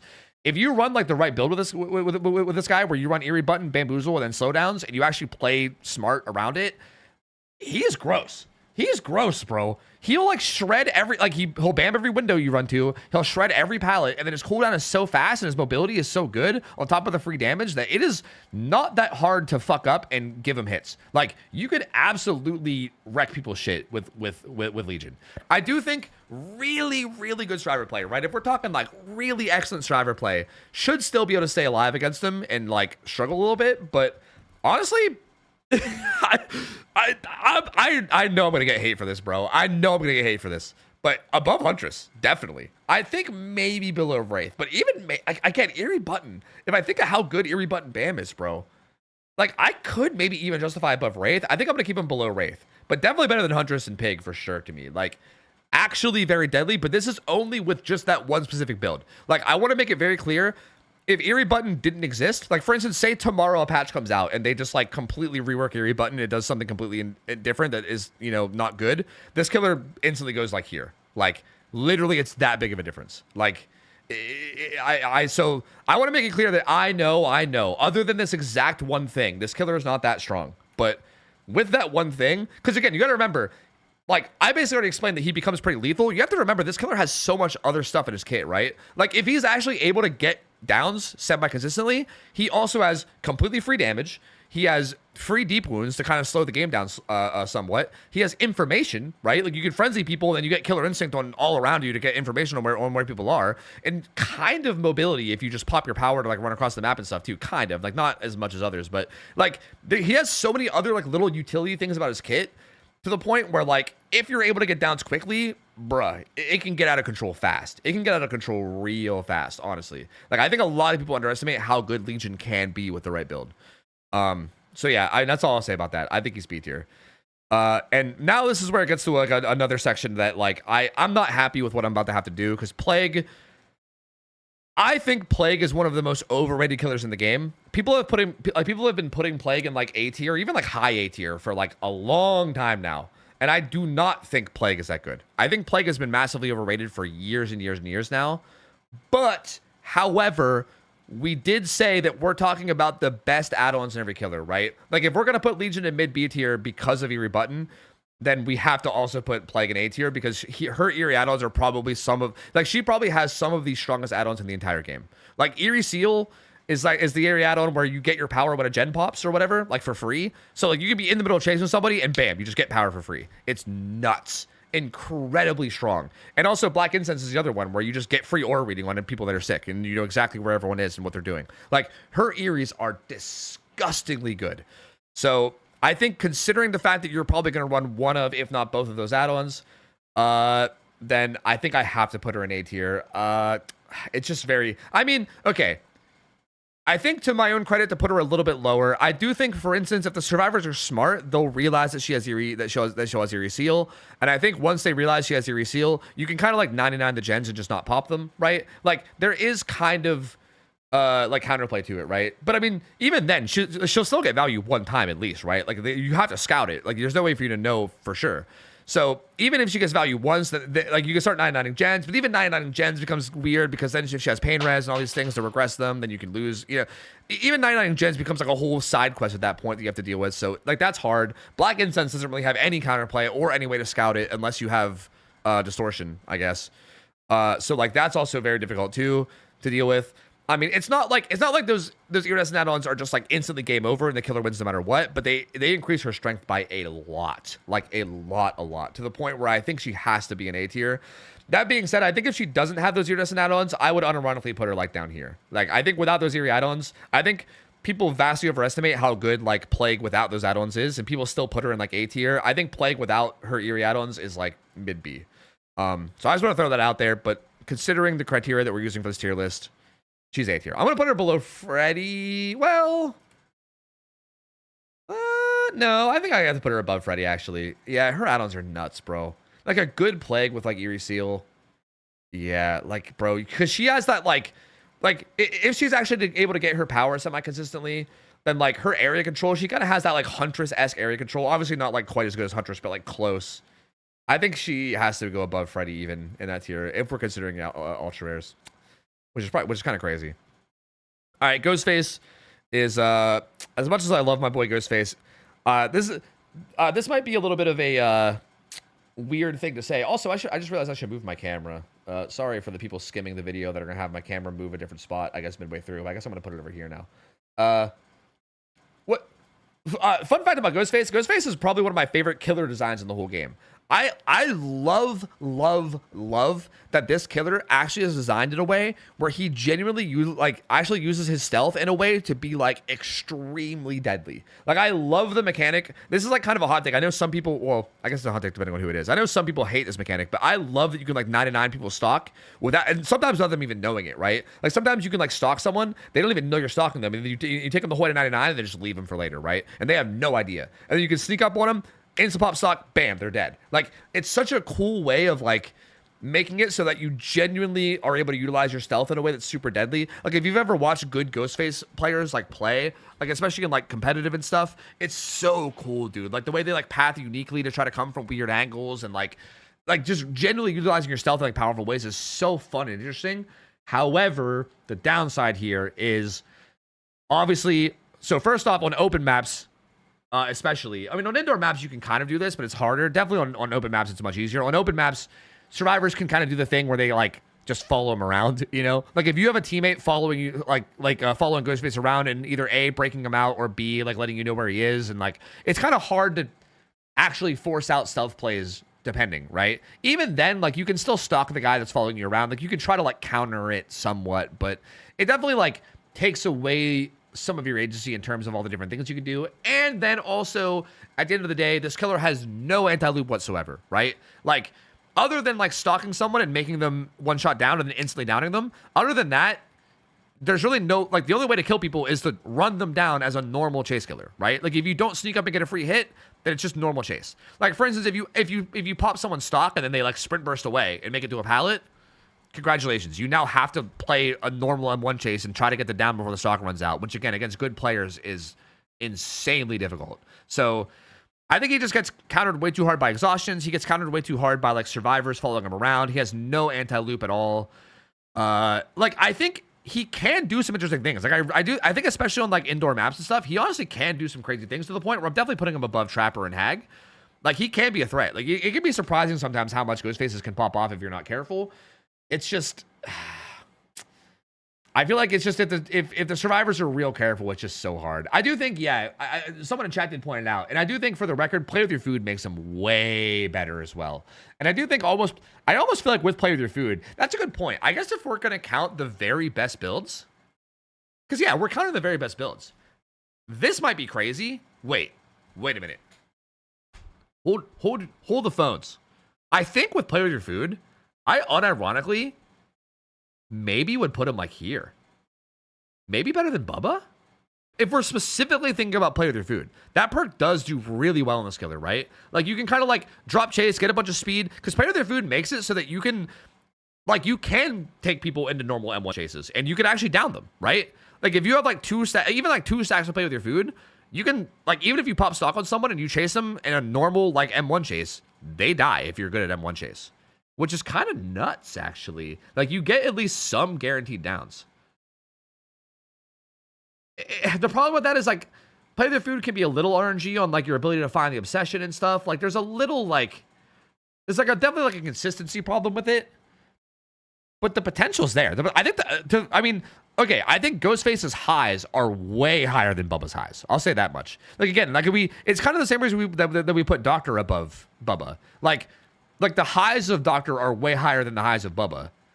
Not way higher, but they're higher. Ghostface's highs, I would argue Ghostface's highs are even higher than Doctor's highs. Like, his highs are really fucking high. Like, if you get, like, either good maps or like, you have Play Their Food and just get high stacks, I unironically think that he can do more than Bubba, I think, against good players. Like, I really do. I don't think it's, like, significantly more. I'm going to keep him here. I'm going to keep him here. I kind of completely forgot how to Play Their Food. And the second I remembered it, I actually feel pretty strongly about this. I feel like a Play Their Food Ghostface is, to me, like, I'm trying to think. On Survivor, who am I more scared of? A Bubba, even like a really good Bubba, like a cracked Bubba, or like a Play Their Food Ghostface. Even if the Play Their Food Ghostface isn't like super cracked, even just like a pretty decent one, it's kind of terrifying. Like, honestly, like, it's actually quite scary. I do think, I'm confident in this. I don't care what anyone says. I'm putting him there. Demo's up next. Demo is like, man, it's kind of funny. Demo is like this. I view him in my head as like almost like this landmark killer. I don't know how to. There's probably a better way to articulate what I'm thinking. I remember like 5 years ago, or however long it was, Demo used to be like considered the like perfect killer in terms of like balance. Like, it was like, he's like pretty strong, but he has counterplay. He was like the perfect middle ground, where everyone said that he was like the perfect like middle of like strength of killers, and he was like perfectly balanced and like blah blah blah blah blah. Now, since then, the overall skill level of the game has gone up drastically, and also they've released way better killers, so like that kind of bumps them down to the tiers a bit. And I do think nowadays, I feel like I would put Demo in like high C tier. I don't think I could even justify putting him in B tier. I mean, I do think a good Demo can be pretty scary, because like, again, his thing is basically just that he has a very quick dash you can charge, right? Like, it's one of the fastest one of the fastest, maybe the fastest like charging dash in the game. I mean, maybe Chucky is like right up there too, but like, it charges insanely fast and like has a pretty big hitbox. And if you know how to like use it and like slide off things and get like weird cheeky hits with it, it can be pretty good. It's also pretty good for zoning because you can break pallets with it.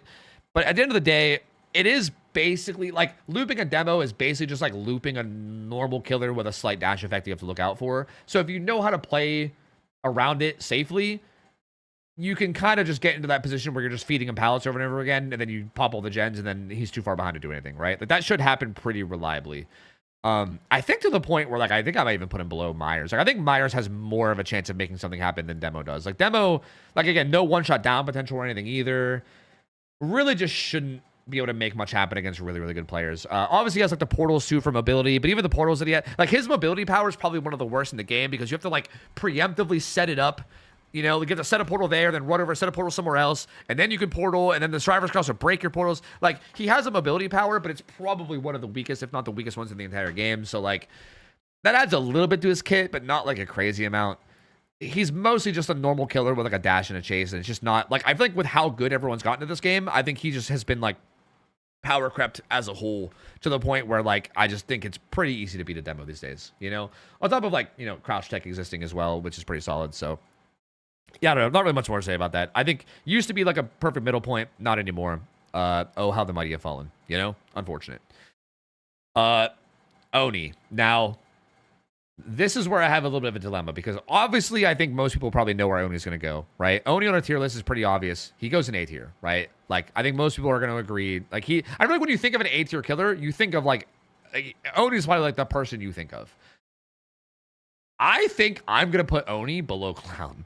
Unironically, I think this is actually true. Well, the only thing that might stop me from doing this is I do think a lot of the maps, especially recently, like ever since like pallet density update and just in general, they have made a lot of the maps like better for M1 chase. Like, I do think a really good M1 chase killer is able to like create damage better now. Like, okay, let's just talk about Oni, obviously, right? I mean, most people might know this already, but just bear with me, okay? Oni's thing is that he starts out with no power. He has to earn his power by getting a hit on a survivor, right? Like, if the survivors, in theory, cannot give him a hit at all, like, if they play really safe and don't give him a hit, he's just literally guy with sword. Like, he has no power at all until he gets a hit. But once he gets a hit and he starts getting blood, then he gets his blood rush or his blood fury or whatever it's called, and then he can fly around and hit like 180 flicks and do all like once Oni's in power, he's probably like the most deadly killer in the entire game, right? But you can deny his power really well if you play really, really safe in like M1 chase. And it used to be even more of a problem back in the day, because back in the day, there used to be way more God palettes on most maps, to the point where like you would just get stuck in like this, like, oh, I have to kick this pallet, oh, I have to kick this pallet, I have to kick this pallet. These days, you actually can bloodlust pallets a lot more than you could back then, to the point where I think you can get damage a little bit more consistently. But I don't think it's consistent enough that I want to put him above Clown. Like, I think a really, really good team of survivors, especially that are good against that are good at M1 chase, can still deny the first hit well enough that like by the time he gets power, the survivors are like pretty far ahead, and he kind of has to like make something happen to come back, right? It feels like how it usually goes. That being said, if you even just like fuck up a little bit early game and give him a hit early game, he just wins. Like if you give a really good Oni a hit at like 5 gens with like, I say at 5 gens, like I obviously if it's 5 gens, but like 3 gens are all 80%, whatever, you know what I mean? Like genuinely like at 5 gens, like if an Oni gets a hit within the first like, I'll say this, if an Oni gets a hit within the first like 40 seconds of a match, for instance, a good Oni probably just wins that match. Like maybe certain maps make that not true or something, I don't know, but like more often than not, the Oni is going to win that. Like if the Oni is a good player, that's enough already. Like already just that start is enough that he can almost guarantee the win, which is fucking crazy. Like that is so, it's so hard to put him low in a tier list with that fact being true.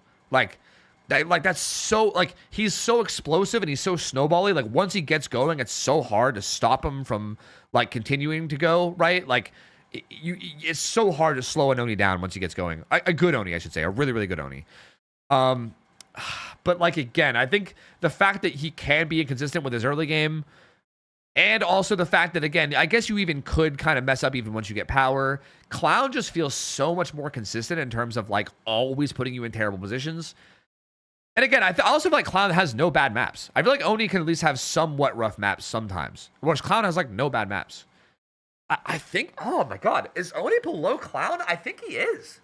Like, I think he is. It's crazy for me. Like, I'm trying to talk myself out of it because it feels like I shouldn't do that, but I think, yeah, I think he's below Clown. Like, again, very explosive killer, just not quite consistent enough, I think, to put him above Clown, I think. Like, just not quite consistent enough, but very, very good still. Like, still very, very insane. Like, probably top 10 killers, maybe. Like, it's probably almost in the top 10. Very, very, very strong killer, though, still. So, yeah, like mid-A for now. We'll see. Maybe I'll switch him later, but that's where I'm putting him for now. The Death Slinger. Oh, he's slinging death. Okay, Death Slinger is a killer where historically, I think I've put this killer in the wrong tier a lot.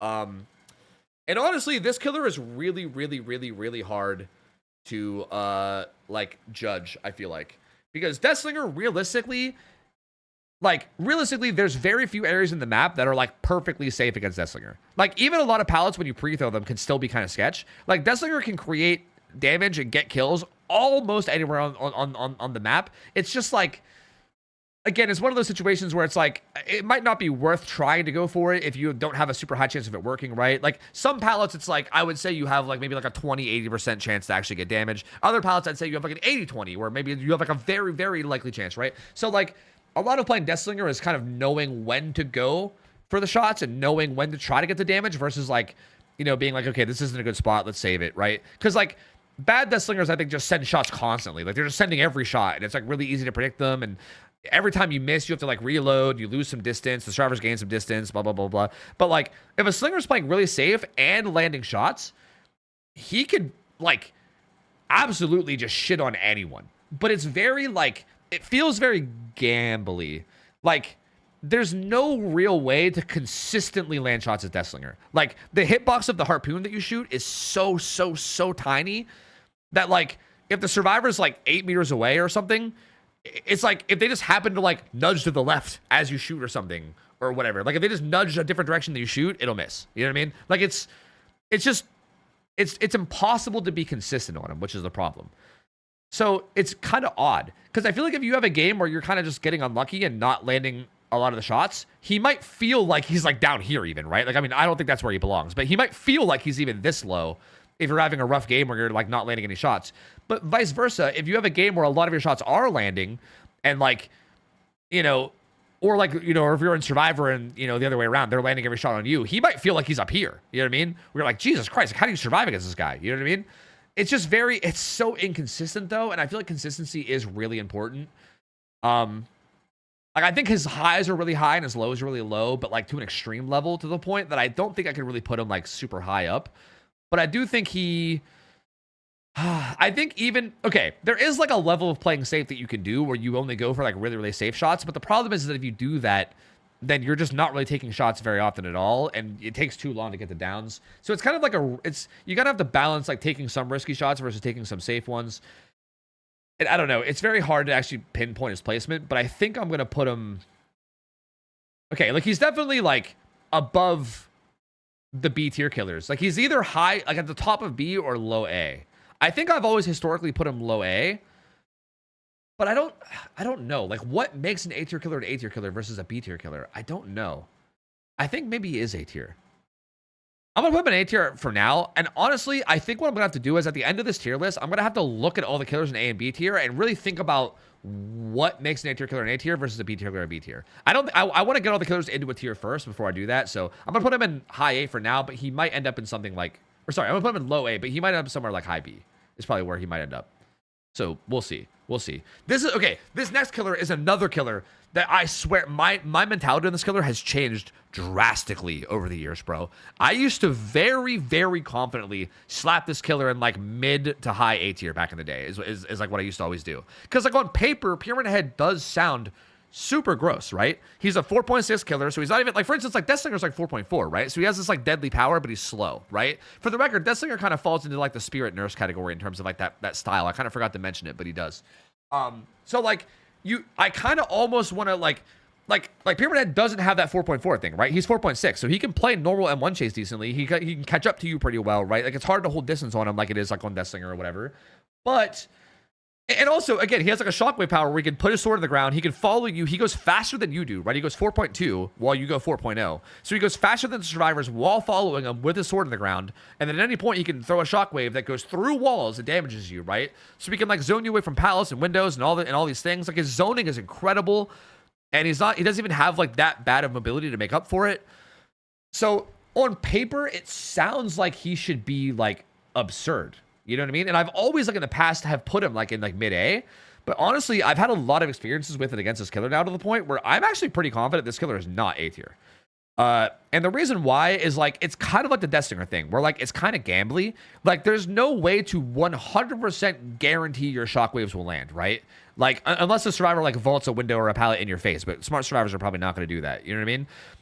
Like there's a lot of like little bait mind games that the survivors can do to try to like, still win pallets and windows and can try to get one over you. You can do the thing where you like go past a pallet and then come back and throw it to like stun you. Like there's a lot of little mind games that the survivors have that make it really hard to get like guaranteed hit, right? Like almost none of your hits are guaranteed. You have to like win these little mind games to get hits. And even then, like the problem is after you send the shockwave, you have this like cooldown that's like decently long. It gives the survivors a bunch of distance and you have no way of like naturally one-shot downing as well, which means that like you just don't really have snowball potential. This killer has like basically no snowball potential. Like he's a weird killer because if you're landing every shockwave, like if you happen to land every shockwave, you're like, oh my god, I'm a killing machine. The survivors can't do anything, and he feels like he's like S tier. You're like, oh my god, what the fuck can they possibly do? But if you just miss like, I don't know, 4 shockwaves in a row and the survivors like pull ahead, it's impossible to come back, bro. Once the survivors pull ahead of you on Pyramid Head, you do not come back. Like, you just lose. Like, he has no, like, comeback potential at all once he falls behind. Because his damage is just really slow, right? Like, even the zoning he does and everything he does is just too slow and too gambly. And you have to play these, like, really risky, like, gamble shots that you have to hope land. Like, his comeback potential is just not there. It's just not there. Like, it's just so rough now. So, yeah, I think I'm actually pretty confident that, like, again, even though he sometimes could feel like he's S tier if he's getting really lucky, I think it's way too luck-based. And I think the fact that, like, the only way he's S tier is if you get perfectly lucky and also play incredibly. Like, even if you're playing incredibly, if you just get unlucky and then you fall behind the survivors, they just beat you. And there's not really much you can do about it. So, I think I got to put him in B tier. But I will put him high up at B tier. Like, definitely high up at B tier. Like, probably the top of B tier. But I'm pretty confident he's not A tier. Also, he has like obviously they like to get around tunnel mechanics and stuff, but like whatever, you know, like caging and stuff is cool, and like obviously it like circumvents DS and you know anti-tunnel perks in some way, but that's even like whatever. That's not that big of a deal. It's kind of cool, but it's not a super huge deal. Okay.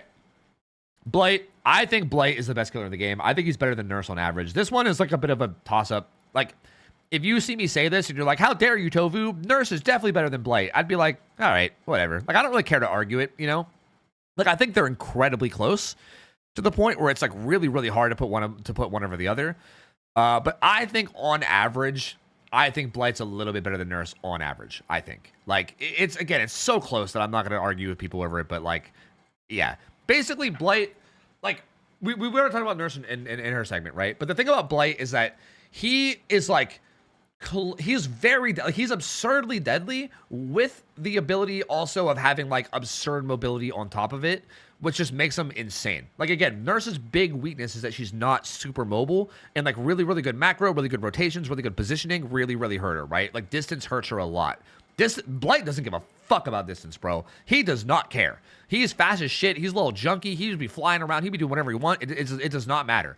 And Blight still, if you're really good at Blight, you can still find a lot of scenarios where you can like put the survivors in like, again, I don't know if the survivors are ever in like a one, like again, Nurse puts people in like 100 and 0 positions where it's like, if she's within 10 meters of you, you're getting hit. There's no way to stop it, right? I don't know.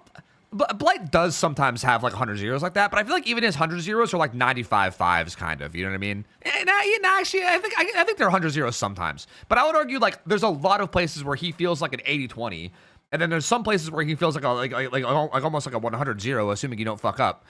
And like he still creates these like scenarios where you either get a hit guaranteed or you have like a pretty high chance of getting a hit guaranteed while still being mobile as fuck. And it's very, very crazy. And again, I think a lot of this boils down to like the maps. Like, again, this is obviously an extreme example, but you boot up like Midwich and obviously Nurse is better. But I would even argue maybe like Cool Tower, maybe like you can give it to Nurse, maybe. Like there's certain maps like that. And obviously some maps just have like jank-ass collision that hurt Blight too. Like, I mean, have fun on like Toba Landing or something with its jank-ass collision. That shit's a nightmare. But like for the most part, there's like certain maps where I feel like it might be the other way around. It's just so hard to like judge the two though. Like they're so close to each other. I think Blight on average though is just able. Another thing about Blight is I think you're able to make. I think if you make mistakes as Blight, I think you still have more comeback potential than Nurse. Like I feel like for instance as Nurse, if you fuck up a little bit or like if the survivors are just playing really well and they're like ahead, you're kind of like. I think you're more relying on them making like a big positional mistake and taking advantage of it. Whereas with Blight, I feel like you can still create a lot of like fast-paced like 50-50 plays where like if you can kind of get some quick hits and quick downs in, you can kind of like come back and get into like a better spot pretty quickly. So I still feel like it's just, again, he's like more explosive in terms of like his ability to snowball quickly, and also the mobility is just incredible. I think on average, I gotta say Blight is better more often than not. But again, they're so close that I wouldn't really argue it. Again, I think anyone watching a tier list, unless you're like brand new to DVD, you probably already know that these are the top killers. Everyone knows it. So like it's not really any big surprise. I'm not going to spend too long on it. That's essentially it. Twins is a hard killer for me. Every time I make a tier list, I don't ever know what to do with Twins, dude. Because Twins is like, I'm confident in saying that Twins is the killer that gets hard countered by perks more than any other killer in the entire game. Like, bro, if you're playing Twins and the survivors have like Power Struggle Flip Flop, bye. Like fucking say goodnight. You know what I mean? If they have like a bunch of boons, like Circle of Healing, Boon Unbreakable, if they just have Unbreakable themselves, Plot Twist, dude, I could make a list of like 10 or 15 perks that completely shit on this killer and make her completely fucking, well, not useless. I don't want to say useless, but make her way weaker.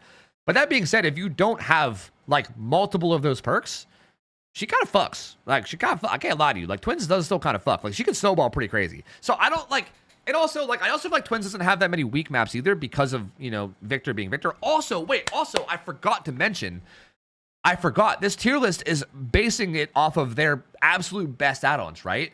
I think Twins, if you run Forest Stew and Silencing Cloth, is actually disgusting, bro. That stealth you get from Silencing Cloth, I think is unironically really fucking strong. I mean, God forbid you get an indoor map, then it's a nightmare. Like, you're probably fucked if it's a good Twins. But even if it's not an indoor map, like, Silencing Cloth is nasty, bro. It's a nasty add-on, which if you guys don't know, it's the add-on where, like, when you come back to Charlotte, you get stealth for like 20. It's like a long time. It's like 20 seconds of stealth. Like it can make her a little bit more deadly in Charlotte form. It can get her some more hits. So it's it's just like the perks hurt her so much, man. It's so hard for me to like put her in an accurate spot. Like if the survivors don't have like really, really hard counter perks to you, like if they just have like the standard, like I'm thinking if the survivors have like the standard, like, oh, we all have like an exhaustion perk and Samantha Tunnel and, you know, maybe like one unbreakable and then maybe like, you know, some like fast track and some gen perks or whatever. Like if it's just stuff like that, like if it isn't like a hard counter to you, I feel like, man, it's so hard to say. Because this is also hard too, because like Twins counterplay is like really complicated. So like if we're talking like super good survivors, then I feel like she's not that good. But if we're talking like just like an average like good squad, like I'm thinking like one of my win streak teams where like we're like good and we know what we're doing, but like we're not like perfect players and we still like fuck up stuff sometimes here and there. You know what I mean? Like we're capable of making mistakes, especially on killers like Twins that have a bit more complicated counterplay than others. Like that's kind of what I'm not. This isn't like Team Invictus fucking, you know, tier list. This is like, this is so hard, dude. I'm gonna put her like there for now. Dude, my clown placement's really high. The more I'm looking at this, what? It's fine. We'll come back to it later. I think this is where she belongs. Again, I think she's capable of doing like insane. I guess I didn't explain the basics of this, but like basically Victor in the hands of a good player is a guaranteed hit. There's really like no way to avoid Victor other than like a couple palettes, maybe like Shack palette. Maybe there's other like very specific palettes on certain maps, like certain god palettes in hallways or something. Other than like very specific things like that, Victor is like almost a guaranteed hit and there's no way to stop it, which is crazy. So like if she can kind of get snowballing and get people injured and get like kind of get that going, Victor can just make her snowball like mad. So, but again, the survivors are smart and like, man, this is so tough, bro. With the survivors having all perks too and everything. I don't know, dude. I feel like if the survivors are actually smart and they like again, if she starts snowballing, even like lockering up, buddy systeming, like I don't think it's that complicated. Like, okay, I'm gonna leave her here, but I think realistically, if you told me she was like down here, I wouldn't really argue with you, to be honest with you. I feel like it's too hard for me to like really pinpoint an exact spot. I'm just gonna leave her here for now. It's too tough for me to like pinpoint an exact spot. I think this is fine. She's definitely a threat. I'll put it that much. I'm putting her in a tier where she is obviously a huge threat and can fuck people up for sure. It's just the more comfortable the survivors are against her and like the more team play and coordination they have, plus like the amount of perks they have can change, I think, a lot about where she is, but I think this is still fine. New Trickster, I think this is the big one since he just got reworked. This is probably like the one everyone's most curious about, so we're going to save him for last. No, I'm just kidding. We're actually going to do him now. So they changed him, and he's 4.4 now, so he's slower. He's not 4.6, but he kills in 6 knives instead of 8, which is, I think, a pretty big deal. They added like the whole style system where like, you know, as your style goes up, you get buffs to like your throw speed, your reload speed, like all these like little things. And then when you get S tier, also when you get S tier, you unlock main event, and you also get Killer Instinct up to like, what is it, like 44 meters around you or something, which is kind of a big deal. It's a lot of information. So I personally think that in the hands of a really good Trickster player, like again, we're talking like Trickster mains, right? We're talking like Votsic or whoever. Like, I think Trickster is better now than before the rework, but I think he's way more skill intensive. Like, for instance, when I play Trickster, sometimes I'm like, oh my god, this killer feels insane. And sometimes I'll get like an opening where I can land like 3 daggers and I'll miss like 2 out of the 3, and I'm like, fuck, you know what I mean? But like if you're good at Trickster, you're not going to do that. You're going to be hitting every dagger every chance you get, and you're going to like know exactly how like you're going to know exactly when to pull up, how many to throw. Like, I think in the hands of a really good Trickster, I think he's better now than he was pre-rework. Not by like a crazy amount, but at least a little bit. But again, the problem is though, it's still, he has the same, like, he still falls into the same category of killer as like, again, it's like an extremely diet version of like Nurse or like Spirit or like Deathslinger or like Huntress, where it's like you're like a slow killer, right? You're 4.4, you don't really have any good mobility, but you're like really deadly close range. But if the survivors are able to get distance on you and hold that distance, and the game becomes way harder. And I feel like you can compare him to Deathslinger a lot, right?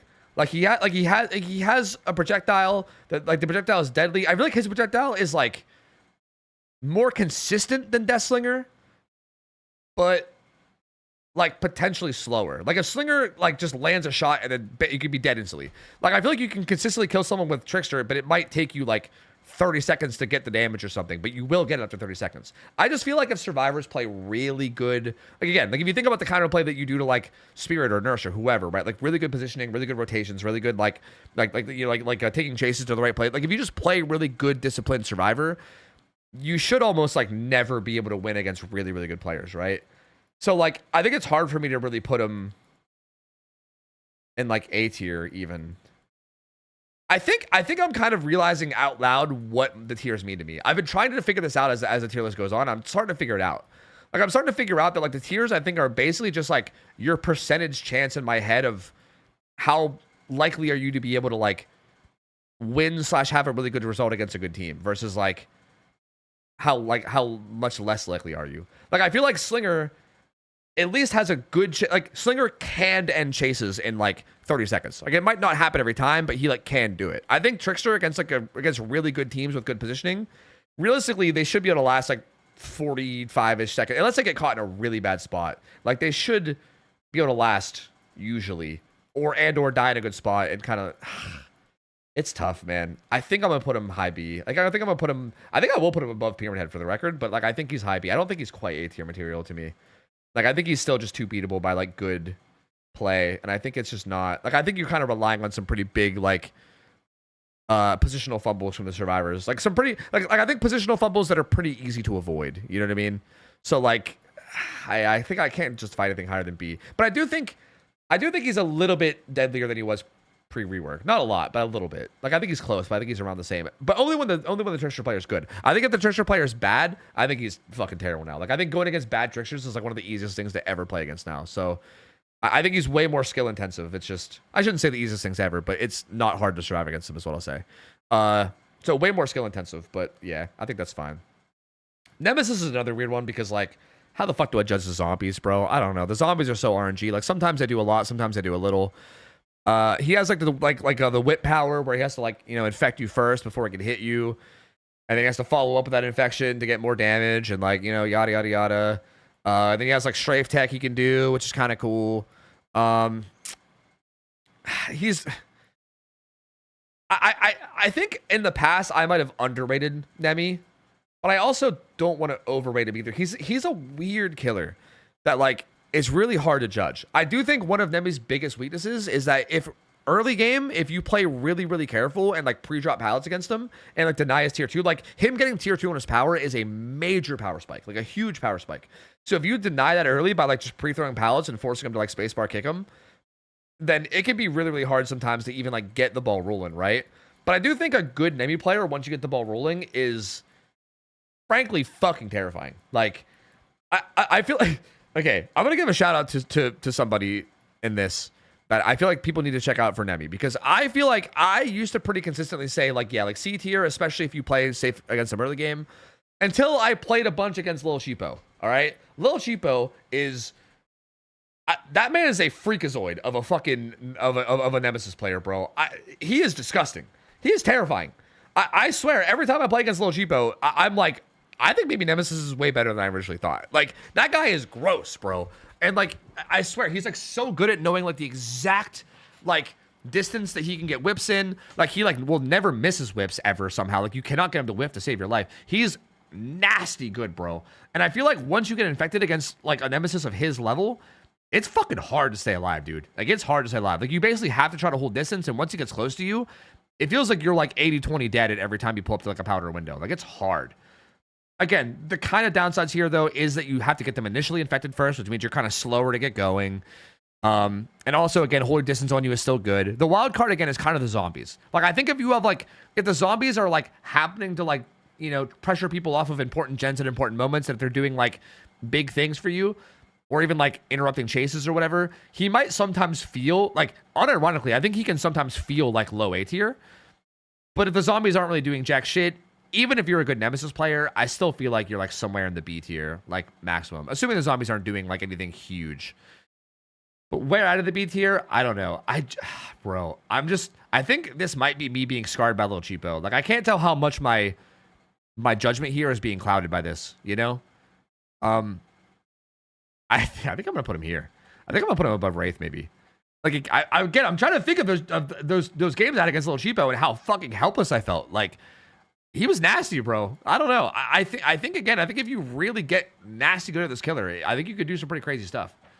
So yeah, I think I'll put him there. I think that's fine. Like mid B. I mean, if you wanted to say that he was lower B, wouldn't argue. I think it's fine. I'm not really too upset about the placements in the tiers, other than maybe like the very top and the very bottom. So I think I'm totally okay with that. Pinhead's another killer where I feel like he's like kind of RNG based on how the chains spawn, but even not really, kind of to an extent too. There's also a lot of teamwork plays you can make against him, right? Like hit tanking and like helping each other is like really, really strong against him. Exhaustions hurt him a lot, right? Because obviously like distance is like really important with a killer like this. He basically just has like the little chain portal he can slow you down with, right? He's kind of like budget version of Freddy, kind of, right? He has like a little slowdown mid loop that he can give you. But even then, sometimes the chains spawn in dumb ways where you can break out of them quickly. You know, sometimes they have teammates there to help them. Sometimes you whiff, you know what I mean? Like sometimes you can just like actually whiff your thing and they can juke it. But still, no matter what, reliably, he can't like reliably snowball incredibly fast against good players, I think. Obviously, there's like box logic too. That's kind of nice that you can do. Like if you're really good with box logic, you can kind of keep the pressure up with chain hunts and stuff. Well, like there's some stuff like that you can do that's kind of nice. And obviously he has like built-in slowdown because of the box as well, which is kind of cool. Like he has like some things like that going for him that help him a little. But at the end of the day, he still is like basically like an M1 killer with a minor slowdown chase power and then like a little bit of like a global pressure thing that happens every once in a while, and that's it, right? There's not much else there. Like I don't think there's a crazy amount of snowball potential when the survivors are actually good. And again, distance hurts him a lot. I struggle with Pinhead because I'm not sure whether to put him in. Like he's no way he's A tier. I'll say that much, okay? He's either B or C, and I struggle to put him like high C or low B. Like I don't. Again, I think this is one of those things where I think maybe when I go back at the end of the video and I like at the end of this video, I'm going to go back and like break down exactly what each tier means. And I think when I do that, I might change his position a little bit. But he's undeniably like around here, like better or worse than Pig. You know what I mean? I'm trying to think. I unironically feel like it's so hard because I feel like Pig is so different on maps, like depending on the map. I feel like worse than Pig, right? I'm going to put him right there. I'm putting him at the bottom of beat for now. I could change that, though. I don't know. That's a hard one. I think that's fine. Artist, this might be another hot take. I don't...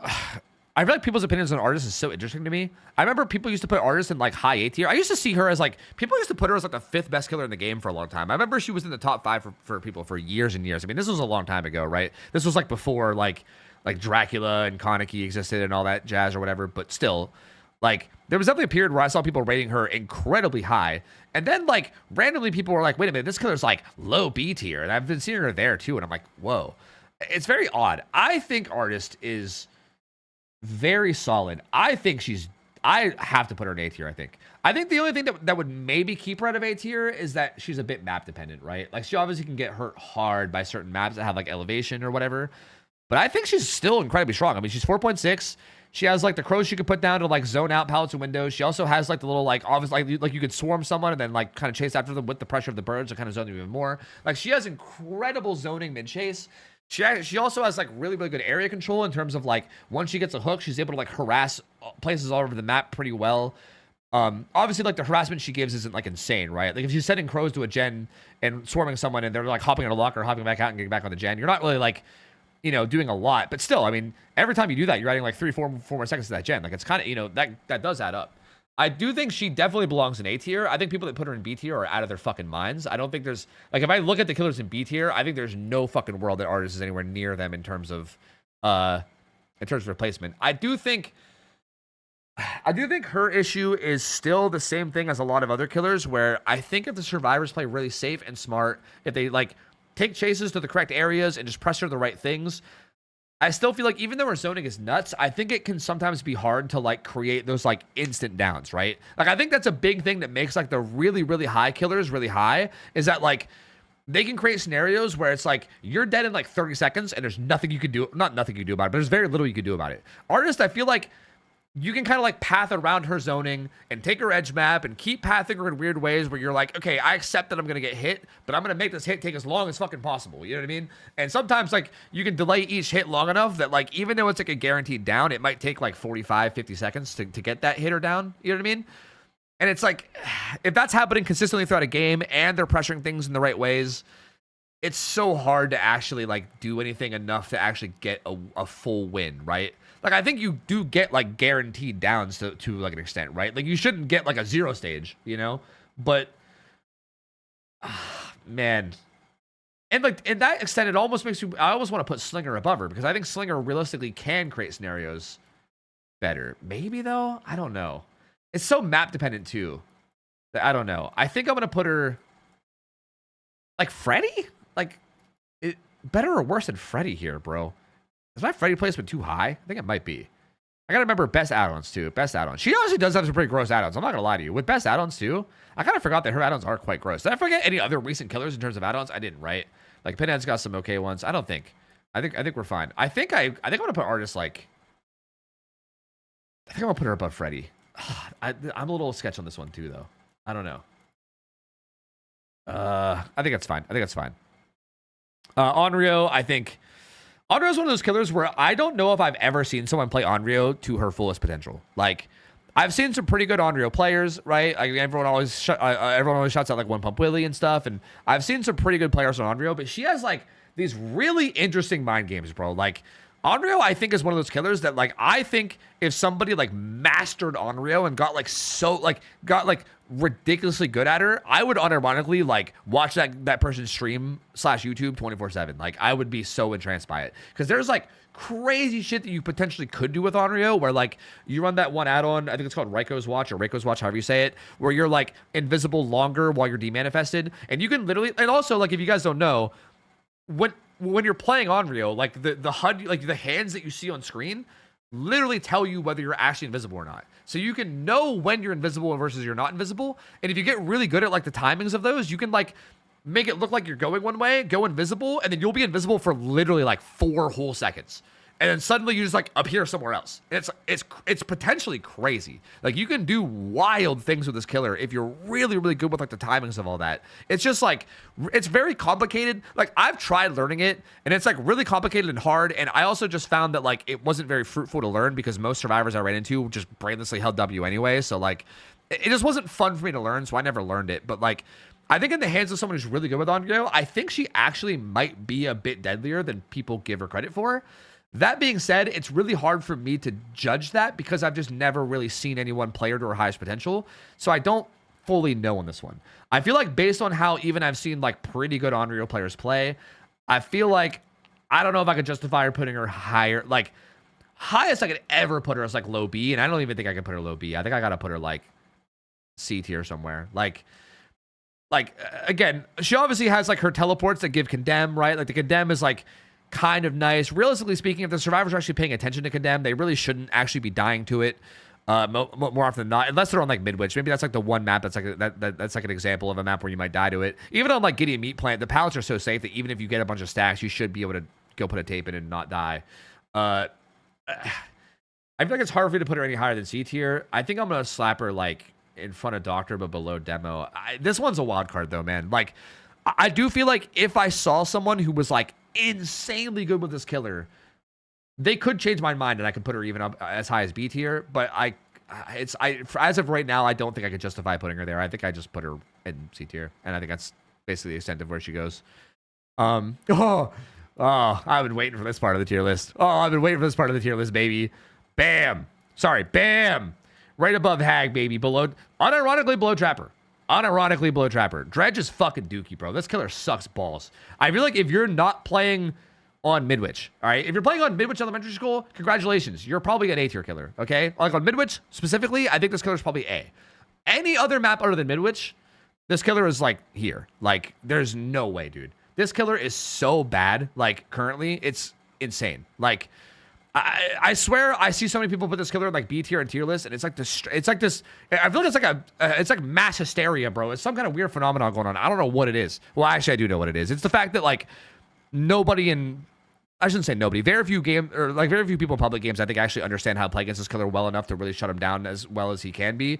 And I think if the survivors even fuck up like a little bit, I think you can snowball, right? So like against bad survivors, I think he does feel like quite good. But I think you go against good survivors on any map other than Midwich, and I think this killer is quite bad, like quite bad, to the point where like again he doesn't even really have any. Like I think Trapper. I'm putting, for the record, the reason why I'm putting Trapper above him is because this tier list is assuming best add-ons, right? This is like double Eerie Trapper. I think double Eerie Trapper, even like best add-ons for Dredge are probably like what even are best add-ons for Dredge? Like lavalier microphone and like field recorder maybe or something. I don't even know. Like I don't even know what best add-ons are for Dredge anymore. Like I literally don't even know. Like even I don't think I can think of a single add-on combo that you could run on Dredge that would like make me afraid of him. Like I'm sorry, if I load into like any like standard map that isn't Midwich and I see it's a Dredge, I'm just like, yay, free win. You know what I mean? Or like, or free win if I'm with a group of players who I know is good. I guess if I'm playing with, you know, randoms, then who knows? Like they all might die. But I literally have never felt significantly threatened by Dredge ever, other than Midwich. Like this killer is just not good, bro. I guess I should explain why. I'm kind of just thrashing without explaining. Like his power is basically teleporting to lockers, right? Like he has good mobility, for the record. His mobility is great. Like he can teleport across the map to lockers, which is really good. Like one of the best mobility powers in the game. The problem is it doesn't really matter how mobile you are. If you can't kill people, then you're a bad killer, right? So like outside of just being like normal 4.6 chase, he has like this remnant he could put down. It's like this little like shade that he could put down, and then he goes really slow while he's holding it. And at any point he can teleport back to that remnant and then like swing at you, right? So like the idea behind anti-loop with him is like you put a remnant down and then you start to like slowly chase a survivor and you want to chase them back into your remnant, right? The problem is that he's slow as balls while holding the remnant. He's like 3.8 or something, or is he even 3.8? He might be 3.68. I don't know. He's definitely slower than survivors. Like a survivor run speed is 4.0, and he's definitely slower than that. He's like 3.8 or 3.6 or something. And basically, anytime you try to do this, the survivors can pretty obviously just walk away from the tile, right? Like the only time you're actually able to use this power in a way that's fruitful against good players is if they're zoned like completely edge map in like the corner, or if you're on a map like Midwich where like the rooms are all like very isolated, right? Like you need to have basically a super isolated like pallet or window. It's like the only time that you can actually use it. If it's not like super isolated, then they could just walk away and go to another tile, and then you have to follow them and then do the same thing and rinse and repeat. Like it's so hard to actually get damage on people that are good because they just will walk away from you. You know what I mean? It's wild. And also even then, even when you're in those scenarios where like they're in an isolated tile, right? Like I don't know if you guys have ever watched like high level competitive games or whatever, where like he gets played on Midwich. Like Midwich is a map where he is able to create like scenarios on like almost every pound on that map. He's able to create like these really, really beneficial, like it's like the best version of his power possible. And even in those scenarios, sometimes even really good killers can like lose a 50 unfortunately and still get juked and like not get the hit, right? Like it's still possible to not get the damage. So like that's what I'm saying. Even in his absolute best scenario, it's still not even like 100% of a hit. It's like just a high chance. And even finding those scenarios is so rare. He's just not good, bro. He's just not good. I don't know. This killer's just not good. I can talk about it all day. I feel like I've been thrashing him this whole time. The poor guy. For the record, I think all he would need is like a buff to his movement speed while holding Remnant, and I think he would immediately become like a C or a B tier killer. For the record, like I don't think he's like far off from it. I just think the current values that his kit has, he's bad, bro. This killer is really bad. This killer is like the least threatening killer to ever exist, dude. I don't know. He's not scary at all if you remotely know what you're doing on Survivor. So, yeah. I mean, he's at least better than Hag, though. So, like, there's at least that. All right. Wesker is... I don't really know what to do with Wesker either, man. Wesker's one of those killers that it's hard to tier. I do feel like Wesker can... Like, I think Wesker is capable of popping off. He's just very punishing, I think, is his problem, right?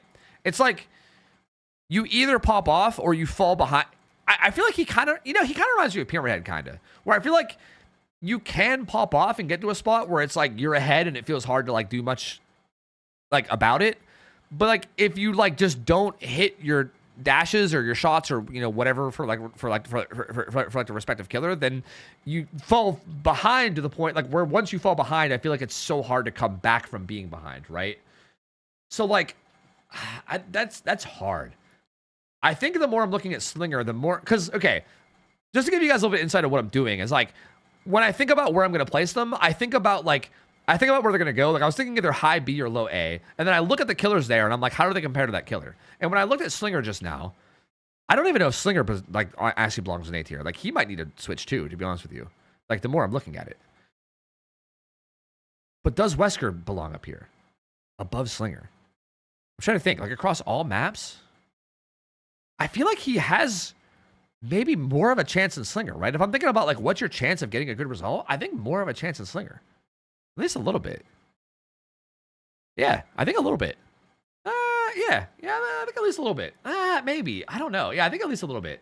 I think I'm going to put him there for now. I might move a lot of people towards the end, okay? I'm putting him here for now. I mean, he's got, like, his double dashes where, like, okay, I think Wesker's the kind of killer where, like, I would argue, like, 80% of the fillers that exist, you can try to outplay them. Like, even if the driver, like, pre-throws the pallet, and they're like, there we go, pallet's already down, haha. Like, you can still try to outplay, like, 80% of them, and it will sometimes work. It's just, like, again, the chance of it actually working is, like, very different, right? Like, some tiles, it's like, you have a very high chance of it working. Some tiles, it's like, it might work, but not super high chance. And again, the thing with Wesker is that once you use both dashes, like, if you send a double dash and it doesn't work, not only are you kind of, like, unzoning that survivor and, like, letting them do whatever they want, you're also putting your power on, like, a pretty long cooldown where, like, it's, like, very punishing to miss. But I do think, like, really good Wespers, by the way, really good Weskers who, like, know when to go for power, when not to, when to zone, when not to zone. I do think he, again, I'm looking at, like, the killers in B tier, and I don't feel like I can, in my right mind, put him with these killers. Like, I don't. Right? No. I feel like I gotta put him a little higher than that. I'm gonna keep him here for now. I might move him, but I think he's better than the killers in B tier. Like, I'm pretty confident in that. I feel like he has more of a chance to make something happen than these killers for sure. But not by, like, a crazy amount. He doesn't have any, like, absurd add-ons that make him, like, insane either, by the way. So that's, like, I don't know. Like, he has some okay ones, but nothing, like, absurd. I think that's fine. Knight, I think, is, like, the king of C tier. I'm not gonna lie to you. I think he's, like, the most guaranteed C killer I've ever seen. This killer is, like, dude, I swear this is one of those killers where I see people share, like, I see the same take about this killer, and it drives me insane, but I hear people say it all the time, and oh god, it pains me every time. People always talk about Knight being this high-tier killer because they're like, well, you see, Tofu, you can put your guard on a player, and then that player will be chased, and then you can chase another player, and then two people are being chased at the same time, Tofu, and I'm like, I don't care. That doesn't mean anything. 2 survivors being chased at the same time doesn't mean shit when both those chases suck ass. Like, a guard should never be able to get a hit on a survivor completely for free. Like, that should never happen. And, like, unless they, like, fuck up really badly. And also, the Knight just chasing someone solo is just pure 4.6. Like, there's no chase power. Like, again, if you're playing against, like, little baby Meg Thomas who, you know, just got home from their 12-hour shift, who, you know, plays the game once a week, you know, for like 1 hour, then yeah, sure, maybe putting a guard on them and their teammate might both get you hits. But, like, against people that are good, that shit doesn't do anything. It does nothing. Like, I mean, I guess all it does is it stalls them a little bit while you break a couple pallets, I guess, but that's all. Like, realistically speaking, against good players, you kind of have to do the, like, put a guard on a player and then pincer attack the player with the guard, right? Like, go the opposite direction of the guard and then kind of pincer attack them so they either get hit by the guard or you, and then they take the hit, they use their distance as much as they can, and then you rinse and repeat and do the same thing, right? And, like, in a way, it is like it's basically a guaranteed down, right? Like a Knight player does get guaranteed downs pretty much. Like, there's almost no way. There is, like, little things you could do that help, but there's very, very few things you could do on the survivor side to, like, avoid dying. Like, you're gonna die. But it's kind of like Doctor in that way, where, like, even if you get near guaranteed hits, it takes so long, dude. Like, you send out the guard. While you're sending out the guard, they start holding W away. The guard gets them. The guard's following behind them. They're still holding W away. You have to take a different angle as the guard and try to cut them off. Sometimes the guard will, like, run out if they actually have a whole map of distance to run. If the guard does run out, you send another one and try to zone them more. Or if it doesn't run out, you, like, pincer attack them, hit them, they take more distance, you follow after them some more, put another guard. It's like the whole process just takes so long that, like, by the time you get the down, like, you've already lost so much gen progress, and then, like, at that point, what? Like, you just can't really do much, you know what I mean? Sure, like, once someone's on a hook, he can definitely be kind of annoying once someone's on a hook in terms of, like, sending guards to gens.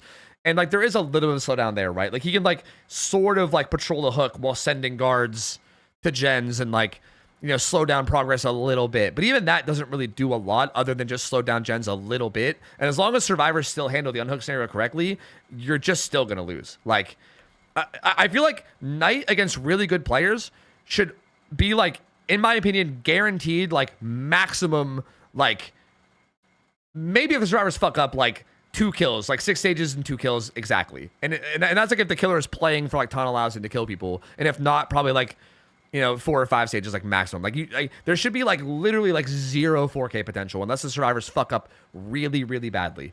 But I mean, that being said, I do think the Knight is very, very consistent at getting that, like, for instance, I would argue killers like Doctor could get good results, but Doctor might have games where he gets, like, literally, like, 2 stages, right? I feel like Knight should never really have a game where he gets, like, nothing but 2 stages, right?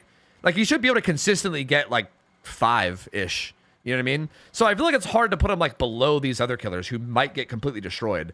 But, like, he's not going to be any above him either because he just doesn't really have any potential to do anything big against good players. You know what I mean? The good players should just be able to win always. Other than certain maps. For the record, there are also certain maps, like, Gideon Meat Plant is weirdly an insanely good map for Knight.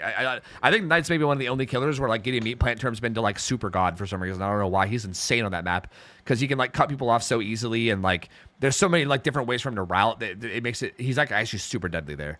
But other than that, other than, like, very specific maps that he's good on, this killer just does nothing, bro. He's not good. I'm sorry. Like, C tier maximum. Like, anything higher than C tier, and I think you are out of your goddamn mind. Honestly, even him being high C tier, like, I don't even know if I should put him above Myers. I feel like, and Demo, like, I'm not even putting him at the top, actually. I'm putting him in the mid. I'm putting him, like, right there with Onryo. I think it's probably fine. Like, I don't think he's even better than those guys. Like, I think these guys at least have a chance to do something. This motherfucker just, no. I'm sorry. Like, there ain't no way. Anyway, continuing. Skull Merchant. I'll be real. This one, I actually have no idea how to judge this because who the fuck plays Skull Merchant anymore? Like, are the 5 Skull Merchant players still playing? I thought them updating this killer made them mad. Like, I thought they updated it and then, like, the 5 players all got mad and quit. I don't know. Like, is Pixel Bush still around? Maybe. I feel like this killer seems, based off what I know about her, she seems like kind of similar to before, right? Where she's kind of just like an M1 killer with some extra steps. Like, occasionally applies hindered, can, like, trap up certain, like, loops or whatever. I don't see how this killer can be any higher than C tier in my brain. Like, I don't think she's quite, like, I remember before the changes, she was, like, dog shit, doo-doo, terrible tier. I don't think she's there anymore because I know she has, like, a lot more power. Like, she actually gives, like an actual, like, certificate hindered now. She has, like, little things in her kit that make her better. But I definitely don't think she's, like, so she's not, like, down here, but I don't think she's actually, like, good. I feel like I would put her, like,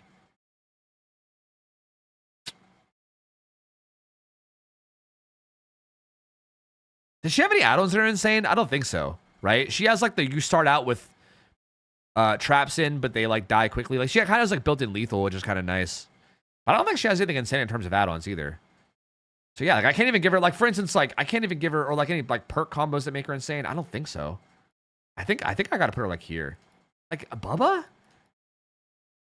Like, I think Bubba is the character where I'm like, is she better or worse than? I mean, I think she at least has, like, indoor map power, right? She does have that, like, stealth aspect where, like, if you go against a Skull Merchant on, like, Larry's or, like, God forbid, like, Midwich, you know what I mean? That shit can be terrifying. I think at least for that, I'll put her a little bit above Bubba, but not by much. She is still basically M1 with, like, a little bit of hinder.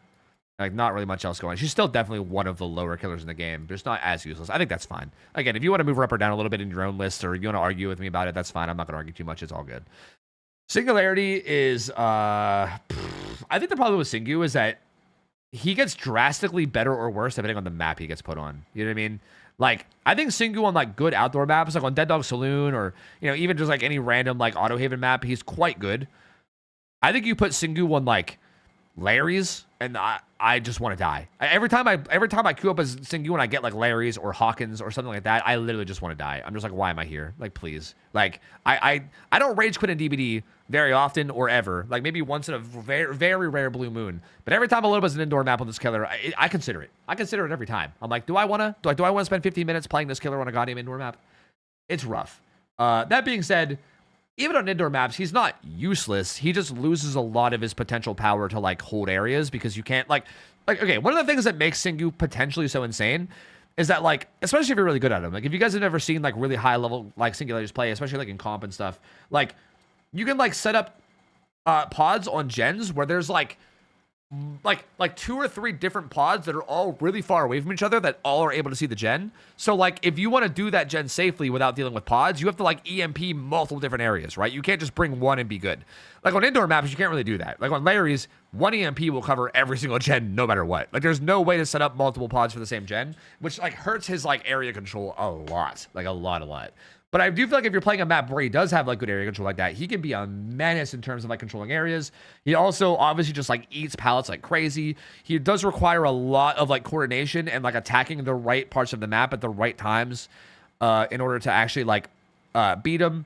Also, I think like having good M1 chase movement with him is really important too. Singu is one of those killers where I feel like you almost never see this killer played to his potential. Like I can, with relative confidence, say that I don't think I've ever come up against wait, did I say Slinger just now? Singu. I don't think I've ever come up against a Singu in public matches that I felt like was even like remotely close to being near his skill ceiling. Like, or like even like towards like the upper realistic expectation, right? Of like how good people can get with him like in like comp levels and stuff. Like most Singus I run into are quite frankly terrible. And I've run into some that are like decent, but even the ones that are decent are like not great. Like I think Singu in the hands of a really good player is nuts on most maps, other than indoor maps, to the point where like, again, like this is kind of an extreme example, but like I'm pretty sure I remember seeing a VOD one time. This was like years ago, where like Nightlight played Singularity against Team Elysium, which was like the number 1 and number 2 team at the time. And it was in a tournament where they had no restrictions. It was a 0 restriction tournament. So I think all the survivors had like syringes or BMPs and like stacked ass perks. And like normally under restrictions like that, it's like you expect every killer to just get like shit stomped. I mean, it was DDS. It was his best map. But the gamer had like Call O'Brien Oppression as his perks. And he like 4K'd one of the best teams. It was crazy. It was crazy to see. And like the game was like mesmerizing. I mean, he played him to like an absurdly high level. And like I know that's like a very extreme example because like Nightlight is like a very gifted gamer. He's very good. But I think it goes to show like how good this killer can be. And again, that's with everybody being good, right? You put like a killer like that against like a survivors that are even like a little bit uncoordinated, I think this killer pops off. I think I got to put this killer above Clown, right? Oh, but the map dependency. Oh, the map dependency, bro. I think that's a big thing that makes Clown so good for me is like there's no bad maps for Clown, dude, right? Like other than like kind of Gideon Meat Plant. I think Gideon Meat Plant's like the only one, right? What map is bad for Clown? Like nothing. Oh man, I don't know. The problem is that Singu really only has like 5 bad maps. You know what I mean? Maybe more. Maybe like Batum and stuff too. Dude, Clown's gonna be high up on my tier list. I'm sorry. You guys just have to deal with it. He's just high up on the tier list. I'm putting a Singularity there. He's below Clown because of the map dependency. I'm sorry. It just is what it is, bro. It is what it is. I can't get around it. I'm trying to convince myself otherwise, but I can't. I can't convince myself otherwise. Clown's just really insane, dude. All right. Xenomorph. What the hell am I doing with Xenomorph? Xenomorph is weird. He's like, it is very snowbally, right? Like, I think definitely very deadly when you're in tail form, especially with like good builds, right? Like good add-ons and all that cheese you could do with like Windows. Not like guaranteed deaths. Also, this killer is definitely one of those killers where like if you get ahead of Xeno, I think you can kind of like snowball your lead and play really well. But like if you fall behind in the Survivor, especially if Survivor's like setting up double turrets and stuff, like you're just like, you just get bullied. Like you can't fall behind on this killer against good players without suddenly it becoming a bully the Xeno. Like, haha, let's run to the double turrets and teabag and, you know, laugh while you get broken out. You know what I mean? Like it can turn into a bully fest real fast, like if you fall behind. But I do think Xeno is deadlier than a lot of people give him credit for. And I think if people play this killer really well, I think you can reliably do okay, or at least get kind of ahead to the point where I don't think...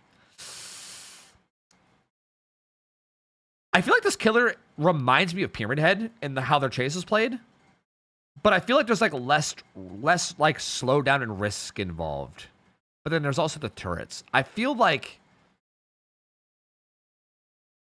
this killer's one of those ones where I think it's so hard for me to like judge exactly where to put them, because I feel like I've not seen like the most insane Xenomorph players ever in the world or whatever. I feel like I have to put him like I think Nemesis is the killer I'm looking at where I'm like, you're around this level somewhere, right?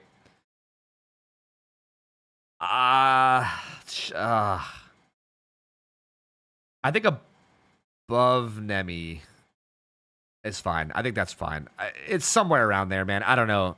That's a hard one. I don't feel super confident in that placement in terms of like the exact placement. I feel confident in like the rough placement, but not the exact one. That was a little bit tough. Chucky's up next. I think Chucky's a bit underrated. Chucky, again, falls into the same archetype of Nurse and Spirit and Deathslinger and Trickster and so on and so forth. It's the slow but really deadly killer. I mean, his little like pizzazz is that he also has stealth. Wow, yippee.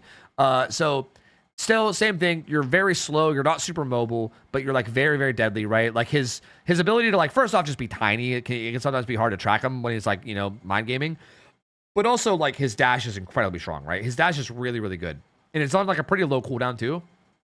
So I feel like he definitely can like create hits and downs pretty quickly, even against good players, but not always. It's not like it's nowhere near the consistency level of like Spirit, for instance, right? Spirit can do it way more consistent than Chucky. But I definitely think he does it more consistent than Slinger. At least. And he also has that stealth aspect too. To the point where like he's definitely above Slinger. For sure. But where above Slinger? Above Wesker? Definitely above Wesker. Above Freddy? Yeah, above Freddy. Above Artist. Wait, his add-ons. He doesn't have any insane add-ons. Like, I keep remembering Plague's only up here because of her insane add-ons. I think I'm gonna put him above Artist too, even. I think he has potential. I think he's like up here. I think this is where I put Chucky. I think he's pretty solid. Like, I think he's actually much more solid than I think a lot of people give him credit for. Again, I don't think you can like consistently do huge things, but I think he absolutely can do big things. And like, it's definitely like, yeah, like I think he could probably do it better than a lot of these gamers. And I think I'm slowly realizing that I think I do maybe need another tier for a lot of these people, but we'll see. I'm just gonna keep it moving. Like, honestly, solid killer. Like, slow but really deadly. Very similar to the. I mean, look back at what I said about Spirit and Nurse and everyone else, and the same thing all applies to Chucky, right? Deadly, but he's not like 100-0 deadly. He's probably more like the 70-30 type deadly. Solid though, very, very solid. Unknown is also, bro. This like, I feel like we talked about Xenomorph being feast or famine. This killer is like feast or famine, the killer. Like, I feel like if you somehow get ahead, he can kind of start to get pretty crazy and feel kind of nuts. But realistically, getting ahead should be like really, really hard when the survivors are good. I think this killer is weird because I think a lot of people like, I know like there was kind of a meme going around where they call him the Harmless. Apparently he had like the lowest kill rate of like any killer in like all of like the last like DBD League season or something like that, or like he got like the lowest stages or something. Like he was like not doing too well or whatever. For the record, though, I do think a lot of that came from the fact that I think they had him on a map that was like pretty hard for him. Like they, again, like not to get into comp too much during this tier list, but they had him on Wrecker's Yard. I think they moved him to like Ormond Lake Mine since, where I think he's been performing a little bit better. I do think and also for the record, I think he has a lot of good maps too. Like I think Unknown on like indoor maps, like on a map like Hawkins or something, can be quite deadly. Like it's a lot harder to like juke in a lot of maps like that, to the point where his power becomes a lot more reliant. But yeah, like, just to explain his thing is like you infect someone with your projectile that is like kind of hard to land, and once you infect them, you have to like not let them see you. Every time they look at you, they like break out of it a little bit, and you have to try to like follow up before they break out of it. But if you miss even one more shot, it's like really hard to keep them from breaking out, and the second they break out, it's like you lose all progress. It's so tough, bro. It's so tough. Like he's very like, if you're landing a lot of shots back to back, then you're like getting downs. You have all these teleports up that they don't really have time to get rid of because of the fact that you're getting down so quick. And then like you can kind of snowball really quickly. Whereas if you're not getting downs quickly, then like they have all the time in the world to deal with like your potential teleports. They can get rid of them. Also the chases just go forever. Like it's just, he's like the most feast or famine killer in this entire game. And it makes it really hard to judge him. But I don't think in my right mind I could put him like super low tier. Like I don't think I can in my right consciousness put him like down here with like Ghostface and Doctor and stuff. Like I feel like to me he has to go like at least, I feel like Huntress is where I start to go like, I don't know, you know what I mean? Like Huntress Wraith is where I start to go like less than Wraith, more than Huntress. It's just so hard to say because again, like sometimes he can do really well, but then sometimes he just does nothing. You know what I mean? I'm just gonna plop him here. I don't know. It's so hard to judge this character though. I don't know, man. Vecna. Ooh, okay. To be fair, okay. Wait. Vecna. Normally I put Vecna in like high C tier because I think this killer is also very overrated. I think people overrate this killer a lot. I don't think this killer is actually as good as most people say. Except when you have that goddamn bullshit ass low skulls add-on, which is insane. Like, if you run low skulls and you just know the distance of spawn, you just plop that shit on people's faces, and what the hell do they do? Like, you literally get guaranteed damage every single time that ability comes off cooldown. It's disgusting.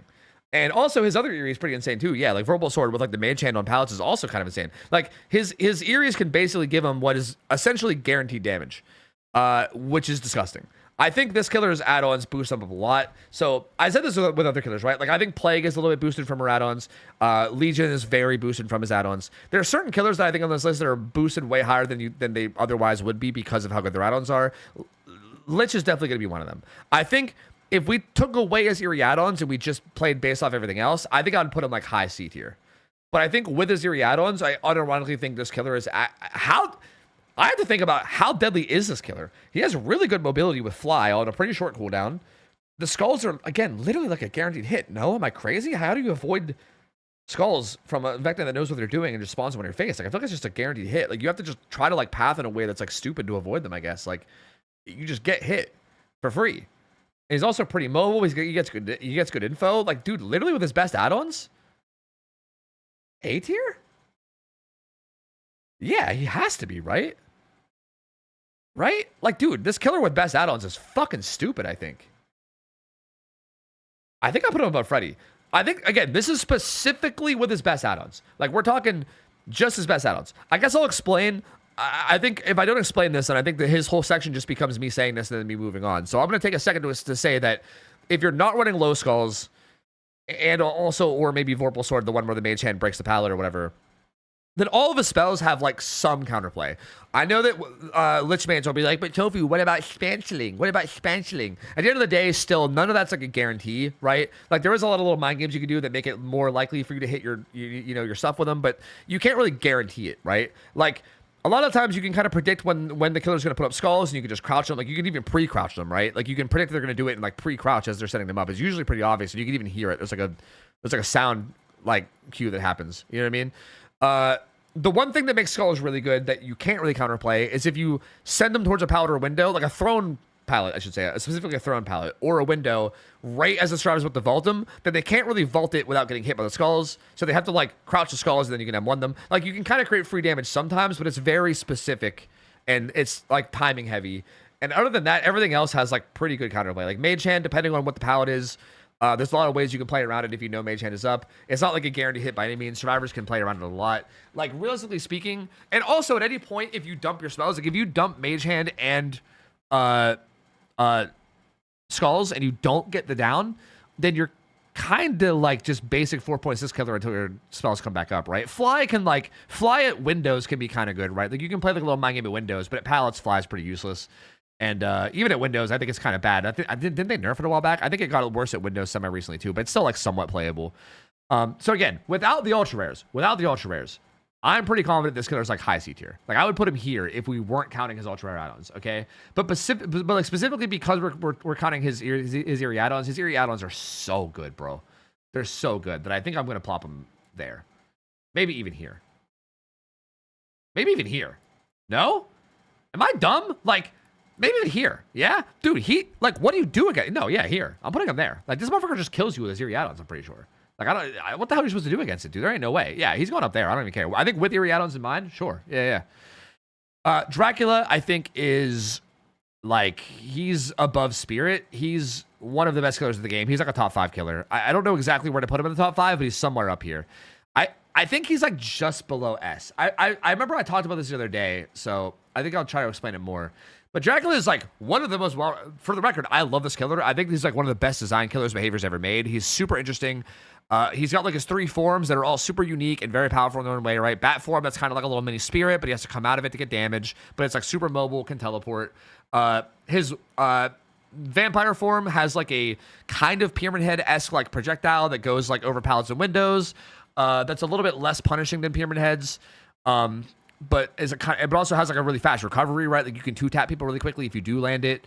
And then most importantly, his wolf form, which is probably his strongest form, is insane. Like your 4.6 with a third person like over the shoulder camera, so you can kind of like peek around corners and you can like even like over walls and stuff.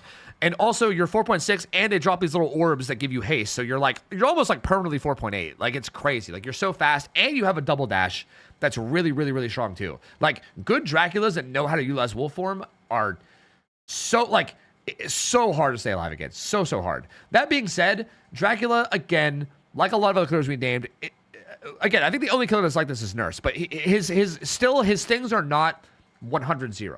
Like you're not guaranteeing hits. Like you could whiff your Hellfire even if you're using it for zoning. Like they could like do some weird juke last minute and you could miss. The wolf form, like the wolf form is more reliant. There's definitely certain areas where like the wolf form is almost guaranteed, but even then there's obviously like the user error of you could whiff. But like the wolf form is probably the most reliable, and even that's not like 100% guaranteed always. It just depends on the tile.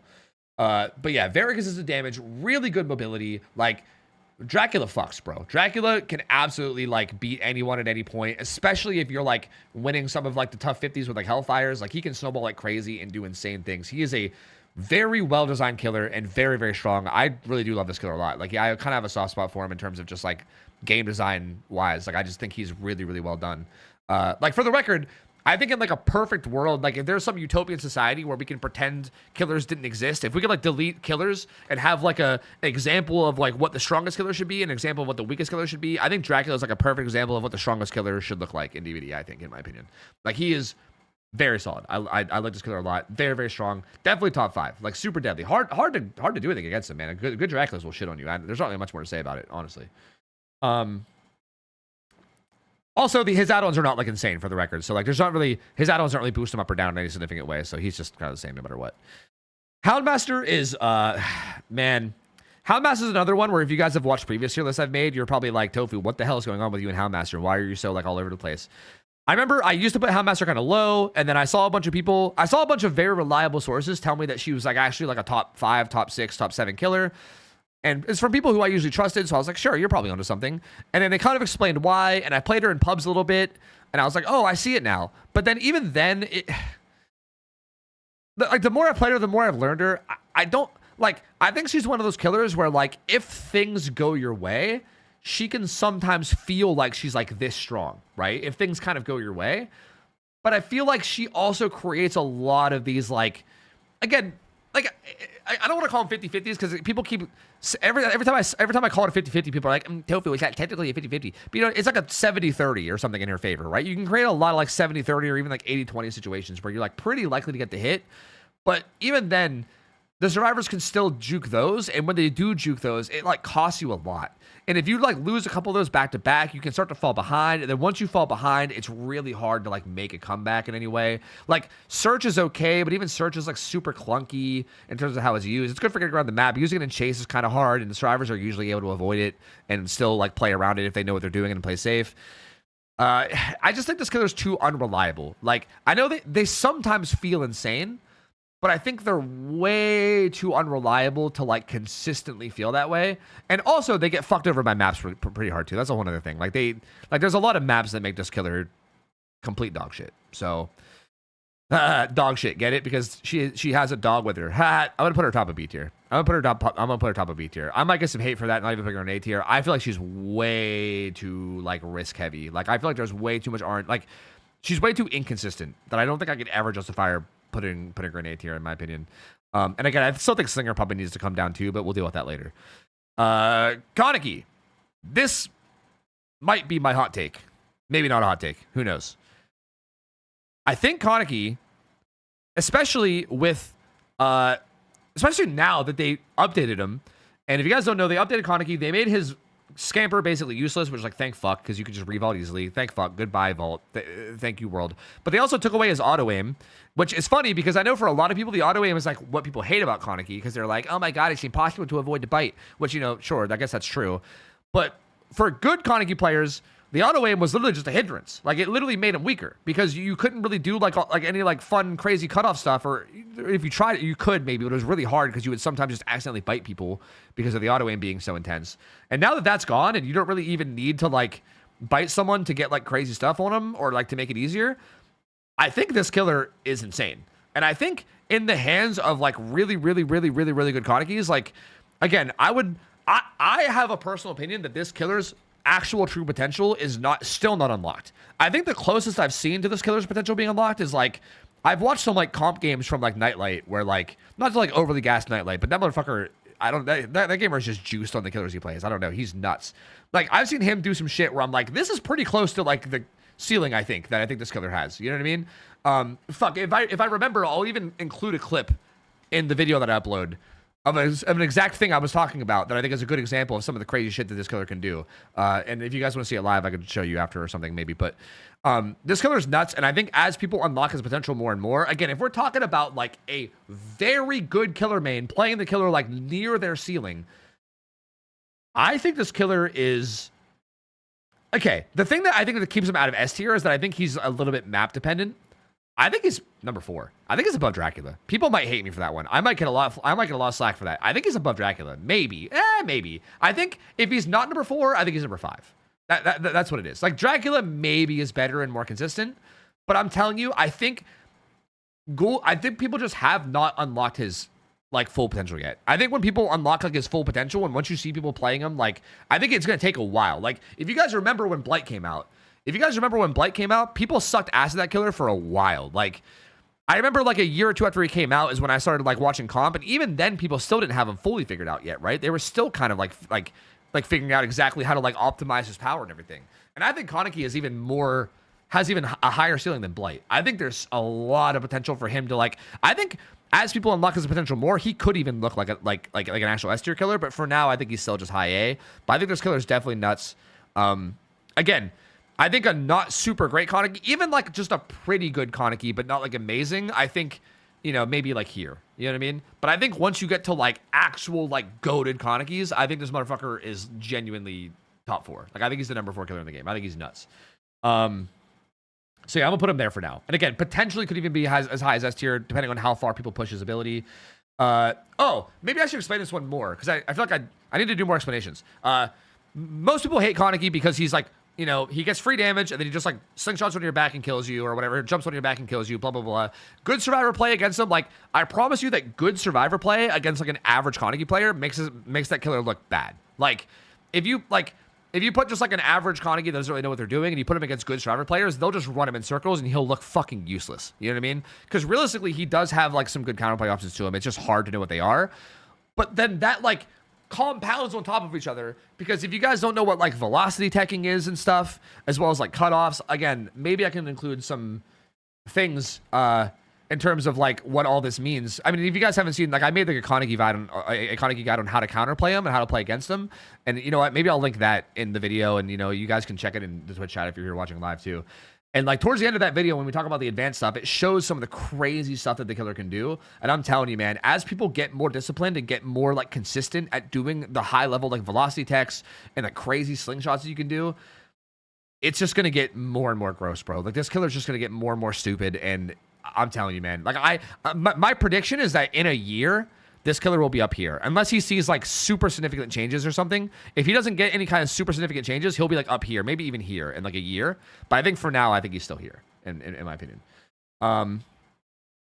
Yeah, that's it. I'm moving on for that one. Springtrap is Springtrap has like the same problem that a lot of killers have. Like, he kind of has like the Pyramid Head problem, where he's very deadly, but he doesn't have a lot of snowball potential. Like, I don't think he can be deadly in a rapid fire succession, right?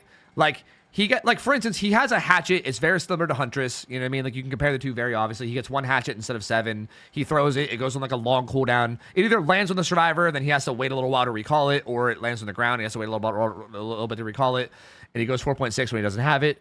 His hatchet is way stronger than Huntress's. Like, way stronger. Like, realistically, a good Springtrap should be able to semi-reliably get damage with his hatchet, right? But the problem is like, even if you're semi-reliably getting damage with it, it then goes on like a long cooldown where you have to just chase around 4.6 and you're kind of useless, and then you get your hatchet back, and then you gotta try to get damage again. And I think it just happens too slow that I don't think you could realistically snowball. Like, I do think this killer can kind of like 2-tap people, even really, really good players. But even if you 2-tap somebody, unless you're 2-tapping everyone throughout the whole game from start to finish, you just can't snowball, right? Because they're just able to recover because it's still too slow. Like, even the 2-taps you get are like 30, 40 second 2-taps. And then with your like bad mobility on top, I mean, I know you have like the door teleports, but like your bad mobility doesn't make it that good. And even his stealth is not that great because he's a giant goddamn robotic fucking animatronic that goes clunk, clunk, clunk as he walks around. So even his stealth really isn't that crazy that he gets from the doors. Like, it's okay, but it's nothing really crazy. The mobility isn't that strong in terms of mobility either. It takes a long time to go to the doors and teleport. Like, he just doesn't really, like, he does everything at, like, a mid-level, I feel like. He's just, like, the most mid-killer ever to me, which is why I'm putting him in the middle of this tier list, right in the dead center of this tier list, because this motherfucker is mid as shit. Hi, Mariah. I'm recording a tier list for YouTube, but also, like, I could cut shit out, so I don't, wait. So what's going on? Do you need something? Oh, ignore me. Can I hijack you guys? Wait, no, you can use me. Wait, what do you need? What do you need? Or you can use chat. That's fine. Sure. Nothing, Tofu. Caught emoji. I'm high and rambling. Did the mushrooms finally kick in? Uh-oh. I'm almost done anyway. So I'm just gonna go. Okay, Krasu. This killer, bro. Talk about a killer that fell off, bro. Holy shit. This killer saw so much play when she first came out, and like she released OP as fuck, bro. Like I'll be real with you. When this killer released on PTB and release, I still will never stop referencing the Krasu PTB where gamers said she was C tier. I will never get over that. There will never 10 years from now I will be referencing the Krasu PTB. Mark my words. I will never let that go.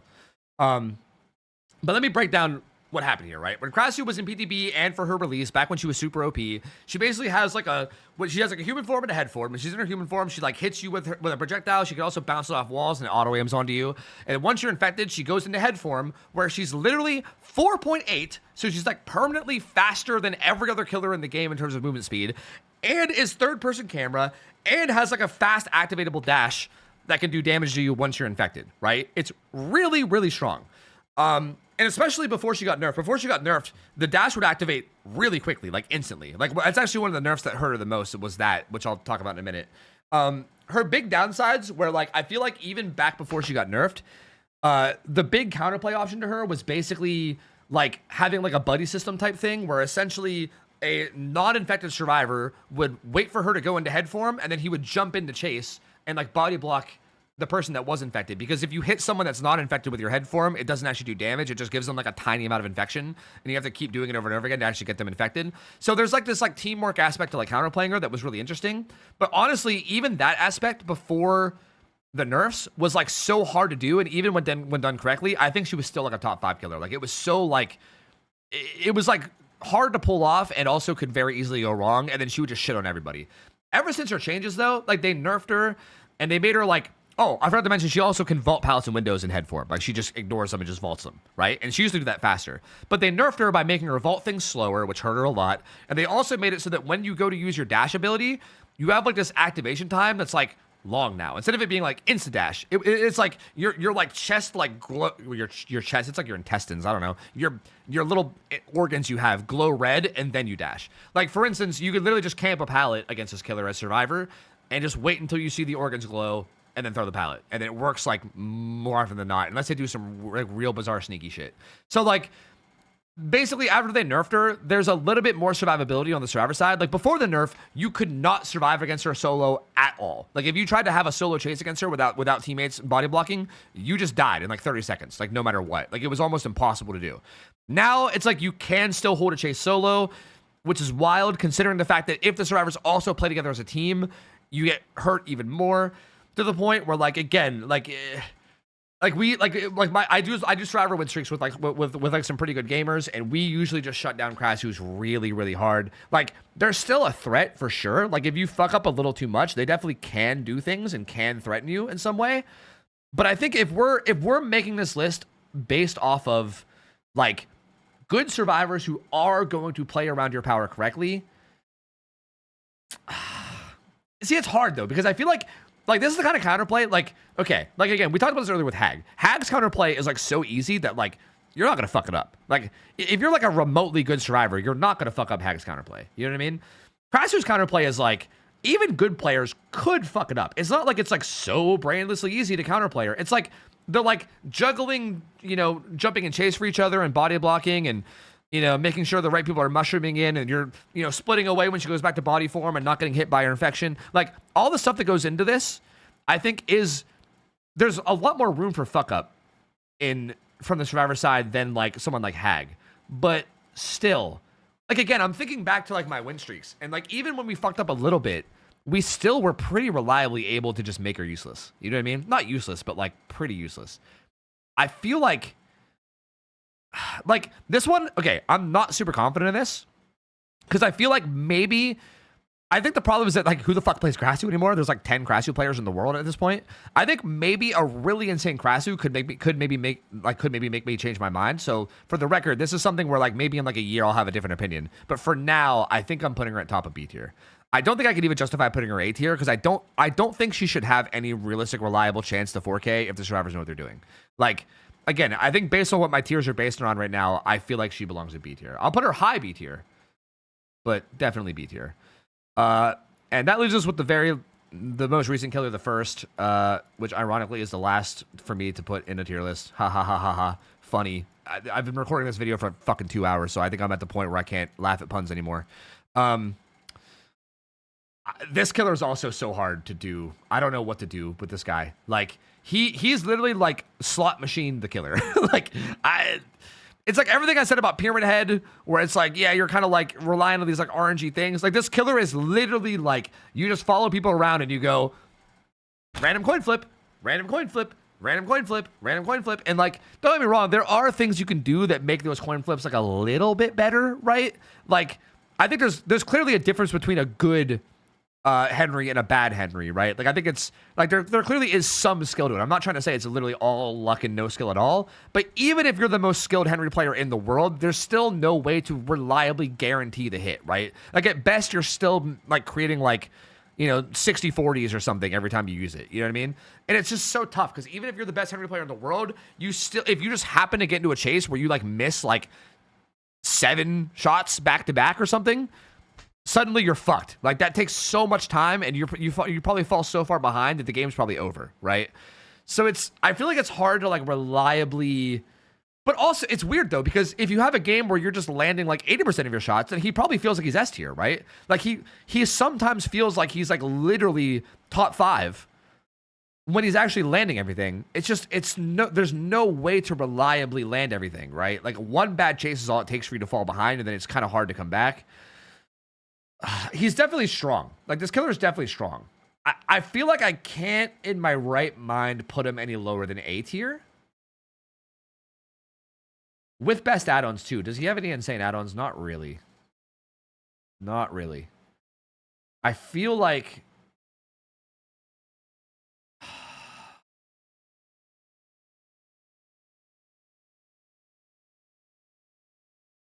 Above Twins, below Singu is where I'm putting him. Above Twins, below Singu, I think. Like, it's hard because I'm kind of basing it off of like how it average goes and also how it can go. Because again, I think it can sometimes feel like this. Sometimes it feels like this when he's like landing everything and you're like, what the fuck are we supposed to do against this guy? You know what I mean? And then sometimes if you miss like a bunch of shots back to back, or if the person you're playing against misses a bunch of shots back to back, you can feel like this, like actually unironically. Like, it's such a weird killer to judge because, again, it's literally just so gambly. But I think based on how I'm about to establish these tiers, I think this makes sense. And, okay. So this is the final tier list. I'm going to make some adjustments real quick, okay? Because something that I realized that I need to do more, or something I realize I need to do, is I need to establish what every tier means, okay? And I think...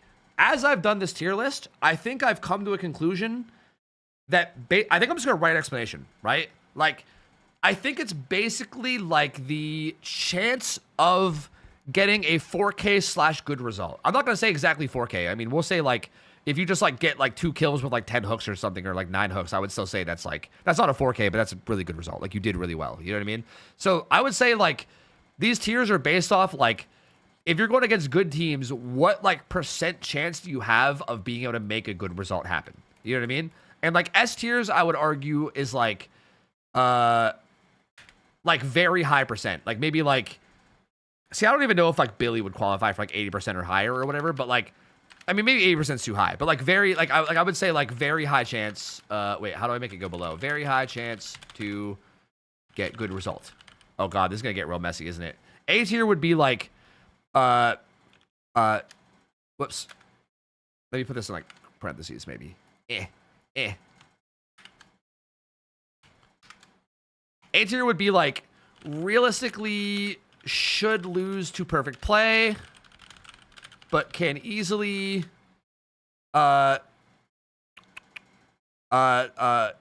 be in a winning position with just a few 50-50 wins. This is a long description.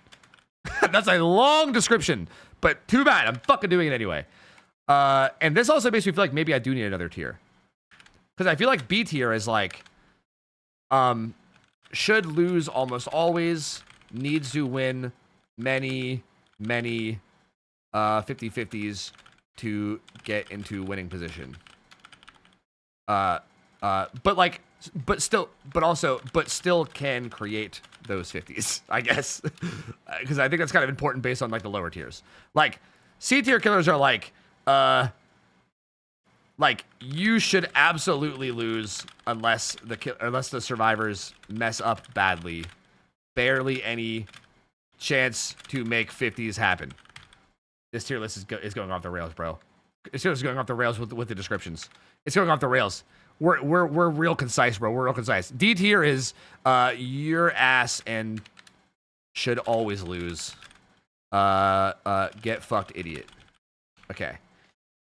So that's basically how I'm deciding the tiers, right? And honestly, based on these tiers, Deathslinger, you're coming down. Just a few 50-50 wins, like. Okay, I need to split these up. You know what? I just realized I gotta split these up. I gotta add even more text, bro. I gotta add even more text. Like, this is crazy. This is A minus, okay? And this is A plus, okay? All right. A minus is what was that? Sorry. Should lose to perfect play. But still creates a lot of 50s to the point where it can go either way. Like, I feel like I like A plus killers are killers where it's like, I think if the survivors make like one big fumble, I think I could reword this better. So I will after I change this up. Okay, don't worry. I think we're gonna make this more concise. Just give me a minute. Okay, let me cook. I think like Kaneki, Dracula, Spirit, killers like that, even Clown. Again, I still think Clown's nuts. Are killers where I think if you make like one big fumble, it's like the killer becomes in a winning position, and then it's at that point it's their game to lose. You know what I mean? I feel like Slinger, like I think Wesker belongs here. I think Chucky belongs here. Artist belongs here. Him with his add-ons belongs here. Freddy too. Plague with add-ons. Plague with add-ons I think can stay up here actually. I think that's the cutoff. I think Plague with add-ons is the cutoff. I think like these killers, it's like just one like mistake is probably not gonna be enough. Like even with one like decent mistake, they're probably able to come back.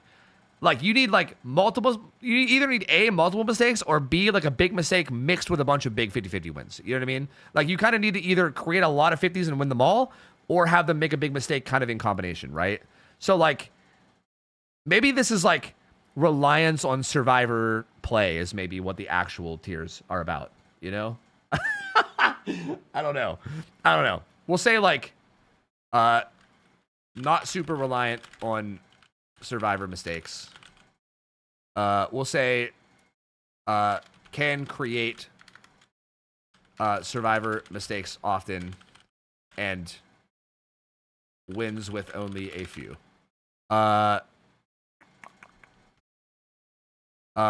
Can create mistakes but needs a lot to win. Mistakes are hard to make 4 serves. But with enough, these killer, with enough, can still win. Sure. I don't know. How do I word this? Sure. Yes.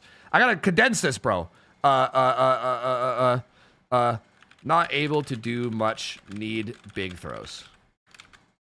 And we can keep the your ass and you should always get fucked, idiot. Yeah. Perfect. There we go. This is the perfect tier list. There we go. Perfect tier list, bro. This is it. I think I've nailed it. This is perfection. Everyone, all hail the perfect tier list. The perfect tier list. This is objectively correct, okay? And nobody can argue this ever, all right? So that's just the facts. I don't know. There you go, right? Is there anyone here that needs to be moved? I think it's all good. I think we're all good. I think we're all good here. Yeah. Clown? Guys, Clown's fucking nuts. I don't like what... I don't understand the Clown thing.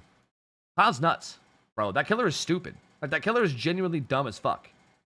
I think it's time to play some Clown to back up replacements. I'll gladly go play Clown. That killer is fucking stupid, bro. He is dumb as shit.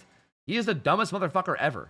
And again, for the record, my M1 movement isn't even like that crazy. Like, this is in the hands of someone who's really good at them. Like, I'm telling you, like, Clown in the hands of someone like Pedro or something is like, what the fuck do you do against that? Like, literally, what do you do on like any map other than like Gideon Meat Plant? You know what I mean?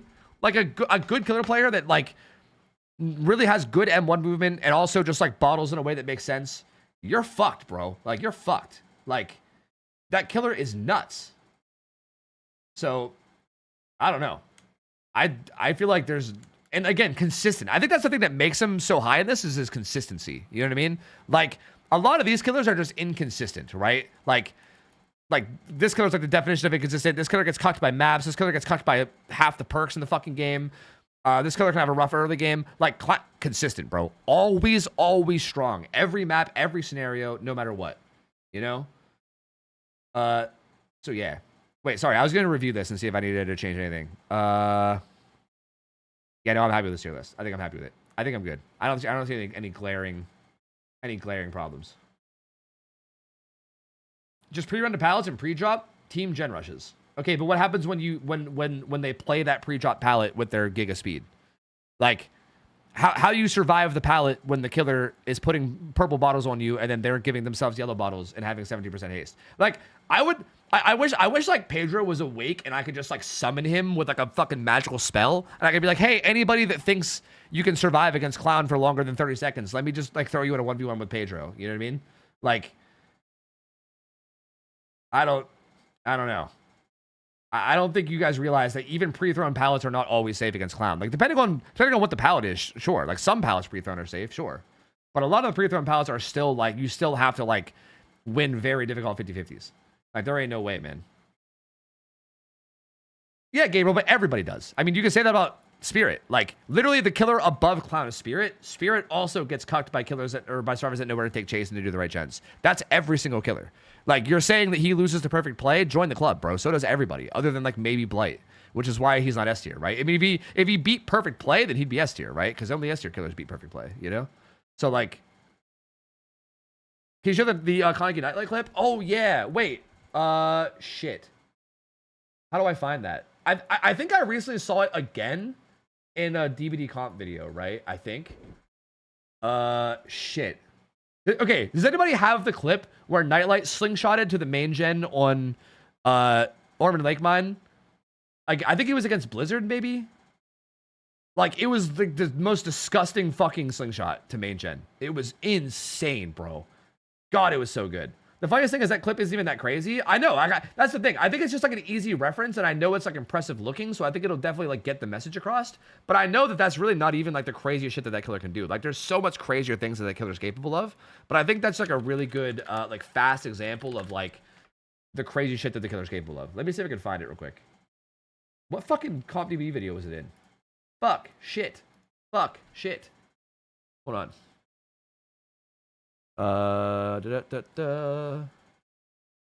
He's an insane 1v1 with crazy chase power, but 1v4 it's different. It's really not, though. 1v4 is just a series of 1v1 chases. The only thing that makes that different or not different is like if you're lacking mobility, which he doesn't even really lack, so not really. I mean, all Nurse does is win her 1v1s incredibly fast. Like, that's all she does, and she's the best. Like, people call her the best killer in the game, so I don't think that's really good logic. I think a killer that completely dominates the 1v1 aspect will also naturally dominate the 4v1 aspect too. Unless they're like incredibly immobile. Again, like every top tier killer in a tier list is killers that dominate chase. Like I don't think there's such thing as a killer that dominates chase that's any lower than A tier. You know what I mean? Like high A tier.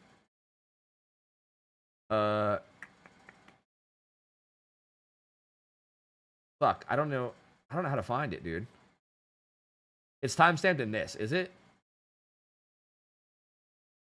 Oh, I think you're right. I think this is Pedro watching it. I think you're right. Yeah, I think this is Pedro watching the clip. Right?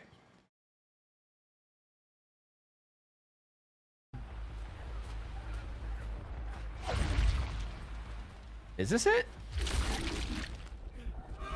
Honestly, I Yeah, talk and go back, yeah. Yes, two men, that's good. Okay.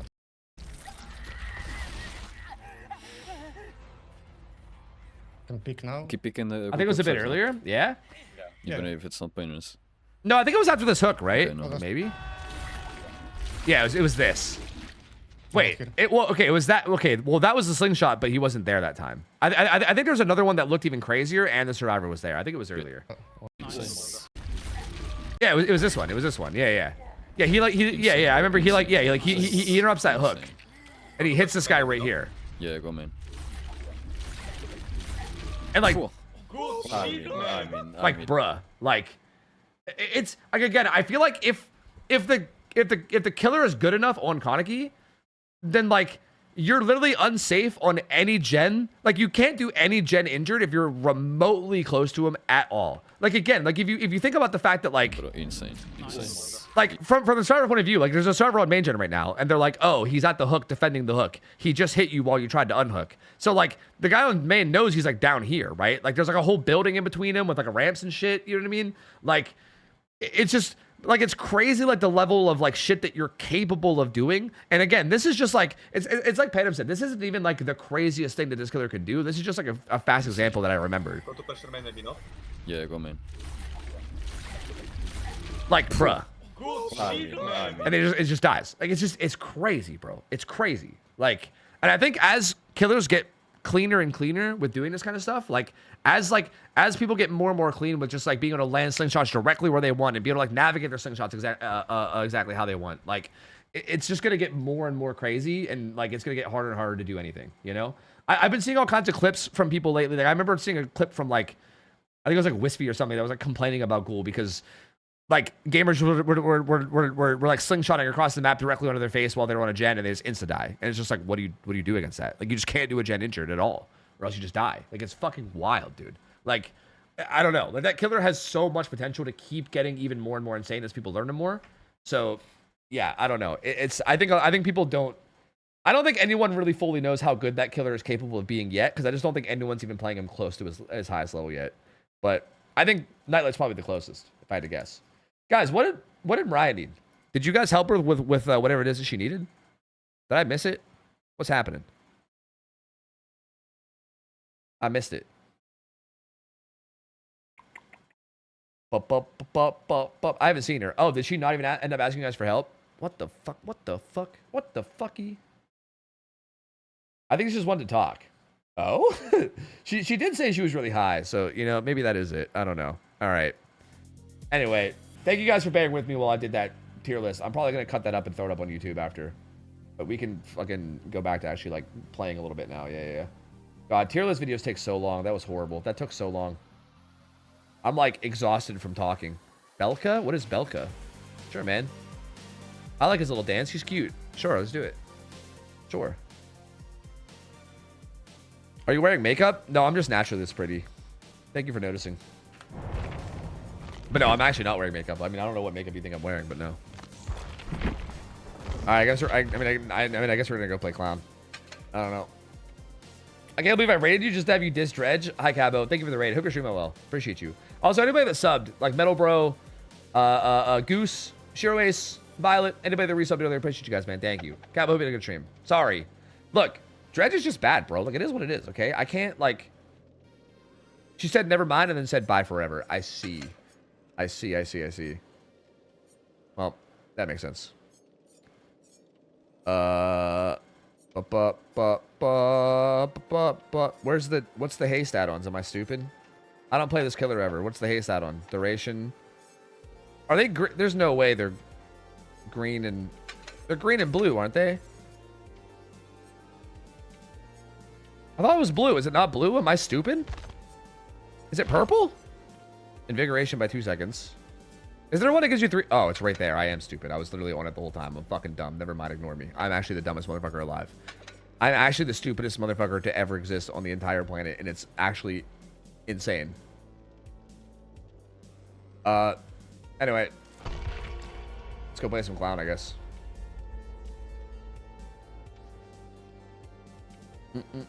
Is it normal I have 3K hours with Steam DB? I only have 800 hours in game. I played most in 16 and 17. Do they track that? They might not. Oh, you mean for like pure? You mean on like the DVD stats page? Yeah, I don't think they do. I don't think they track back that far. I don't remember when they started tracking, but it definitely isn't that far. No, I don't think. I can't say how strong Clown is right now. It just feels wrong. Yeah, I think Clown is like... I can't believe more people don't complain about this killer. I'm gonna be real with you. Like, I can't believe people complain about like to me, like, I know this is like, I guess this is like, it's just very like personal to me.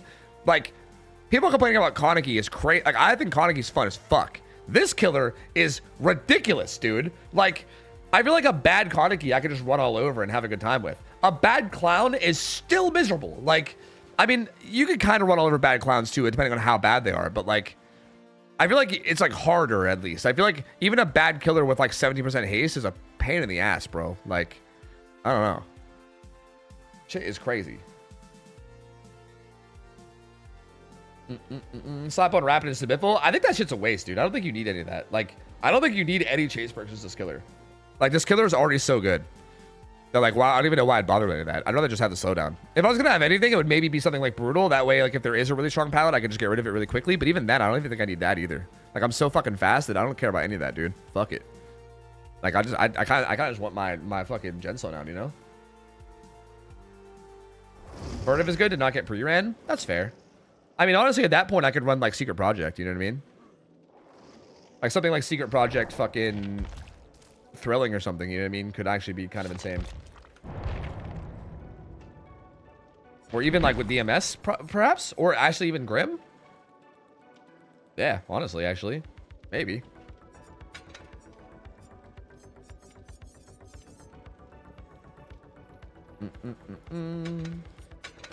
That's actually quite a good idea. I think I'm gonna do Secret Project because it'll also help me early game with stealth too. Fuck it, I'll get rid of DMS.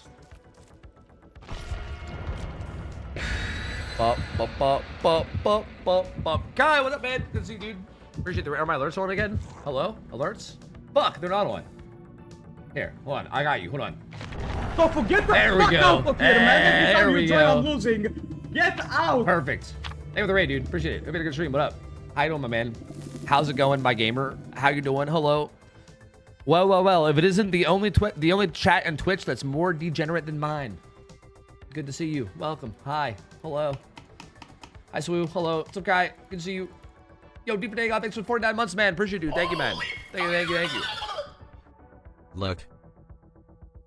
Lurk it up, my dude. Lurk it up.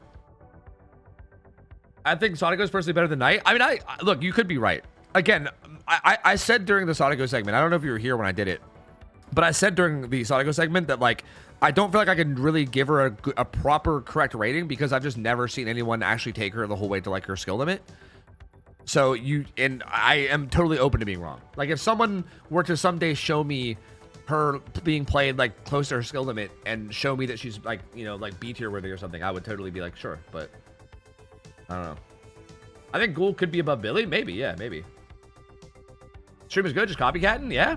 Dude, we even got the worst map in the game. Like, we literally even got the worst map in the game. But I don't think it's even gonna matter. Like, this map probably has the most pallets that I actually have to kick, right? There's probably like 5 of them that I actually have to kick. Because like every building is gonna have a pallet that needs kicked, I think.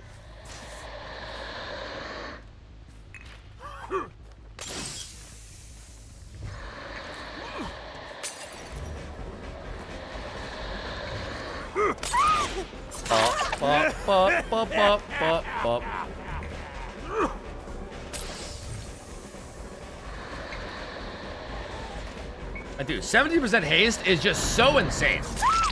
Like, I know this mech didn't exactly have the best pathing or anything, but like, I still feel like even even her holding W just does nothing, bro. Like, just nothing happens with this killer. It's crazy. Foo dumpy, foo dumpy. Didn't even have any gen progress, apparently. That's wild. Yo, Swoo, thank you for the resub. Appreciate you. 5 months, gamer. Thank you. Welcome back in. Appreciate you. Why do you only get this map? I don't know, dude. I don't know. But I do only get this map. You're not wrong.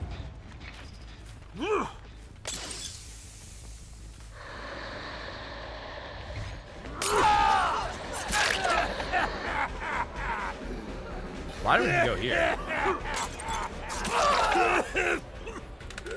Okay, maybe this isn't the best example because like I don't know what the fuck this guy's doing, bro. I don't know what this man's up to. He said, you know what? I'm gonna go to this classroom to die. I'm just gonna go in here simply to die. So I don't know what that's about. I think Ghoul is absolutely above Billy personally. I don't buy that yet. Again, I still feel like that could be a thing if people continue to get better and better at Kaneki. Like, I think the current level of play I've seen of Kaneki, I don't think that's true. Like, I don't think I could, like, in good conscience say that yet and mean it, I guess. Okay, you got it, SB? Whoa, this wall is way bigger than I thought. I'm gonna dip into my speed and then come back. What's up, Tate? How's it going? Hello. Such a thought-provoking killer, true.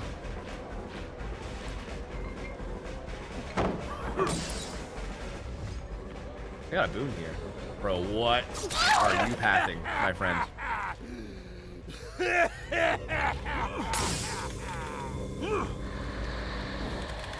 I thought Angel's trying to velocity slide. Yo, Angels is actually quite insane at Ghoul, honestly. Like, I usually give Nightlight as the example of, like, an insane Ghoul, because I feel like Nightlight is who I've seen be the most consistent at everything. But Angels is fucking cracking that killer too, man. Like, he does know all the stuff. I think it's just a matter of, like, you know, perfecting it. Because also, to be fair to Angels, he plays, like, everything, whereas Nightlight plays, like, maybe, like, 6 killers, you know? Or I should say, plays 6 killers at least in comp, you know what I mean? Obviously, Nightlight's able to play more than 6, but...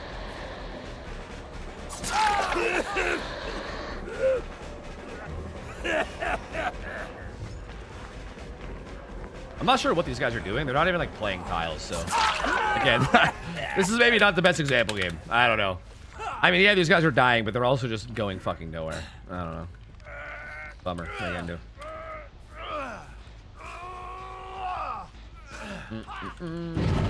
The Tide MMR can't be that high. My MMR for every killer has to be the soft cap, bro. The soft cap is not high in this game at all. Like, there is no way that any of my killers are below the soft cap. Like, how? Unless MMR, like, decays or something if you don't play them. But, like, is that even a thing? I think they went into House of Pain.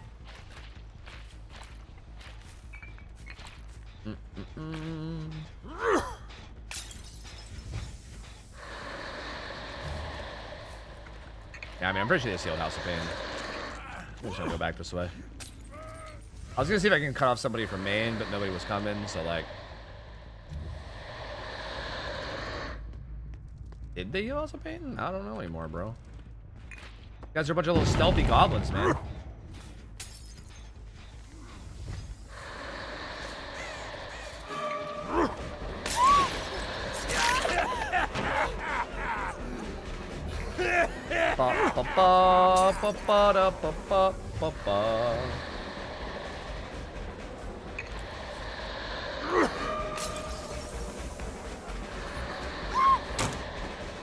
Like, these guys are trying to play in a way, like, again, this just comes from these survivors not knowing what the fuck they're doing. Like, the way that Jane ran this would have made sense if I was a killer where having distance actually did something, you know?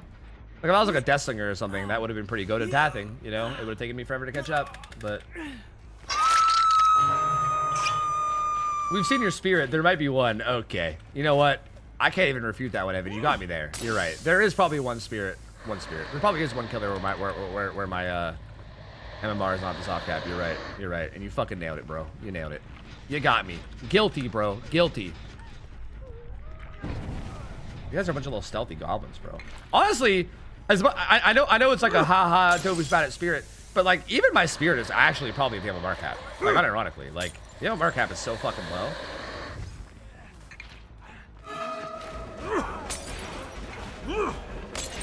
I don't even think I need to yellow bottom myself again here. He just dies. Like, I didn't even play that anywhere near as optimal as I could have, and it's just, motherfucker's still just dead. Like, I don't know. And even if he pre-throws that, I can still just gas myself and then Like I can speed myself up and slow him down, and then he's still fucked. You know what I mean? This Chungus ass killer, I know. I fucking hate this killer, dude. And he's so fucking strong, and I don't understand why gamers do not understand how strong he is.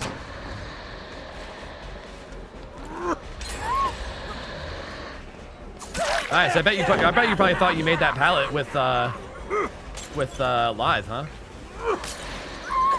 Oh, I bet you think you could do anything now, huh? Nope. Sorry. Sorry, you're playing against Clown. Sorry, you can't actually do anything ever.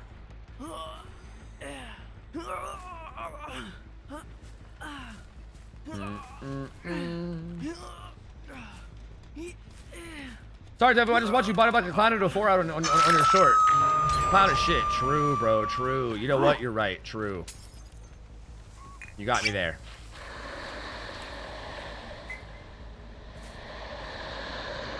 I hear a fog vial? What the fuck did I just hear?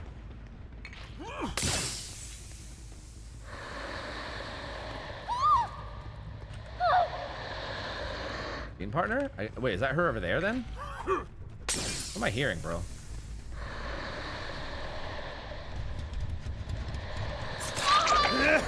Why are you waiting so long? What are you doing, man? That's not where that was supposed to go. Can I dip into that a little bit? Thank you.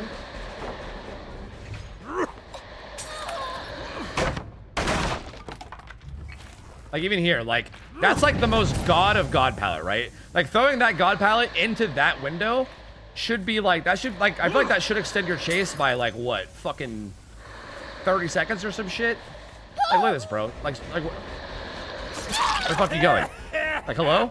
And even if she like tried to stop at a pallet, I still have 17% haste. Like what the fuck are you gonna do? You know what I mean? Like what do you do about it?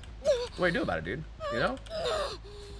So what should good survivors be doing versus this? You literally have to like camp almost every pallet other than god pallets, and then you have to just play like really stupid risky 50-50s basically and hope that you win one of them really hard. So basically like nothing. That's exactly why the killer is so high on my tier list. Like again, I think that's the thing that people maybe just don't understand. It's like, what, you're right, what do you fucking do? I don't know. That's a very good question. You get over and over again. You enjoy the lavish clown gaze fucking playstyle, you know?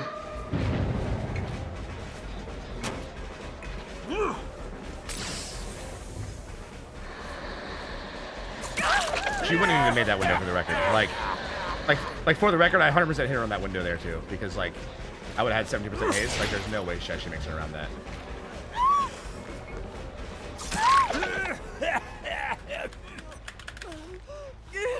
Exactly, yeah, your lunge is insane. That's what I'm saying. Like, with 70% haste, your lunge is like a giga lunge, bro. Like, you fucking fly with your lunge. It's crazy.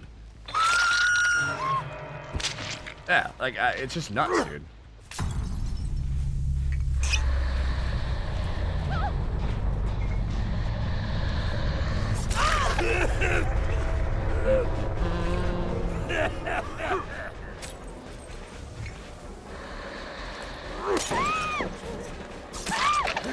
Like, even if she vaults there, I can turn around so easily and have 70% haste, and she still goes nowhere. Like, even if I lose these 50s, I still don't actually lose these 50s. You know what I mean?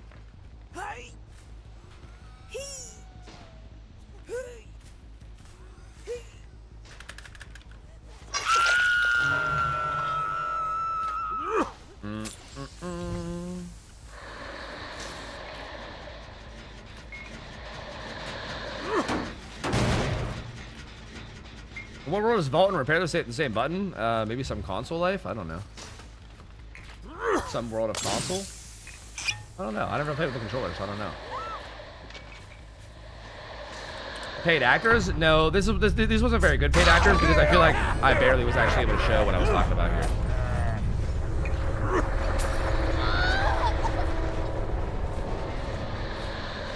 Like, nice sprint burst, bro. Like, hello? Did you guys just see her sprint burst around the loop and still fucking die? Like, bruh. Not console, just controller buttons in general. Yeah, yeah. Should have thrown on Rapid and been a real scumbag. See, but I think that, like, I think running a bunch of chase bursts on Clown is probably exactly why a lot of people don't think Clown is good. Because I think if a clown is running a bunch of chase perks, it's so pointless. Like, you're already gonna kill people quickly. It's like I feel like at that point, run End Fury Nurse. You know what I mean? Like, you're already playing a killer that has an insane chase. Why stack chase perks? Like, the fuck? Like, hell no, bro. Like, run all the slowdown so that you can, you know, so like your 1v4 is better, you know? Yeah, it's like Dissolution Krasu. Exactly. It's just like that shit again. Exactly. Like, I don't know why people insist on running chase perks on killers that already have insane chase. Like, it's just not needed. You know what I mean? Why do you think Clown is tier 4 in comp? I have no idea. Doesn't Clown 4K in comp pretty frequently? I'm pretty sure Clown 4K is in comp, like, pretty frequently, to be honest with you. I don't actually know, to be honest with you, I don't know nearly enough about comp lately in terms of, like, Clown. Like, I think the last Clown set I saw was on, like, Grim Pantry, which, for the record, is, like, a really, really, really solid survivor map, I would say. Like, I don't think there's a lot of killers you can run on Grim. What the fuck is happening to my screen right now? Are you guys seeing that? Is that something with Bongo Cat? Is there something flashing on my screen, or am I crazy? The fuck? Something was, like, flashing on my screen, but I couldn't tell what it was. Anyway, yeah, I think Clown 4K is a lot in comp. So, like, I mean, I don't know. If I don't know what tier he's in or what they allow or whatever. Like, I really don't know. I have no idea. But, like, I mean, I definitely know the killer is fucking strong. Like, I'll say that much. I definitely know the killer is strong as shit. So, regardless of what tier he's in and what they allow and, you know, what his results are, I know I know a strong killer when I see him. You know what I mean? I definitely knows me a strong killer when I see him. I guess we can queue him again. Fuck it. Might as well. Maybe we see if we can get a harder game, I guess. I don't know.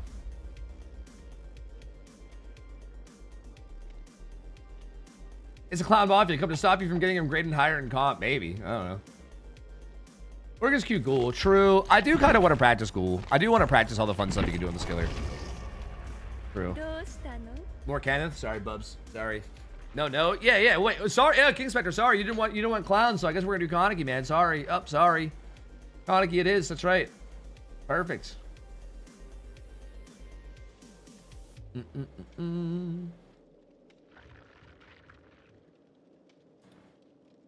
People love adding on to character strength instead of filling in for their weaknesses. Yeah, it's like, it kind of reminds me of, like, aura reading on Nurse, too.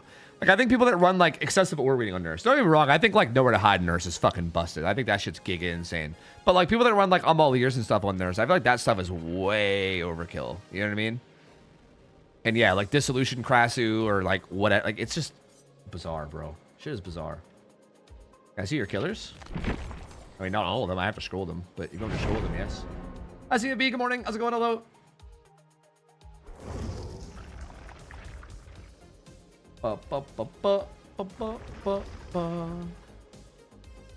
I'm back for closing time. Hey, welcome back, fella. Well, welcome on back. I've been rewatching your looping guides every few months, and every time the advice helps so much. Yeah, dude, that's awesome to hear. I appreciate that, man. Thank you. This Axel guy was in our last game, I think. That's fucking awesome to hear, dude. Honestly, like I wasn't. I guess every time I make videos like that, I'm never actually sure how good they really are, because like, I guess I obviously know what I mean when I say things, but sometimes I'm always like, I don't know if people are actually able to articulate the things I'm saying and like understand it the way that I'm trying to portray it. But if they're working for you really well, then that makes me happy to hear. I feel like the info. Obviously, I got a little bit of bias towards myself, but I feel like the info in those videos are really, really good. Especially for, like, people that are, like, trying to learn. Like, I feel like it's, like, it should be, like, a Bible for that kind of shit, in my opinion. But, you know, I'm never actually sure if the way I think about it's actually how it really is, you know? Went for an 8-mile walk? Jesus Christ, Centipede. Hey, man, get your steps in, son. Get your steps in, son. I respect it. I respect it, man. Those info is always very tasty. Thank you, Gorilla. You're good to see you, man. Hope you're doing well, dude.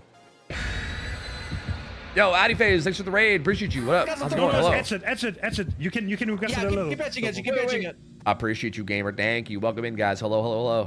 Tendy? Tendies? Am I spending my good boy points here? Let's go. And yeah, right, Lily? Isn't it weird? I'm telling you, I swear, like, almost every clown I see, it's kind of like the Eerie Button Legion thing. I said this about Eerie Button Legion, too. I still think Eerie Button Legion is insane if you actually run it with slowdown. It's like the same thing as clown, to me. Like people just want to stack a million, like, I don't know why everyone on DVD insists on stacking the same kind of perk a million times and making it, like, this giga niche, and it's like, That's not actually like strong. Like you're kind of just wasting your already potential that you had, you know? Tovu, Cane's Tendies or Dave's hot chicken? I've never had either one of those. What the hell is Cane's and Dave's? Who are these people, bro? I don't know. I'm sorry, I can't chime into this. I've not had either one of that. I don't know. I don't know. Whichever one the streamer said, I'm with the streamer, bro. Us, streamers stick together, all right? Fuck chat. Streamer's always right. Streamer's always right, damn it. So that's my answer. That's my answer. I've never had either one though. I don't know. I was saying Cane's. Then Cane's it is. Cane's it is. Turns out the answer's Cane's, guys. Sorry. Sorry, Dave's. Sorry. Cane's it is, apparently. Who am I to argue?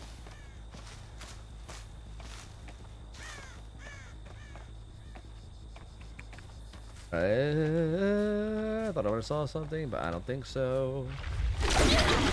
Ba-ba-da-ba-da-ba-ba. Are these like, what? Are these just like random like fast food places or like? I don't think I've ever heard of Dave's or Cane's.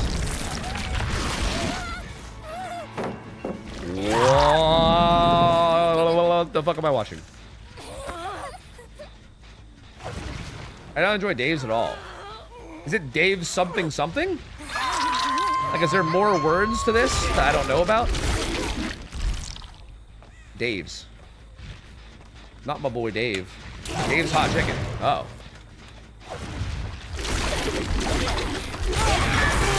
Yeah, I've never heard of Dave's hot chicken, so I don't know.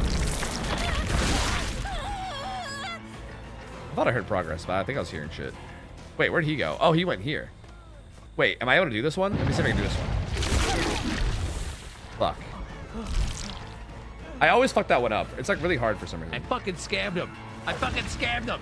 And I'd do it again too. I'd fucking do it again too. Can't I like, wait. No, how do I? It's too hard, bro. It's too hard. Wait, he's the whole way at the pallet now. That's crazy. Thank you for the 5 subs, man. Appreciate you. Thank you, buddy. Thank you. How? No. What? I swear, like, every time I don't play Kaneki for like 4 days, all this stuff that I learned doesn't work anymore. And then I get very confused. What? This killer pisses me off, bro. This killer actually pisses me off. This killer genuinely pisses me off. Like, why was that grab not working? The fuck? What is happening? Like, what? It's my B-Day, EST. Yo, CB, happy B-Day. Hope you're having a good day. Hope you're having a good day, my gamer. Did she stay? I don't even know if she stayed. She didn't.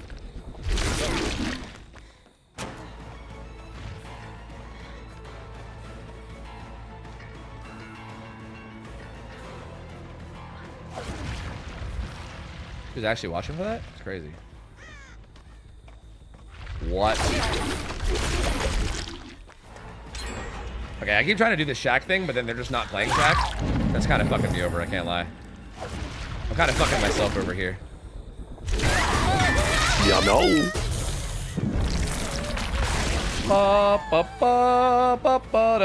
See me there for the 100 bits. It's my birthday. It's my birthday. It's my birthday. It's my I don't think I've ever heard this voice before. Spooky? Oh! Nice. Banger. Undeniable banger.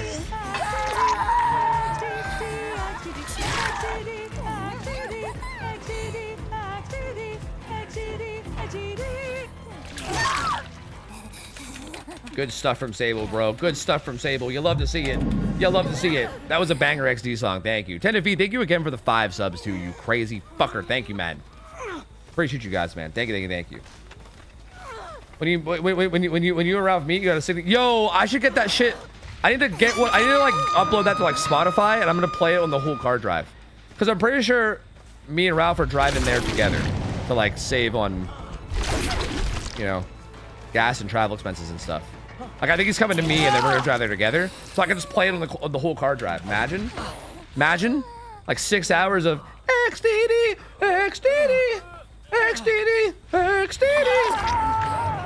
That sounds like a banger, bro. Hold on a minute. Now we're cooking. My ping high? Why does it feel like my ping is high?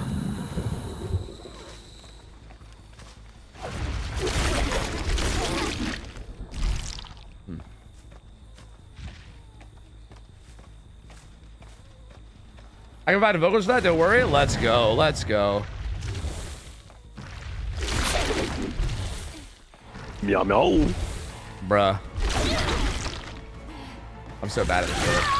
I'm so bad at this killer. Addy Face, thanks for the gift sub to Vital. Vital, welcome in. Thank you, Addy Face. Appreciate you, Gaber. Hey, thanks for the bits. Oh, is it a hype train? Put your bits in the bag and nobody gets hurt? It's a hype train? This is a hype train robbery? Put your bits in the bag? Meow meow. Wait, I don't want to vault that. They didn't heal under hook. Fuck.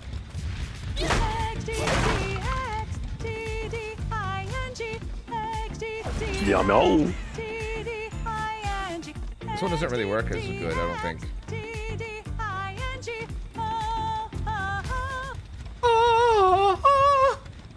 I like the ending though. It had a much better ending in my opinion. Meow meow. I put the bits in the bag.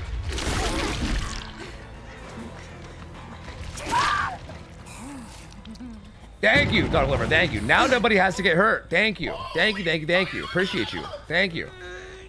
Yin Yang, you as well. Thank you for the 100, man. Appreciate you. Ba, ba, ba, ba, ba, ba, ba. Oh.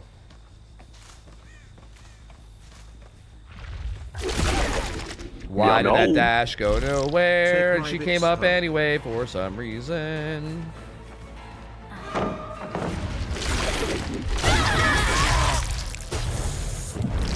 Thank you, Gemini. Appreciate it for the bit. Yo, appreciate the bits, ho.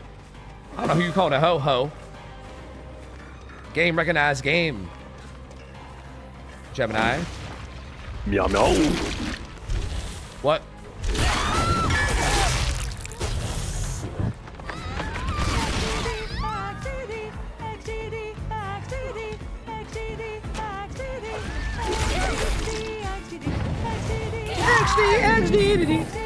Meow meow. XDD. I love the ending of it. It's so good. Or else it gets XDD. You have to pay $5 if you don't want to be tunneled. Pretty goose. Booley live with the bits. He's looking at the bits. Meow meow. Try by Naughty Bear?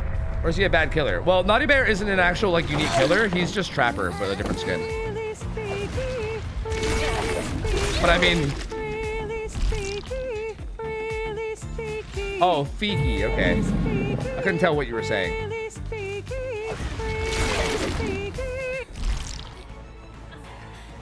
Thank you for the 500 bits, Crafty. Thank you, man. I mean, look, I'm not the one keeping Fiki hostage, okay? You gotta take that up with Jasu. You gotta take that up with Jasu, alright? Alright, that's not on me, alright? If I had it my way, Fiki would be free to do his Fiki thing everywhere, you know? Everyone would be feeling Fiki all the time.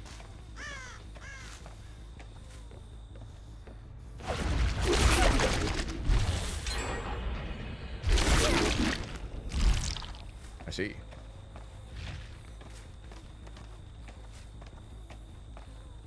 I think I heard her. Yeah, I'm gonna say. Or him, I guess.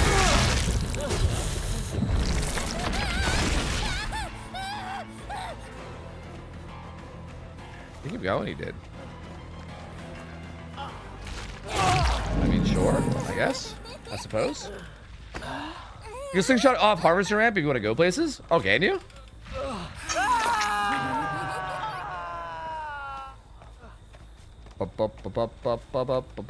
Like, well, wait, like with like second dash or first dash? Like, what's more ideal here?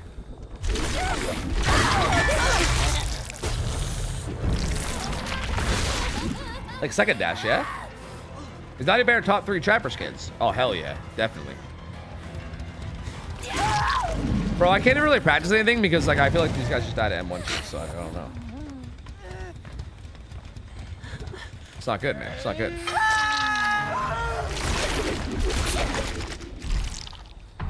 Ha. Ha. Okay, that dash just went nowhere, but kind of works out. Just kidding. Ba ba ba ba ba da ba ba.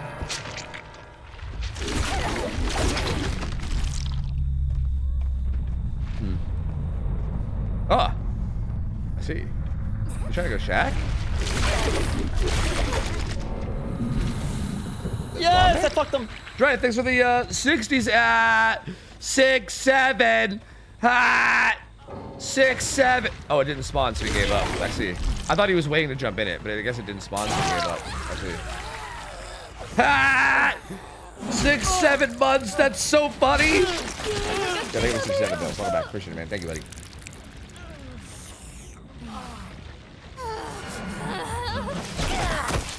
Yeah, this is a killer, like, I swear, this killer is a killer where I gotta play this killer a bunch. Like, this is definitely one of those, like, I gotta play this killer a fuck ton or, like, not at all killers, you know? Like, when I, like, don't play this killer a bunch and then come back to them, I feel so fucking useless. Like, I feel so bad. But if I play them for, like, I don't know, like, a couple hours, I'll start to, like, feel better. And then I just stop playing him again. Like, I feel like he needs to become, like, an actual, like, killer, you know, of mine. Yeah, I feel like I need to, yeah, I might need like a daily ghoul game. Yeah, I might need that. Yeah. Or I just need to never play him ever again in my entire life. But I do think daily ghoul game is probably more fun. Yes. China, 600 bits, Christian Gamer, thank you. Thank you. Appreciate you, man. Second option? But I do like playing the killer. I do like playing the ghoulish killer, though. Meow meow. The ghoulish killer is quite enjoyable to play, though. I cannot lie. I cannot lie to you.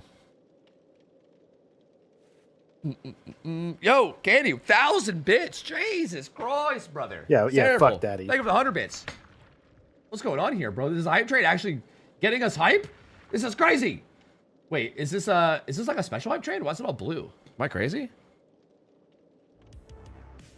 30, whoa, 40, 51 emotes for chat. Wait, what? Is this, did they change hype trains or is this different? This is a weird new scam train. Talk about giving out emotes. Yeah, what? It says 51 emotes for chat. What? Is this a special train? Community train. You unlocked 51 emotes for chat. Keep leveling up to give away even more emotes. What? What does that mean? Huh? Chat, I gotta go to the bathroom so fucking bad, bro. I gotta go piss, alright? I was gonna get ready to end. Do it again too. But there's a fucking special hype train. Grimace is giving 5 subs. I gotta go to the bathroom. So, guy, I'll be right back. Give me a second. BRB. I'll be back in a second. 1 sec. BRB. Hold on. Grimace, thank you so much for the 5. Give me. Holy fuck.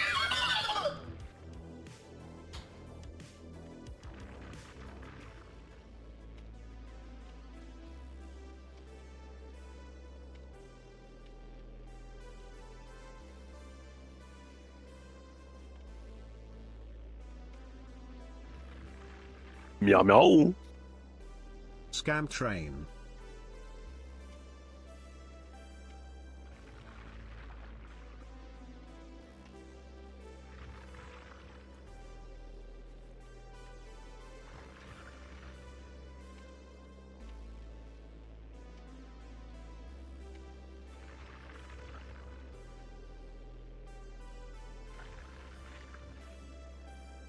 Meow meow.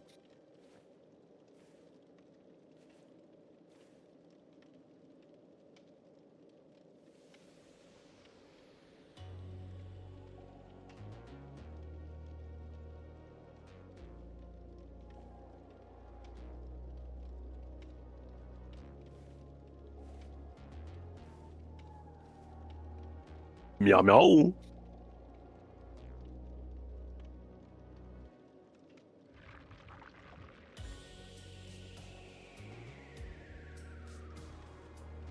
Meow meow.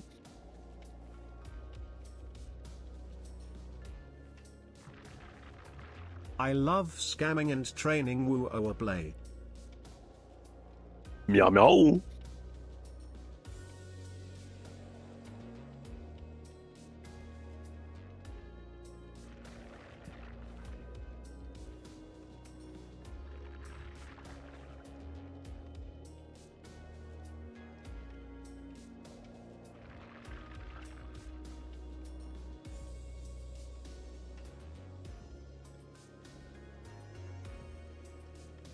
Ooh, Amir, hello. I'm sorry. I'm sorry. I had to walk away from that. Yo, Gemini, thanks for more bits. Grimace, thanks for more bits. Aldo, thanks for more bits. Holy jeez, little peckle, thanks for the sub. Megan, thanks for the bits. Stone Air, thanks for the bits. Token Prince, thanks for up. Goose for the sub. Are we trying to get the Gritty Goose? I mean, I don't know what this means. We're giving out a bunch of emotes. 65 emotes to chat, apparently. I'm gonna try playing another game of Kaneki since there's a hype train going. I can't end during a hype train. That'd be stupid. What am I, some kind of a stupid idiot? Am I some kind of dumb idiot bitch? I don't think so. Well, yes, but I'm not that much of a stupid dumb idiot bitch, so I'm at least gonna play one more. You know what I mean? But yeah, I don't know what this hype train's even gonna do, man. Like, does it give random people, like, well, I don't... Because, like, everybody, we get emotes every time, do we not? Like, I don't understand what it means. Maybe, like, maybe the people that joined into the hype train are gonna get emotes, and also other people too, I guess? I don't really know. Oh, is that what it is, Sky Winner? I see. Lexi, thanks for the gift sub as well. Jellyfish, welcome in. Thank you. No, Kaneki. Then who? Then whom? I ask. Then whom? Peachy, thanks for going up Baldo sub. Baldo, welcome in. Thank you, Peachy. Appreciate you. Nah, I'm playing Kaneki. You can't talk me out of it. I'm doing it. I've already committed. You can't talk me out of it. It's too late. Bro, I'm close to being a Prestige 100 Kaneki, and I'm fucking terrible at this killer, okay? I gotta, like, at least get kind of okay at this killer so I can not be an embarrassment to P100 Kanekis. Actually, come to think of it, I feel like most P100 Kanekis are actually kind of bad, so maybe it doesn't matter. But either way, I'm using that as my excuse to play this killer. I'm doing it anyway, okay? Yeah, no. Too late. I am also putting the bits in the bag. Thank you, Kid the Cat. Thank you. Good. Now nobody has to get hurt. Thank you.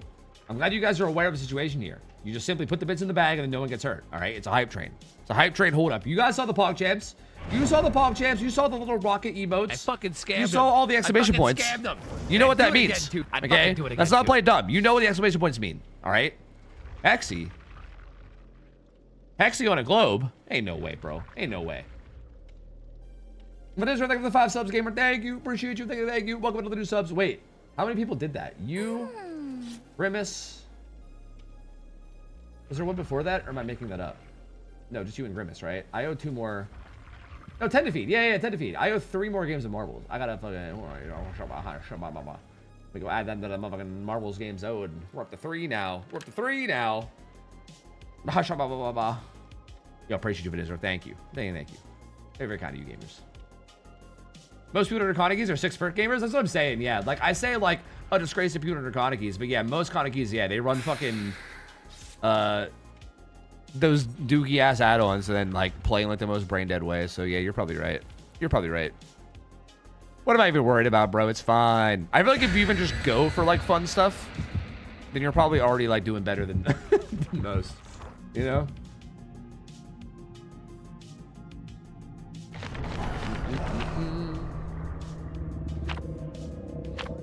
I'm probably getting an indoor map. I already know. I shouldn't have queued up again. I already know. It's gonna be a fucking indoor map, and then I'm gonna regret everything. Here it comes. Hawkins. Larry's. Here it comes. Oh, I can't wait.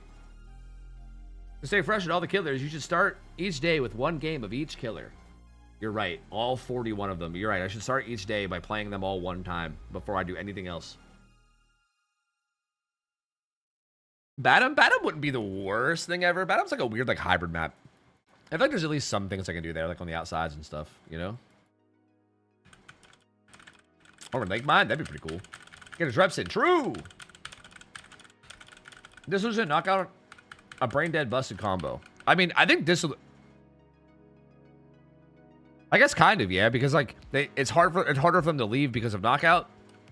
And then I feel like honestly Dissolution even solo kind of gets the job done. I don't really know if knockout's even worth it there. Like I feel like you could just run Dissolution solo and probably get the job done the same way, most likely. But yeah, I mean that would make it a little bit more brainless still. So like, yes, I guess is the answer.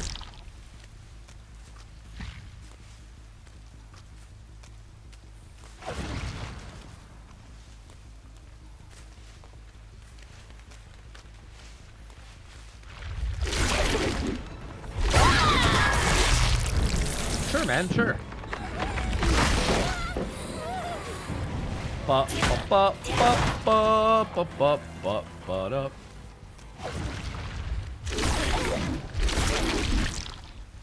He just kept fucking going. Okay. I see.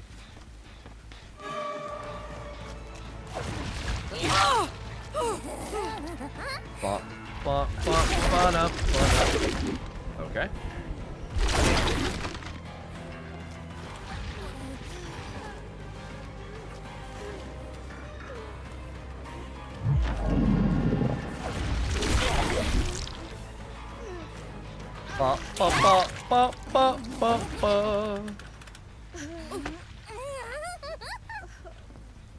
Unless the pilot's like an inch away, knockout isn't doing much. Yeah, I feel like knockout seems kind of pointless there. Yeah.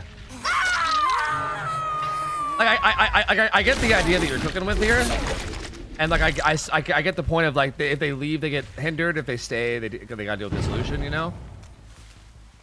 Like I get the idea of it. I just feel like dissolution already does it.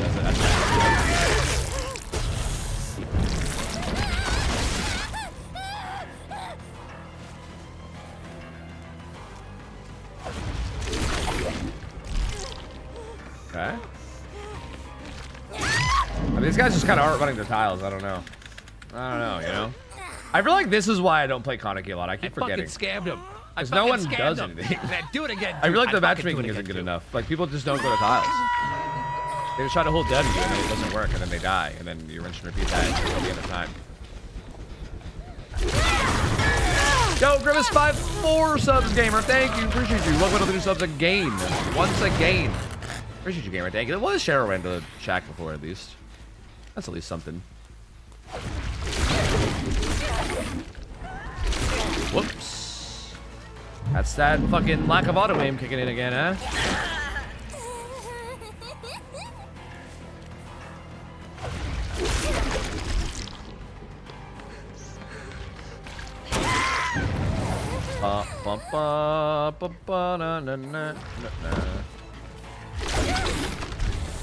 Ah. I also just kind of want to get the... They're both healing up there. I could slug even... Oh, wait, no, they're not both healing there. I think she was solo healing there.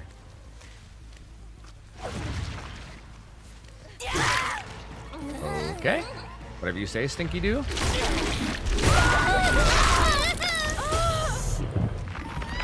Yo, Gritty Goose gamers. Yo, wait, did a bunch of you guys get Gritty Goose?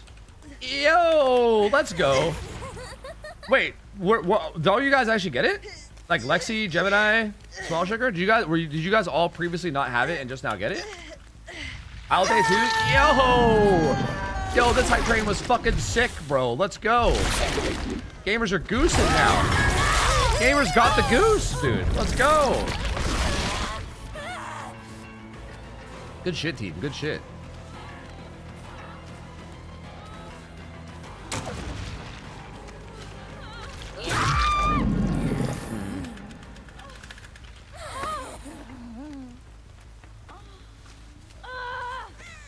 I don't know if I had it or not, but I know I have it now. So, well, maybe you did get it then. Maybe you did. Honk. Let's go. Hype train worth, bro. See? Putting the bits in the bag is definitely a good thing. See? It's a good thing when you put the bits in the bag.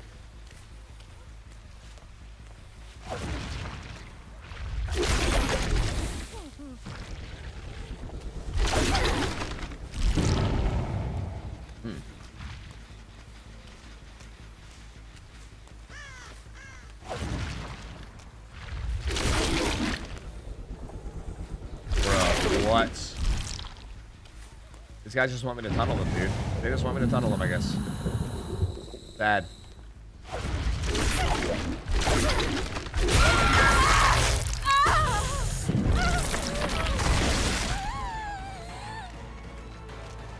I don't think you make anything, man. I do not think you make anything, man. I don't think this guy any more money now. True, ever again. True. If you got Gritty Goose, then like your job here is done, right?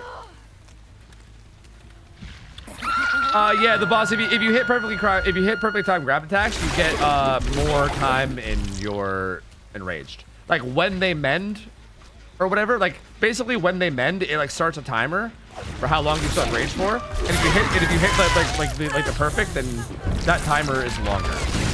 So it like gives you more time that you kind of have to you have before you have to bite someone again, essentially.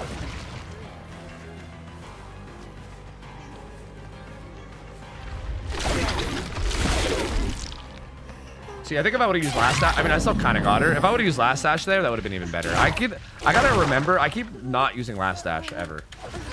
I gotta remember to do that. Like, I gotta just send all 3.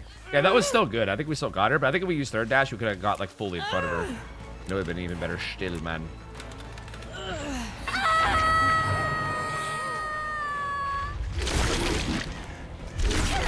What? I swear my crosshair was not there, but okay, if you say so, if you insist.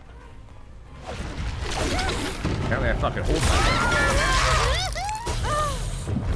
Like, I don't feel like my crosshair was anywhere near that hole, but apparently the game thought otherwise. Like, can I take pallet control? And then do... You're just gonna run up and throw it. And then not even run to the pallet. What are you...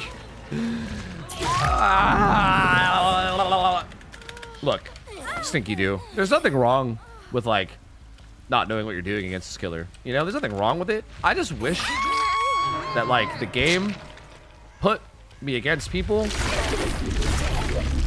who had, like, my level of experience, where we could have a good, interesting back and forth, you know?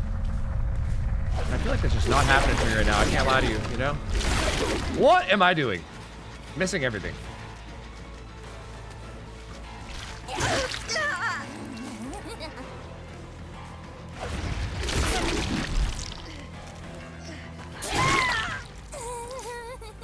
That must be Hexy, right? Shortly.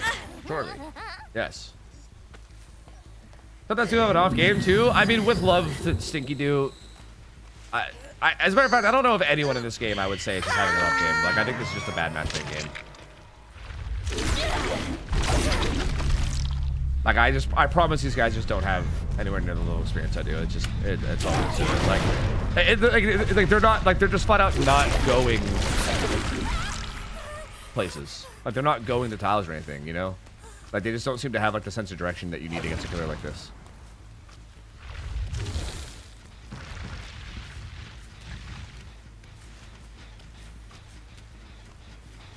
Who's by the gen you kicked? That one back there?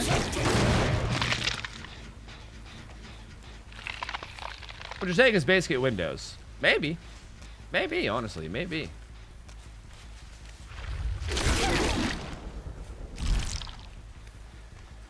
You missed both of them. Yeah, I feel like I've checked out of this game, to be honest with you.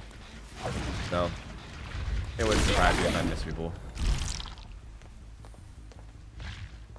Ah, wait, Deerstalker. That's right. Deerstalker's a perk that exists in Dead by Daylight. I forgot. No.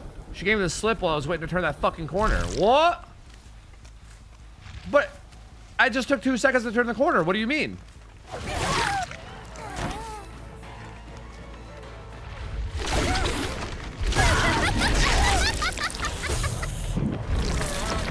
I think you do. Yeah, it's all good, gamer. It happens. It happens. It happens. Like, is there something to be done here or no? Okay, not if I do that. Not if I do that. I think though, if I grab and then I like turn around and grab this again. No? Yes? Why do I keep vaulting? Why? How do I stop myself from vaulting? Do I have to grab something else?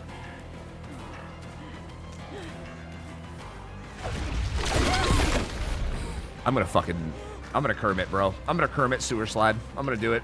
Someone get the slide of the sewer. Get it ready. I don't understand. I literally cannot like keep my camera from just going. Turn camera away. I know, I was trying to do that. Like, I know that's what you're supposed to do. I literally couldn't. Like, my camera was locked. Right? Like, your camera's locked. Like, I feel like I couldn't even have time to turn my camera before it like faced the pallet. Man.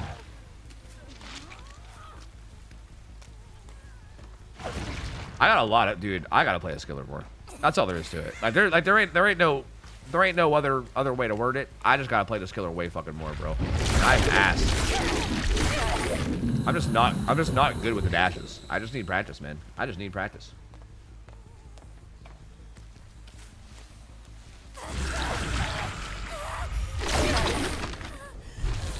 I would like my rage.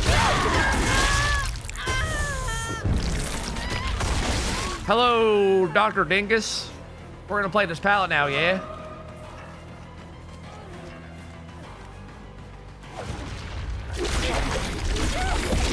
See, like, I think that if I would have hit the third dash was I was kind of getting there, you know what I mean?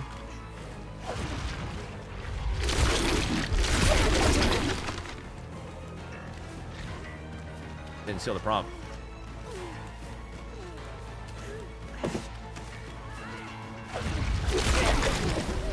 Sad.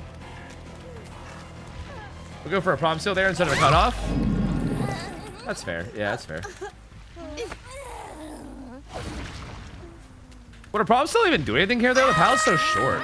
I mean, realistically, I probably just shouldn't play this at all with Kaneki because, like, it's just so short. It probably doesn't matter.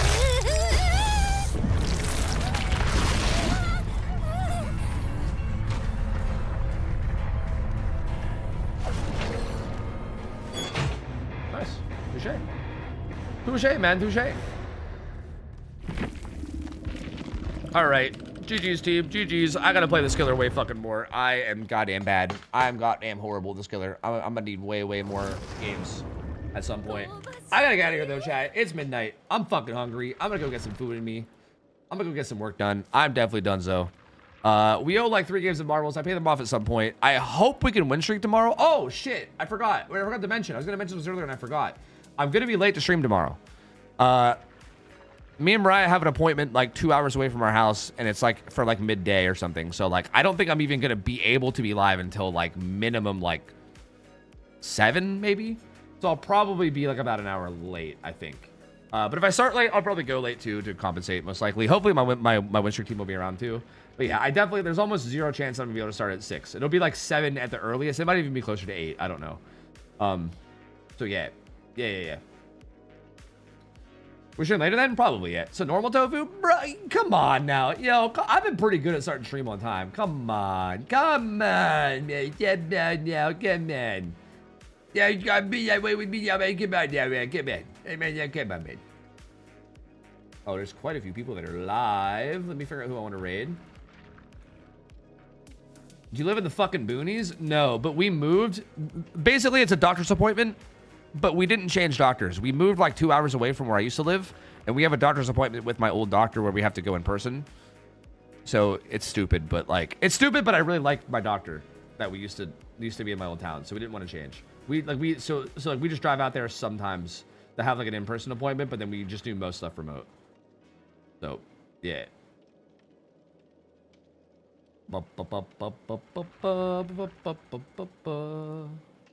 Your builds tomorrow? Well, I mean, I'm planning on doing streaks. I mean, like, I guess if streaks don't happen, like, if gamers aren't around for streaks, for instance, like, if people don't show up like they did today, then maybe we can do builds for subs instead.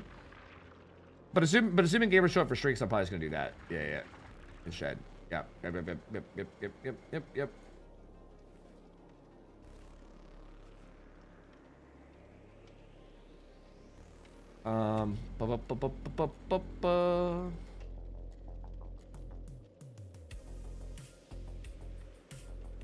Yeah, see, exactly. You get it, Scarlett. Yeah, you get it.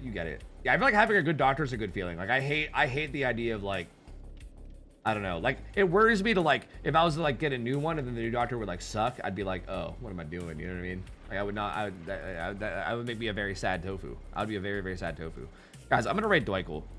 Dweikel is, like, I will still say this with high confidence that Dweikel is mechanically, if we're talking pure mechanics, Dweikel is the best Billy in the world. I still will say this with my full chest. I fully believe it. Like, I mean, again, if we're talking about like best killers and stuff, I think comp players have like insane macro knowledge and game sense and stuff. But it being purely like control of Billy and doing crazy wild shit with chainsaws and being able to land chainsaws, I think Dweikel is the best in the world. He is disgustingly good at this killer. Like, he is so gross.